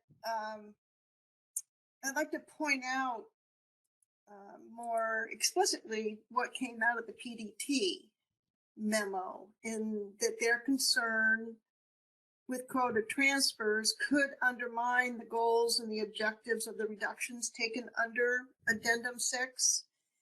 During the Addendum 6 process, the TC noted the reduction in commercial quota would achieve the necessary reduction in commercial removals only if the commercial fisheries perform as they have in the past. Addendum 6 commercial quotas were fully utilized by allowing the transfer of latent quota. Commercial harvest would be higher than estimated in the Amendment 6 projections, and states would not maintain the required commercial reduction, thus potentially undermining the goals and objectives of Amendment 6 to end overfishing. A pound of commercial quota is not equal across all states through conservation equivalency. And as the PDT had indicated, they really don't have the time to be looking at this. And they haven't had the time to look at all the changes made to the base quota allocations that have resulted from adjusting the commercial size limits. There's just too many questions here. And we're struggling on how to get out of a fish species that's being overfished, and overfishing is occurring. And I just don't think that this is a good idea at this point. Thank you. Okay, so Tom Foti, you want to comment as a seconder? Yes, I would like to. I'm not against Delaware getting more quota. I think, when I think of where we were when we set up the quota and what they were based on the years, is that when there was no fish spawning in the Delaware River and the Delaware Bay. So as New York's problem was because of lack of reporting on black sea bass and asked for more quota, the same thing with Connecticut, we have now seen the population in the Delaware River greatly increase. So we got to figure out a way of handling Delaware's situation. And that's, I could support doing that, but the transfer quota this time, no. So I would like we move ahead and try to figure out how to handle the problem of Delaware having a quota that was based on when the collapse of fishery was really non-existent in the Delaware River. Okay, so Tony, could we go back on the list? Could you give me the names again, please? We have Chris Savage, Max Appleman, John Clark, and Mike Armstrong. Okay, Chris, you're up.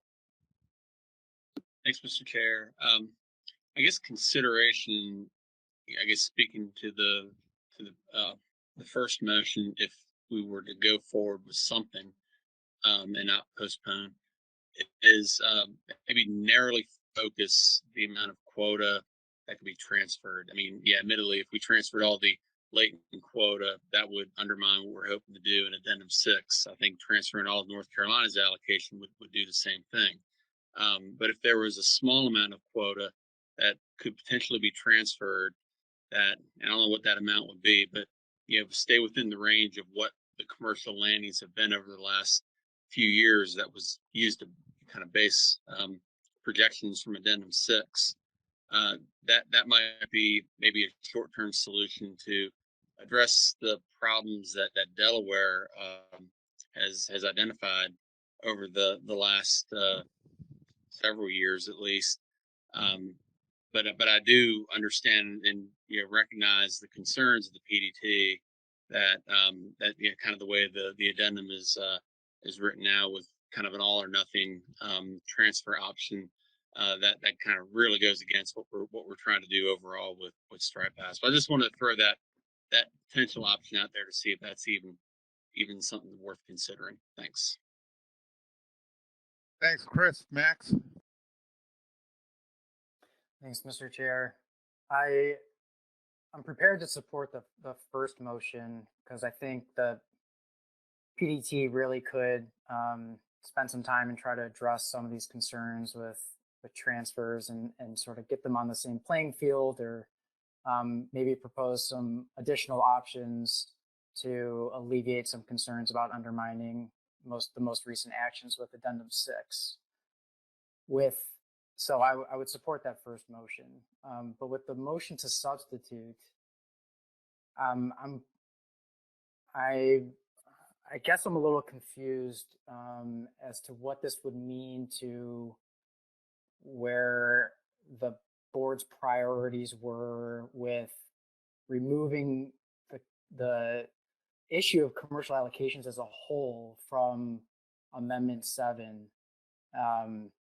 and putting it aside until after Addendum 7 was complete. I believe the intent was once Amendment 7 is implemented, there would be discussions about addressing commercial allocations from a coast-wide perspective. And this addendum was really just to try to provide immediate relief in the interim. So if the substitute motion were to pass and now we wouldn't even consider this until the stock is not overfished or overfishing is not occurring, where would that leave the board's priorities with addressing issues with commercial quota?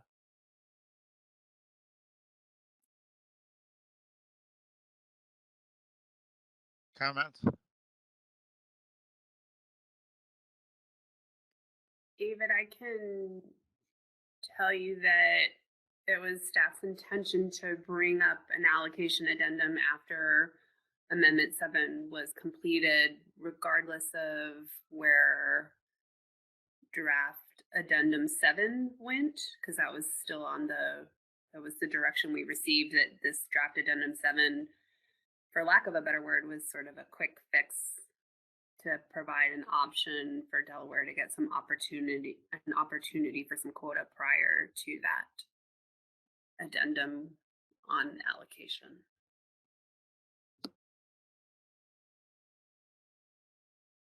Quick follow-up, Mr. Chair. Yeah, go ahead, Max.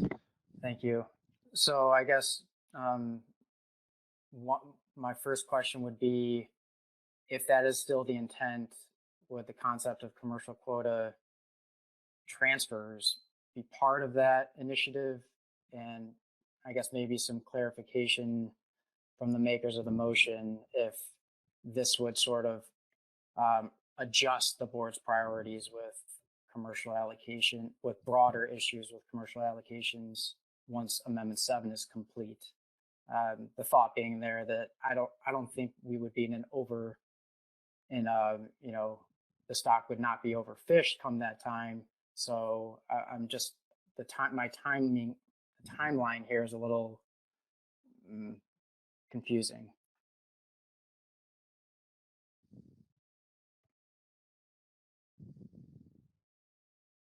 So someone, Charity, you want to provide clarification on that, or somebody on the staff want to comment on that? I can comment, David, to the extent that it is up to the board what would go in the allocation amendment. So we would need, obviously, direction from the board of what to put in the document. There's a possibility, I guess I could say that, Max. Anything is possible. And then I'll just say you have, I don't have the order anymore, but Mike Armstrong, John Clark, and Roy Miller with their hands up.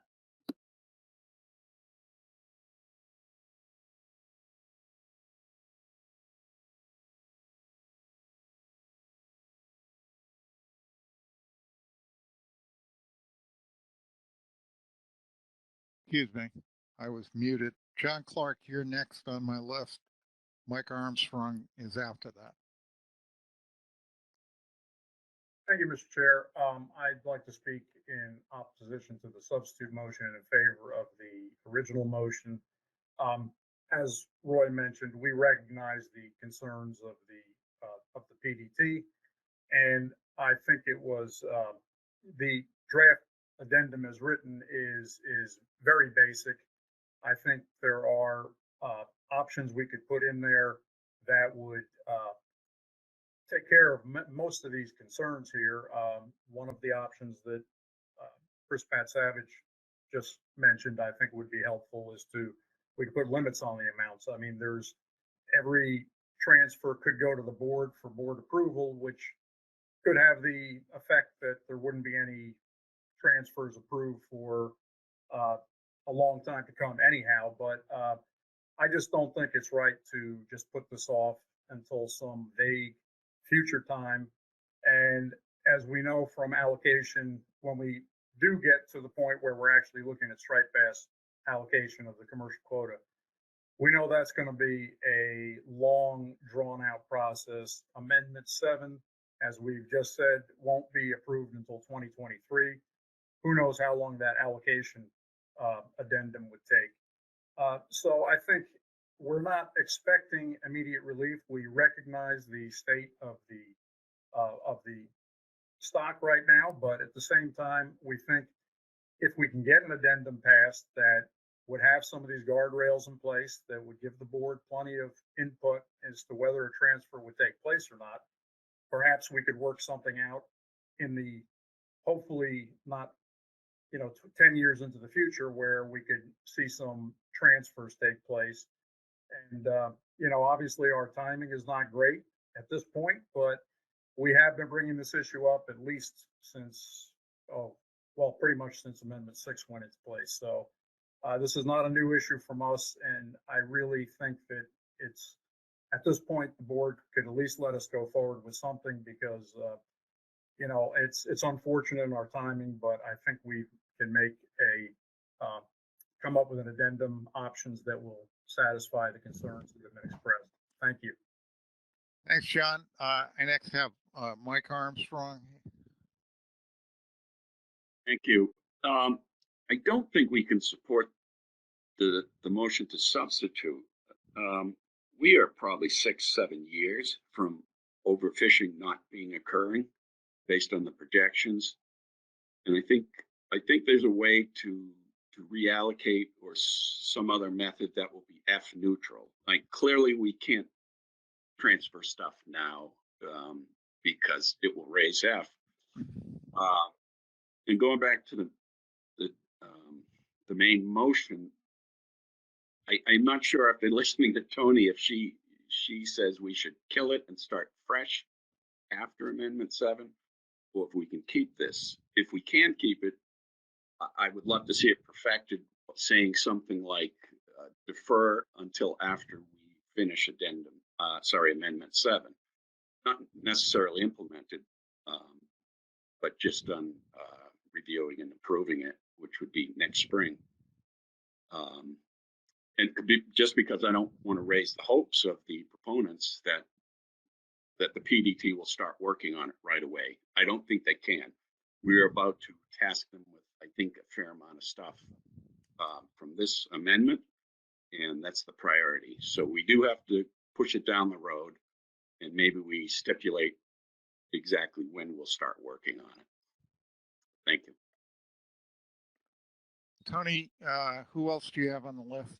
And I'm getting close to the point where I'm going to call a question on the substitute motion. Thanks, Mr. Chair. Roy Miller is next on the list, and I just want to make sure it's clear. I was just trying to outline the process for addressing allocations later down the road. I wasn't necessarily saying you all need to kill this or not, but I was trying to make clear that the PDT's priority will be Amendment 7, and if there is additional time, we will address Addendum 7 and bring it to the board in January if a motion were to pass. But if there is not time, then we would have to postpone longer. Roy, I'm going to give you the last word, and then I'm going to call the question. Very quickly, thank you, Mr. Chair. For the reasons that John has stated, and Mike Armstrong and Chris, I would recommend against approving the substitute motion. Recreational mortality is the largest component of our mortality that we have to deal with for the purposes of this addendum. Commercial harvest as it presently exists is not the problem. I feel that given sufficient time, we can craft a proposal that is close to neutral in terms of its impact on the coastal commercial harvest, and if not neutral, then close to neutral. And for that reason, I oppose the substitute motion. I specifically left the original motion indefinite in terms of how much time to allow. If people are more comfortable with putting finite limits on when the draft addendum can be considered, that would be something we would entertain. Thank you, Mr. Chair. Thanks, Roy. I'm going to call a question on the substitute motion. Do delegations need time to caucus? Anyone need time to caucus? I have one hand raised for caucus. Okay, so we'll take a 2-minute caucus, and then I'm going to ask Tony to call the roll, and everyone will raise your hand at the appropriate time, depending upon how you're voting. So 2-minute caucus.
Right, the time is up. Tony, you ready? I'm ready, Mr. Chairman. To expedite it, can we just ask for those in favor and I will call out the names? It'll be faster. Okay. I will do that. All those in favor of the substitute motion, please raise your hand and Tony will call out the names. I have New Hampshire and New York. That is all. Okay, so 2 in favor, opposed. Please take the hands down, and all those opposed to the motion, please raise your hand. Just gonna let the hand settle. I have Connecticut, Pennsylvania, New Jersey, Maine, District of Columbia,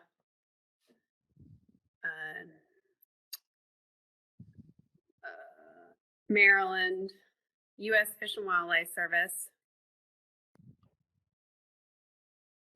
Delaware, Massachusetts, North Carolina, Rhode Island, NOAA Fisheries, and Virginia. So if I've counted correctly, I have 13. That's You correct. get PRFC, Tony? PRFC, 14. 14 in opposition. Any null votes?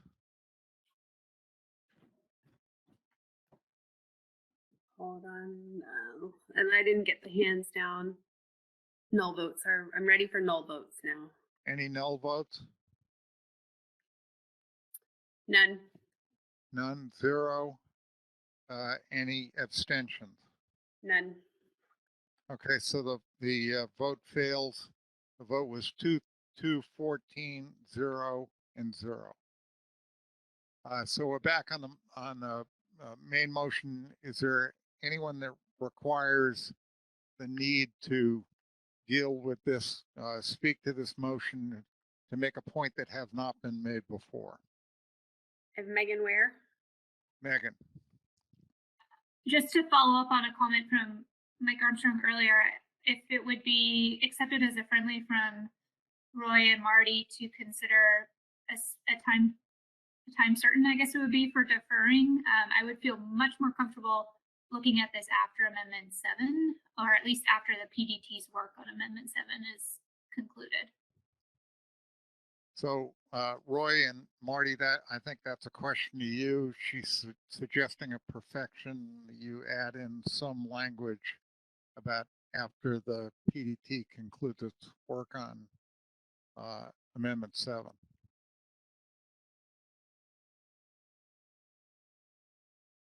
Roy, is that acceptable or not? If it's not acceptable, I'll just move to call a question. Mr. Chair, it's a little awkward. I would like the opportunity to confer with my colleagues in Delaware. Okay, so how long would you like to? Would 1 minute be okay? 1 minute is fine. Marty, you in agreement with that? Yes, Mr. Chairman, thank you. Okay, so Roy gets a minute.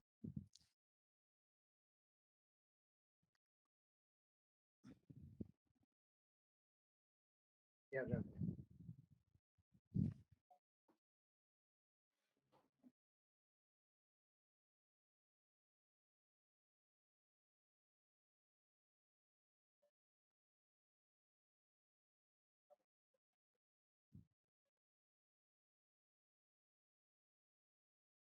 That's kind of how I view it.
All right. Yeah, I'm going to make sure that Roy, you're breaking up slightly. I think he was still conferring, David, so I muted him. Okay. Roy, when you're ready to talk again, just put your hand up for me. Okay. All right. I've unmuted you, Roy. Thank you. Thanks, Mr. Chair, for your forbearance. We would be more comfortable if we saw the specific wording that Megan suggested, so we make sure it's in the record, and that then I can tell you very quickly as soon as we see it whether we're comfortable with it. So Megan, do you want to make your suggestion? Sure. Urge you to keep it simple. Yeah, I guess after the word defer, I would put until May 2022, because I think that is at this point when I project we will take final action on the document on Amendment 7. Mr. Chair, we're comfortable with that. Okay, thanks, Roy. Marty, as a seconder, are you comfortable with that perfection? Yes, Mr. Chair. Okay, so we have a perfected motion on the table. Is everyone ready to vote? Let me, given the status of the last vote, let me ask, is there anyone who objects to this motion? Roy, your hand is still up and your mic is open, just so you know. Thank you. Mr. Chair, I see no hands raised in objection. Okay, so this motion is approved without objection.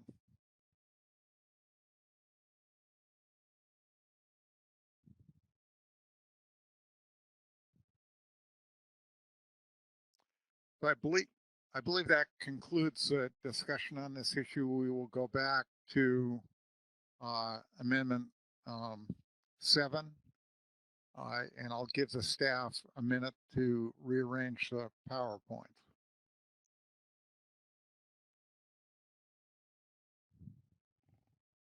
Thanks, Mr. Chair. Maya, I can take back presenter control.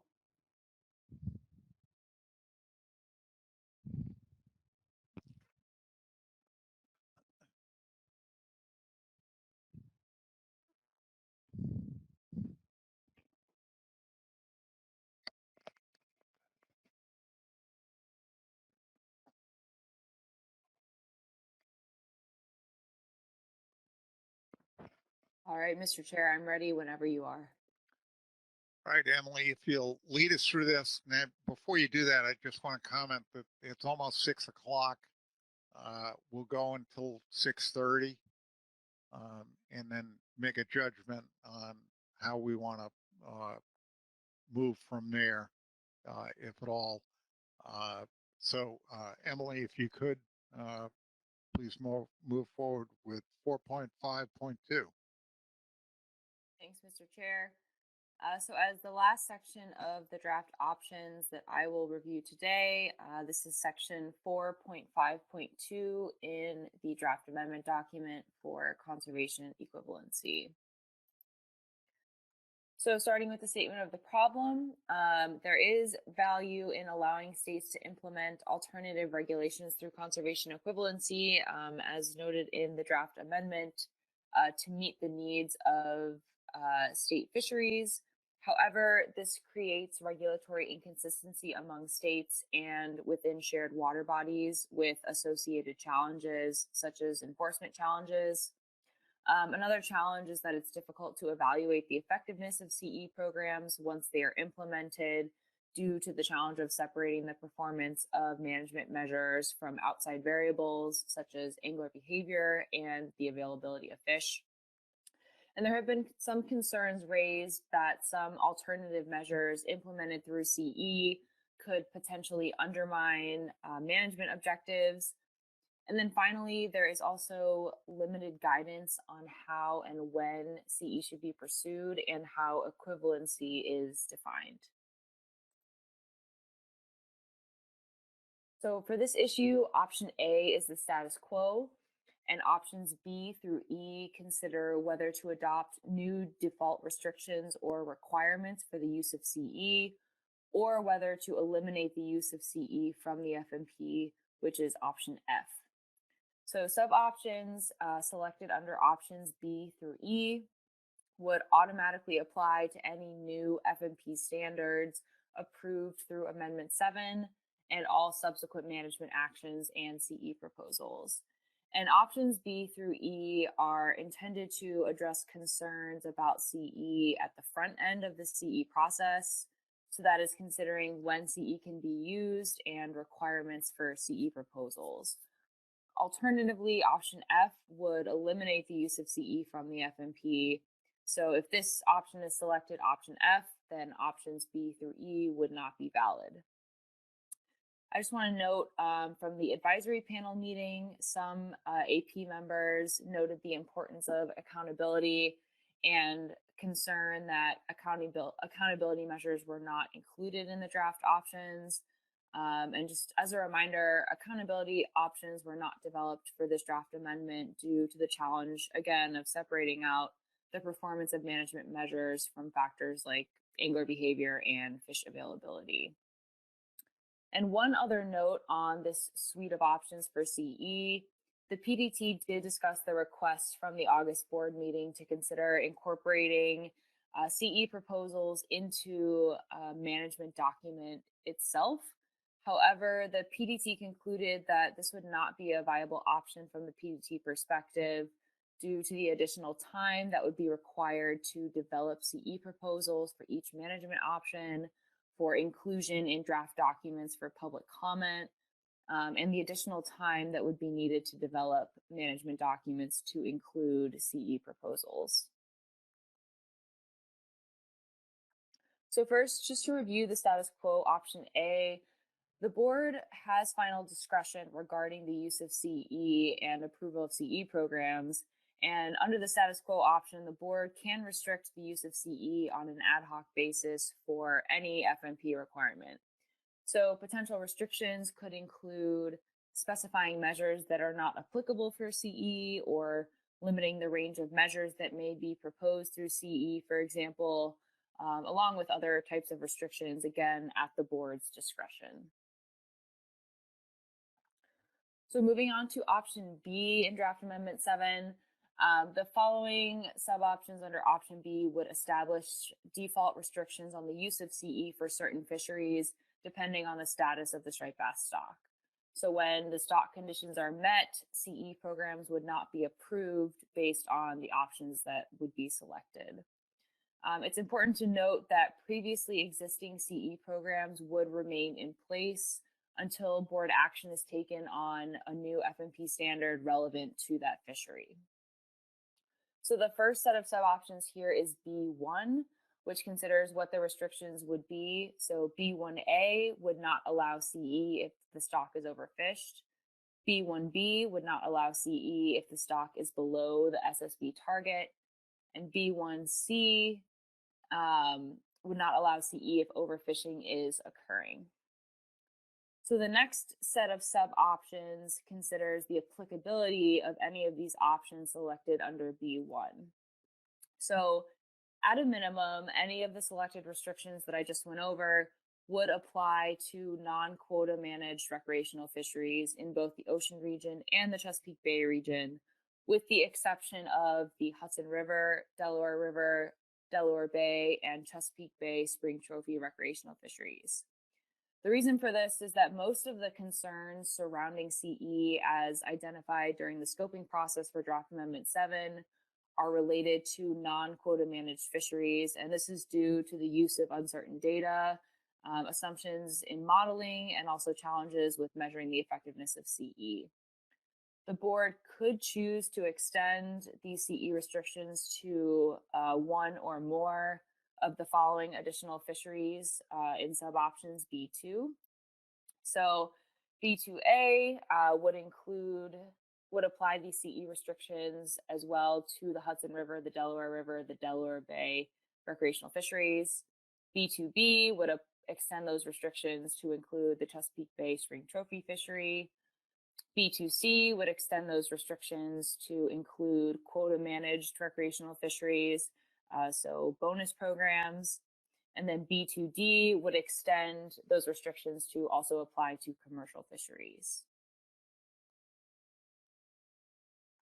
So the next set of sub-options here, option C, would establish default precision standards for MRIP catch and effort estimates used in CE proposals.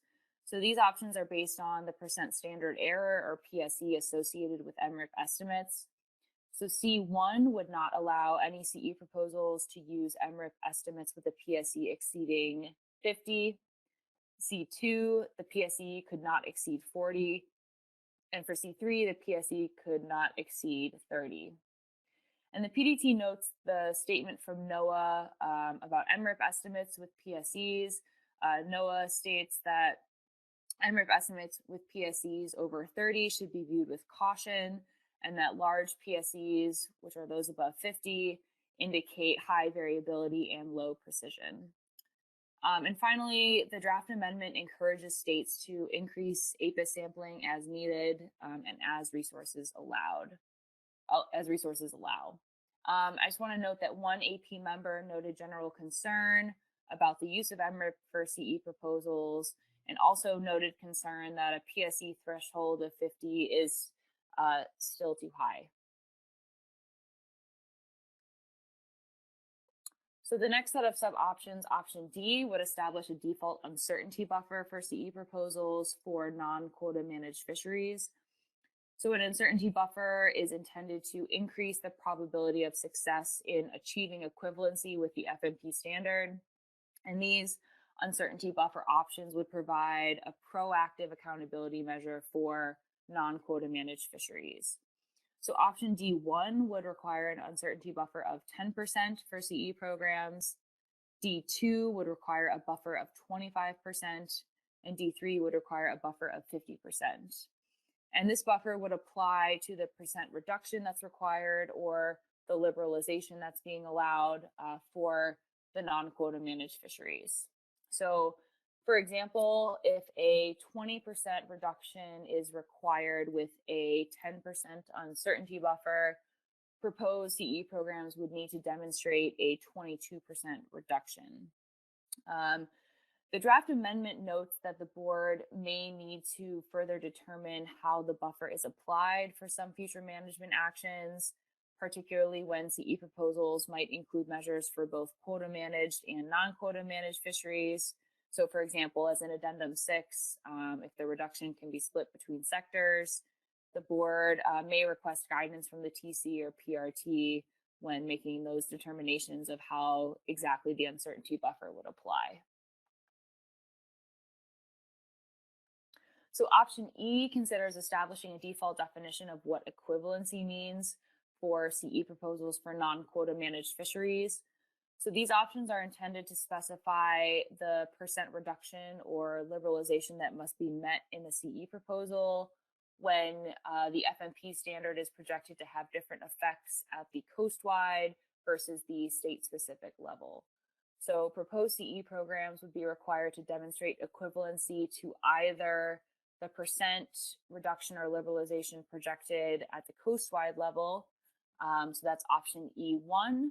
So for example, this was the requirement for addendum 6 that each state achieve the 18% reduction as projected by the FMP standard at a coastwide scale. Alternatively, option E2, proposed CE programs would be required to demonstrate equivalency to the percent reduction projected for the FMP standard at the state level instead of the FMP standard projected at the coastwide level. So for example, if there's an FMP standard that's adopted that achieves a 20% change in removals when applied coastwide, in this example, state A, when the FMP standard is projected at the statewide level, state A sees a 25% change in removals, and state B sees a 10% change. So under option E1, which uses the coastwide level, both states would be required to demonstrate equivalency to 20%, which is that coastwide level projection. Under option E2, the state-specific projected changes would be used. So state A would be required to demonstrate equivalency of 25%, and state B would be required to demonstrate equivalency for 10%. And then finally, to wrap up here, option F would prohibit the use of CE. It would remove the allowance for CE from the striped bass management program until it is reinstated by the board in a future management action. Again, previously existing CE programs would remain in place until states are required to implement any new FMP standards that are approved by the board.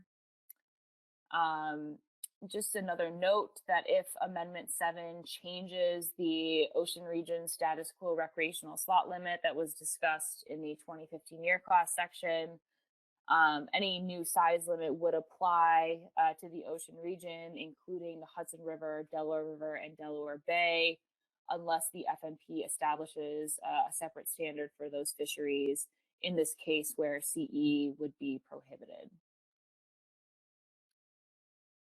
With that, Mr. Chair, that's all I have for the CE draft options, and I'm happy to take questions. Thanks, Emily. So are there any questions for Emily on any of the items?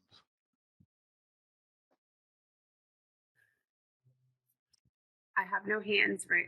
One hand, Mike Luisi. Mike Luisi. Yeah, thanks, Mr. Chairman. Emily, with the changes that are possible here with conservation equivalency, how does it relate to the Commission's conservation equivalency policy document?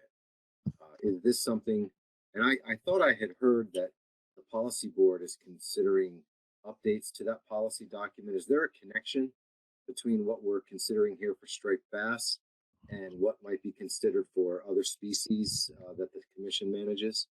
Or is this specific to striped bass only and the policy document will remain intact as is? Emily? I'm going to defer to Tony on this one. What is being proposed here is specific to striped bass only, Mike. There at the policy board, I'm going to go over a list of questions that the Management and Science Committee have been tasked with. Some of the questions relate to some of the topics here, like for example, buffers is something that we're asking the Management and Science Committee to look into. And then based on information that comes back from the Management and Science Committee, we'll consider changes to the policy or guidance document for CE that would apply to all species. Okay, thanks. But this would be an add-on to the possible change for the more holistic group of species that we manage. This would be on top of that. There would be a section on how striped bass are specifically managed, or would the document just refer to Amendment 7 for striped bass? It wouldn't refer to it, it's just that these would be specific requirements for the striped bass fishery. Okay. And yeah, then Mike Armstrong. Thanks, Tony. Tony, any other hands up? Mike Armstrong. Mike, question. Yes. I have a question about the PSEs. I don't want us to go down the wrong road on this. This might be a question for Dr. Drew. So that's the PSE applied coming from what? So you start with a statewide value for the whole year with a PSE, then you decide to go with a mode, and that's a different PSE. Then you decide to go with a season built into that. And, without walking through it, I can't really wrap my head around it, but it sounds like you have to bootstrap error bars when you're pulling all these pieces in. So I just want to make sure what we're getting into when we're recommending this. Is this the starting PSE, whatever you're altering? Someone help me, please. So I can maybe take the first stab at this, but I think I would defer to the PDT and what their intentions were for this. But yes, the goal would be to, if you are going to do a seasonal measure, then the data that you need to be able to calculate a meaningful value out of that data. And so, if you're working then with wave specific data, or if you're working with mode specific data, then the PSE would apply to that data set. You can pool across years, or you could pool across states within a region to get your PSE to that level. And the MREP data, you are able to do small domain estimation on the MREP data. So you could say, what is Maryland's PSE for wave 2 over these 5 years, and have a value of that PSE that takes into account all of the correct statistical weighting on that front. So you're not having to do a Taylor expansion, for example, to combine some of this variance. But I think the goal is that if you are focusing on very narrow data sets, that there is some consideration of the error, the uncertainty around that data set, and to give kind of clear guidance to the TC when they're working up these analyses about what level of risk the board feels is appropriate. Okay, thank you. Thanks, Mike. Tony, anybody else on the list? I have no other hands. Anyone proposing a change?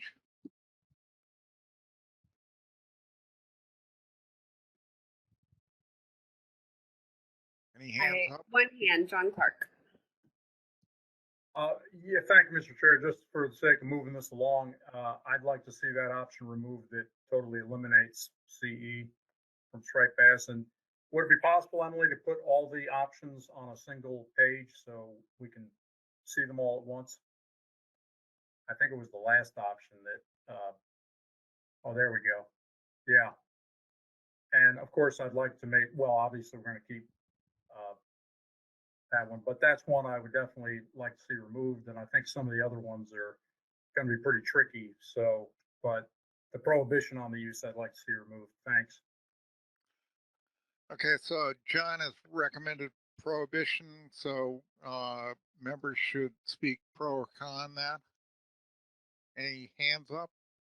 Richie White. Richie. Thank you, Mr. Chair. The public seemed to be pretty clear the last time we were out to the public. So I think this option ought to stay in so the public has a chance to comment on it. So I would be opposed to removing it. Thank you. Thanks, Richie. Any other hands up? Tony? I have Adam Nowalski, John McMurray, and Mike Luisi. Adam? I support John in the removal of option F from these options. I believe the use of CE is not a board-specific decision to make with regards to universally prohibiting it on the use of a species, given the ongoing work that's going on by the full commission. If the full commission ultimately decides at the policy board level that they'd like to discontinue CE, we'd certainly have to accept that at the board level. But given that we currently have board discretion whether or not to accept or deny a given CE proposal, I think that's adequate. I think if this board wants to consider certain options that put restrictions that are relevant to the species that we manage, I think that's certainly worthy of discussion. But the prohibition element here, I believe that's a much bigger decision that exceeds this species board to make. Thank you. Thanks, Adam. Mike Luisi? Yeah, thanks, Mr. Chairman.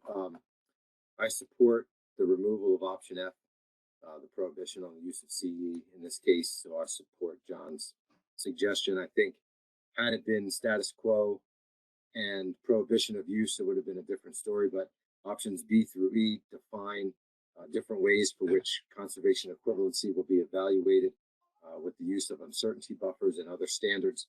And I think it tightens the grip on how states use conservation equivalency going forward. So I think that's the first good step in understanding and using conservation equivalency. So I don't think getting rid of it entirely is appropriate. So I would support John.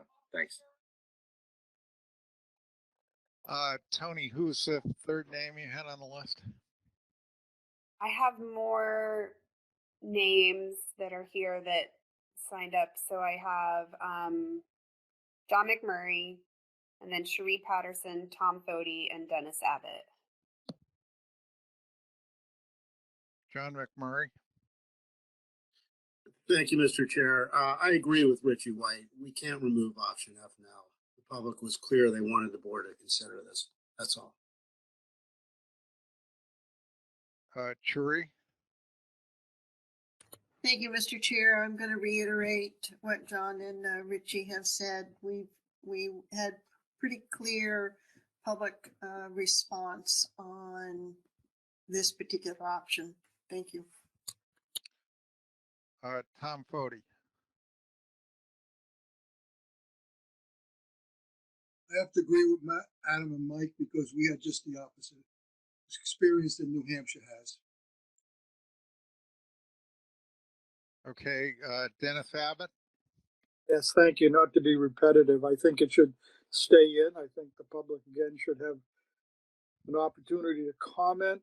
And though I do believe that eventually we probably wouldn't enact a prohibition, but I think it's necessary to hear what people have said, will say, and let it go at that. Thank you. Okay, so Tony, who else have you got on the list? That's all. Justin Davis. Justin.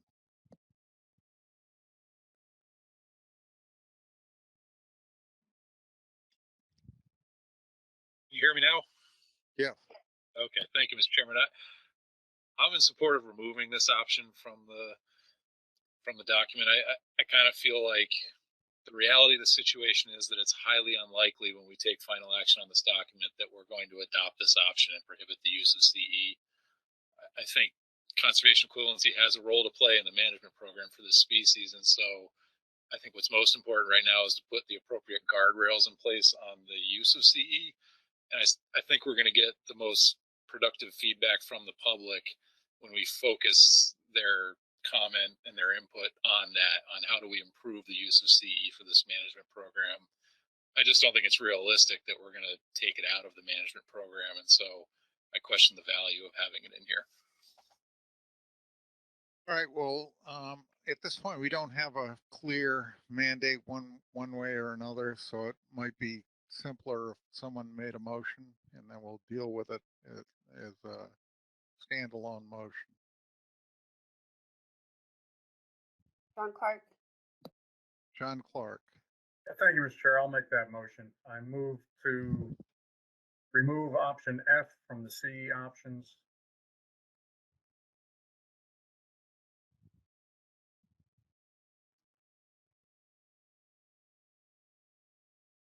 All right, that's a motion by John Clark. Is there a second?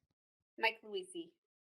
Mike Luisi. John, do you want to speak to that? And then I'll ask Mike.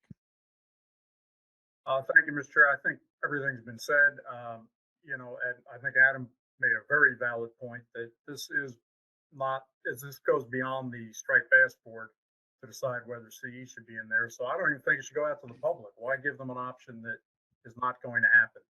Thanks. All right, Mike Luisi, you're next. Yeah, I agree the way that Justin Davis put it. I think we get more constructive feedback on the other options if we remove option F.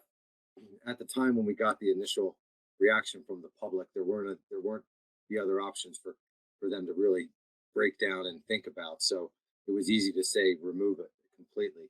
But I think here, when they get a full scope of the guardrails that are being considered, it'll be more productive if we get feedback on the guardrails rather than removal completely. Thanks. All right, we've had about 8 speakers that have all voiced their preferences on this.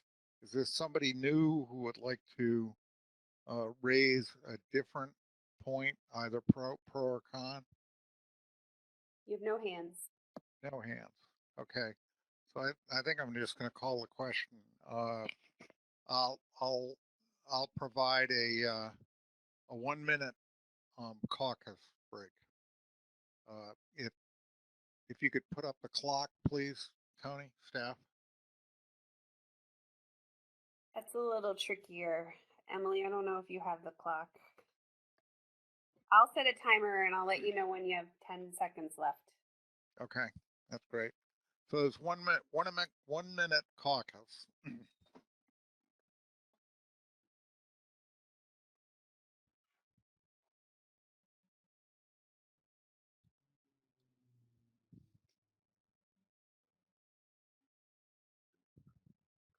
Emily, I got one going. It's okay. Because that timer's off on my timer. Thanks.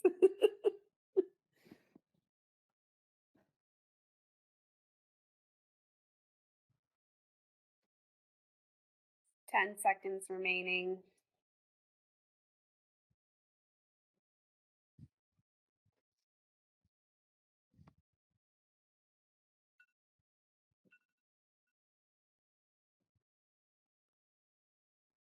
That's your timer. Okay, thank you very much, Tony. So we're gonna call a vote on this. As before, when you vote, raise your hand, and Tony will call off the names, and we'll tabulate them accordingly. So all those in favor of the motion signify by raising your hand. Just gonna let the hand settle for a second. I have Connecticut, Pennsylvania, New Jersey, District of Columbia, Massachusetts, Maryland, Delaware, North Carolina, PRC, and Virginia. Emily, do you have a count on that? Yes, I have 10 in favor. Okay, I will take the hands down. I'm ready. All those opposed?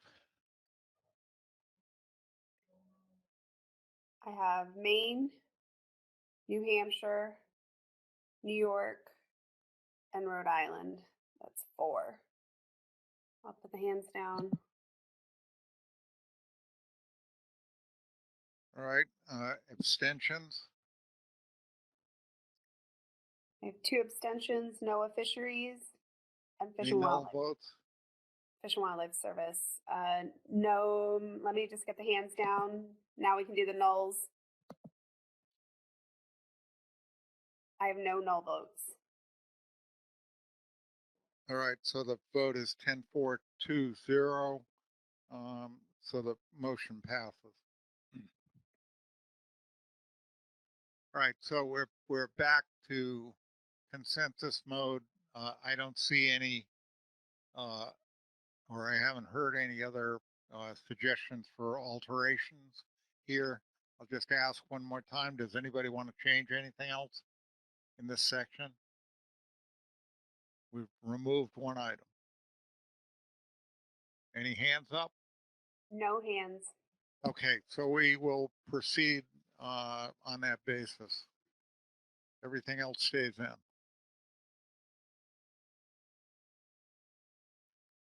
All right, Emily.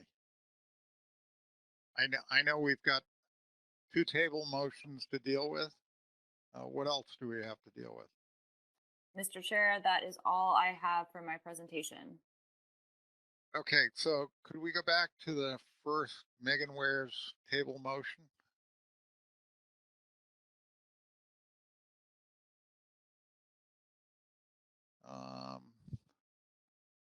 So we are at the end of the agenda item.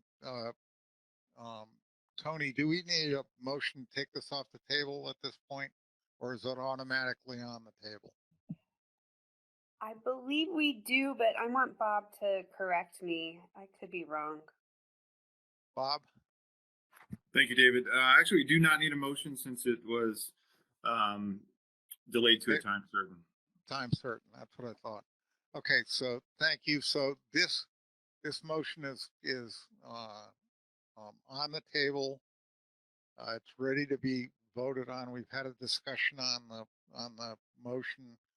I guess the only thing for members to reflect on is that these, and this kind of applies to both motions, these motions will basically require some additional work by either staff or PDT. And so that would mean that, if that's correct, that would mean that the items would come back to the board at the next meeting, where the provisions of the amendment would be actually finalized. So are individuals ready to vote on this? Anyone want to speak to this? I have And 2 hands. Raise an issue you have not already raised? I have 2 hands, Mike Luisi and Justin Davis. Mike, and then Justin. Yeah, thanks, Mr. Chairman. I'm thinking back to the discussion that we had before on this, and I absolutely support the development of a rebuilding plan for striped bass. However, I feel that the way that this motion reads, it kind of handcuffs the PDT at developing one option for a certain time period to achieve spawning stock biomass rebuild. And I wonder if this could be written in a way which would task the PDT to develop a formal rebuilding plan for striped bass under Amendment 7, under management response to recruitment triggers, including status quo F target and additional options to establish an F rebuild calculated for various time periods not to exceed 10 years. And I think that gives the PDT a little more flexibility and will give the board and the public a bit more to digest and provide comment on, rather than identifying the time period of 2029 as the only other option other than status quo. So I'd be prepared to make a motion.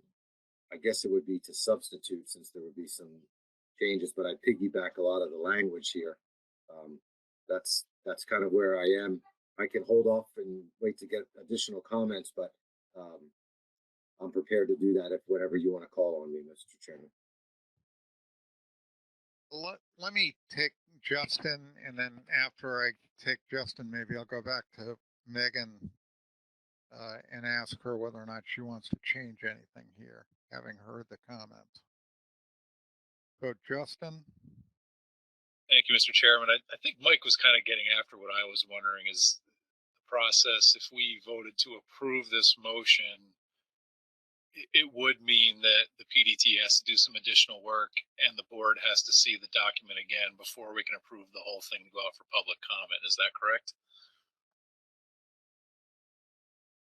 Yeah. Okay, thanks. That's just the clarification I was looking for. And I think, given what Mike was saying, if we're going to send this back to the PDT either way, I would prefer to give the PDT the latitude to look at this question of a rebuilding plan and, essentially have the freedom to decide if there are other options in here that they, might want to consider, or other approaches they may want to take, rather than the motion being completely prescriptive about which options have to be put in the document. Thanks. All right, Megan, so I said I was going to come back to you. You've heard the comments. Do you want to change anything? I think it could be a fairly simple change by including some language like not later than 2029. Yeah, I'm certainly willing, I guess, to be a little more broad in this. I will say, I think I don't think we can go later than 2029 because the clock has already started, and according to our current management plan, we're on a 10-year clock. So I think we're beholden to that unless we're then changing that element of the plan, which I don't think we can do that in this document and also vote on this. So I guess what I'm trying to say is I think we're beholden to no later than 2029, but I'm happy to consider language that would say something of no later than 2029 if that helps. So maybe so you'd be adding after the word by no later than 2029.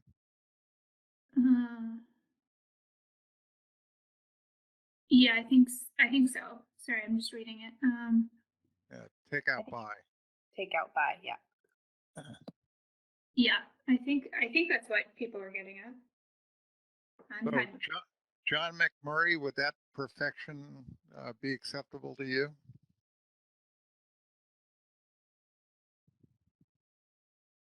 John? I'm looking at it now. Yeah, I think that would be okay. Okay, so we have a perfected motion on the table. Any other discussion on this issue? Is Max Appelman? Max? Thanks, Mr. Chair. Just for clarification, I think I heard this when the motion was initially made, but the intent here is just to for the PDT to develop, a rebuilding program to be codified into the amendment, but not to also explore, changes and measures to achieve this new F rebuild at the same time. That would be a subsequent action. Did I hear that right? Staff want to comment to that point? This is Megan. I can speak to my intent. That would be great, Megan. Okay, thanks, Tori. So Max, the intent here, I think you're kind of on it, is to establish a rebuilding structure in this amendment, and then kind of leverage that upcoming 2022 assessment to tell us what that F rebuild is and where we are associated with it. I think until we have that information, we don't know what the step is after that. We could find ourselves in a position where we're below F rebuild, and that's great, or we could find ourselves in a position where we're above that, and that's not so great. So I think the important part here is establishing that framework so that we can leverage the 2022 assessment to tell us the information we need.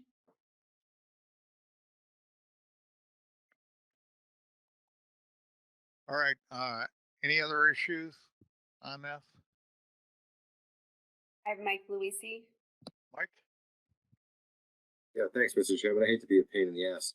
I guess it's clear in the record, but I was thinking more along the line. I mean, I think the change here is good, no later than 2029. I just want to make sure it's clear that we are tasking the PDT to develop a formal rebuilding plan rather than to consider a formal rebuilding plan. I know that's a small modification to the language, but I think that sets the stage for with an understanding that we are not going to formalize and send this to the public now, that the PDT is going to develop something that we'll get to see at the next meeting. But I just put that out there. Either way, as long as it's on the record, I think it's clear, but it may be better to put it in the motion. All right. So any other changes to this? The makers of the motion or anyone else want to suggest a perfection? If not, I'm going to call the question. We have Adam Nowalski. Adam? Yeah, I was just going to offer that if you felt there was, and other members here, I think Mike's leaning in this direction, that this may not be clear, I would prepare to attempt to substitute this. That would go ahead and make it clear that we are tasking the PDT to include something and that we have two options here. If it is your interpretation at this point, Mr. Chairman, that the record is crystal clear that this motion as written is tasking the PDT to develop something for inclusion and would not be limited to just these two options, then I'm fine with moving forward. But in the absence of that clarity, I would be prepared to offer that as a substitute at this point. As much as I hate to say this is an important issue, and I think we need to deal with this as a motion. I think Megan is willing to take that as a friendly, Mr. Chair. She has texted me. So could we? Megan? Yeah, let's Megan, if you want to perfect this again, I'll allow that. I think the points have been well made. So let's move to task the PDT to develop a formal rebuilding plan. And Adam and Mike, if that is not what you were thinking, please let me know. Adam? I don't see their hands up, so I'm going to take that as a thumbs up. Yeah, the only other addition I would make here would be something that would reflect not that this isn't limited just option 1 and 2, perhaps changing this to options would include a status quo F target and another option that would establish that would allow the flexibility for the PDT to develop something else or a variation of one of these options. I'm fine with that. I think we can say options could include status quo and then the description for the option 2 I have in there.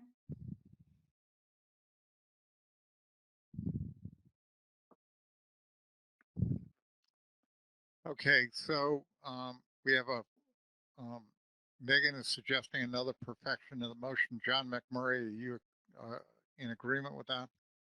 Yes, I'm okay with that. Thank you. Okay, so any other perfections here? If not, No hands. no hands. So is there anyone who objects to this? Any hands up? No hands and objection. Okay, so the motion's approved without objection. Now, if we can go to the next motion, we're almost done here.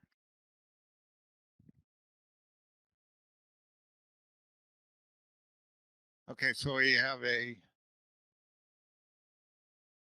second motion. This second motion was tabled. It's now on the table for discussion. Is there anything new to be added to this?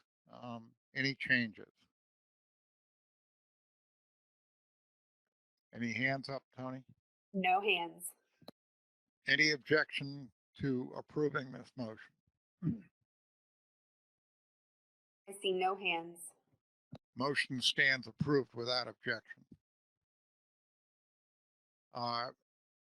Is there any other business? Is there an AP appointment? Mr. Chair, it's up to Joe or the state of New Jersey. We can do it through an email vote if you would prefer. It's up to whatever Joe or the state of New Jersey would like. Joe Semino, do you want to make a nomination for the AP? I appreciate that thought, Mr. Chair, but I'm perfectly happy doing that by email vote. Okay, that's fine. So anything else to come before the board? I see no hands, Mr. Chairman. If not, thank you all for your tolerance. I know we're way over the time deadline, but we plowed through a lot of information. So this meeting stands adjourned. Thank you, David, for your leadership and striped bass. We really appreciate it. And I also just would like to thank all of the PDT members in the states for giving us, your PDT members, the time that they needed to develop the document as they did. I think they did a wonderful job. Thanks, Tony. Good night, all.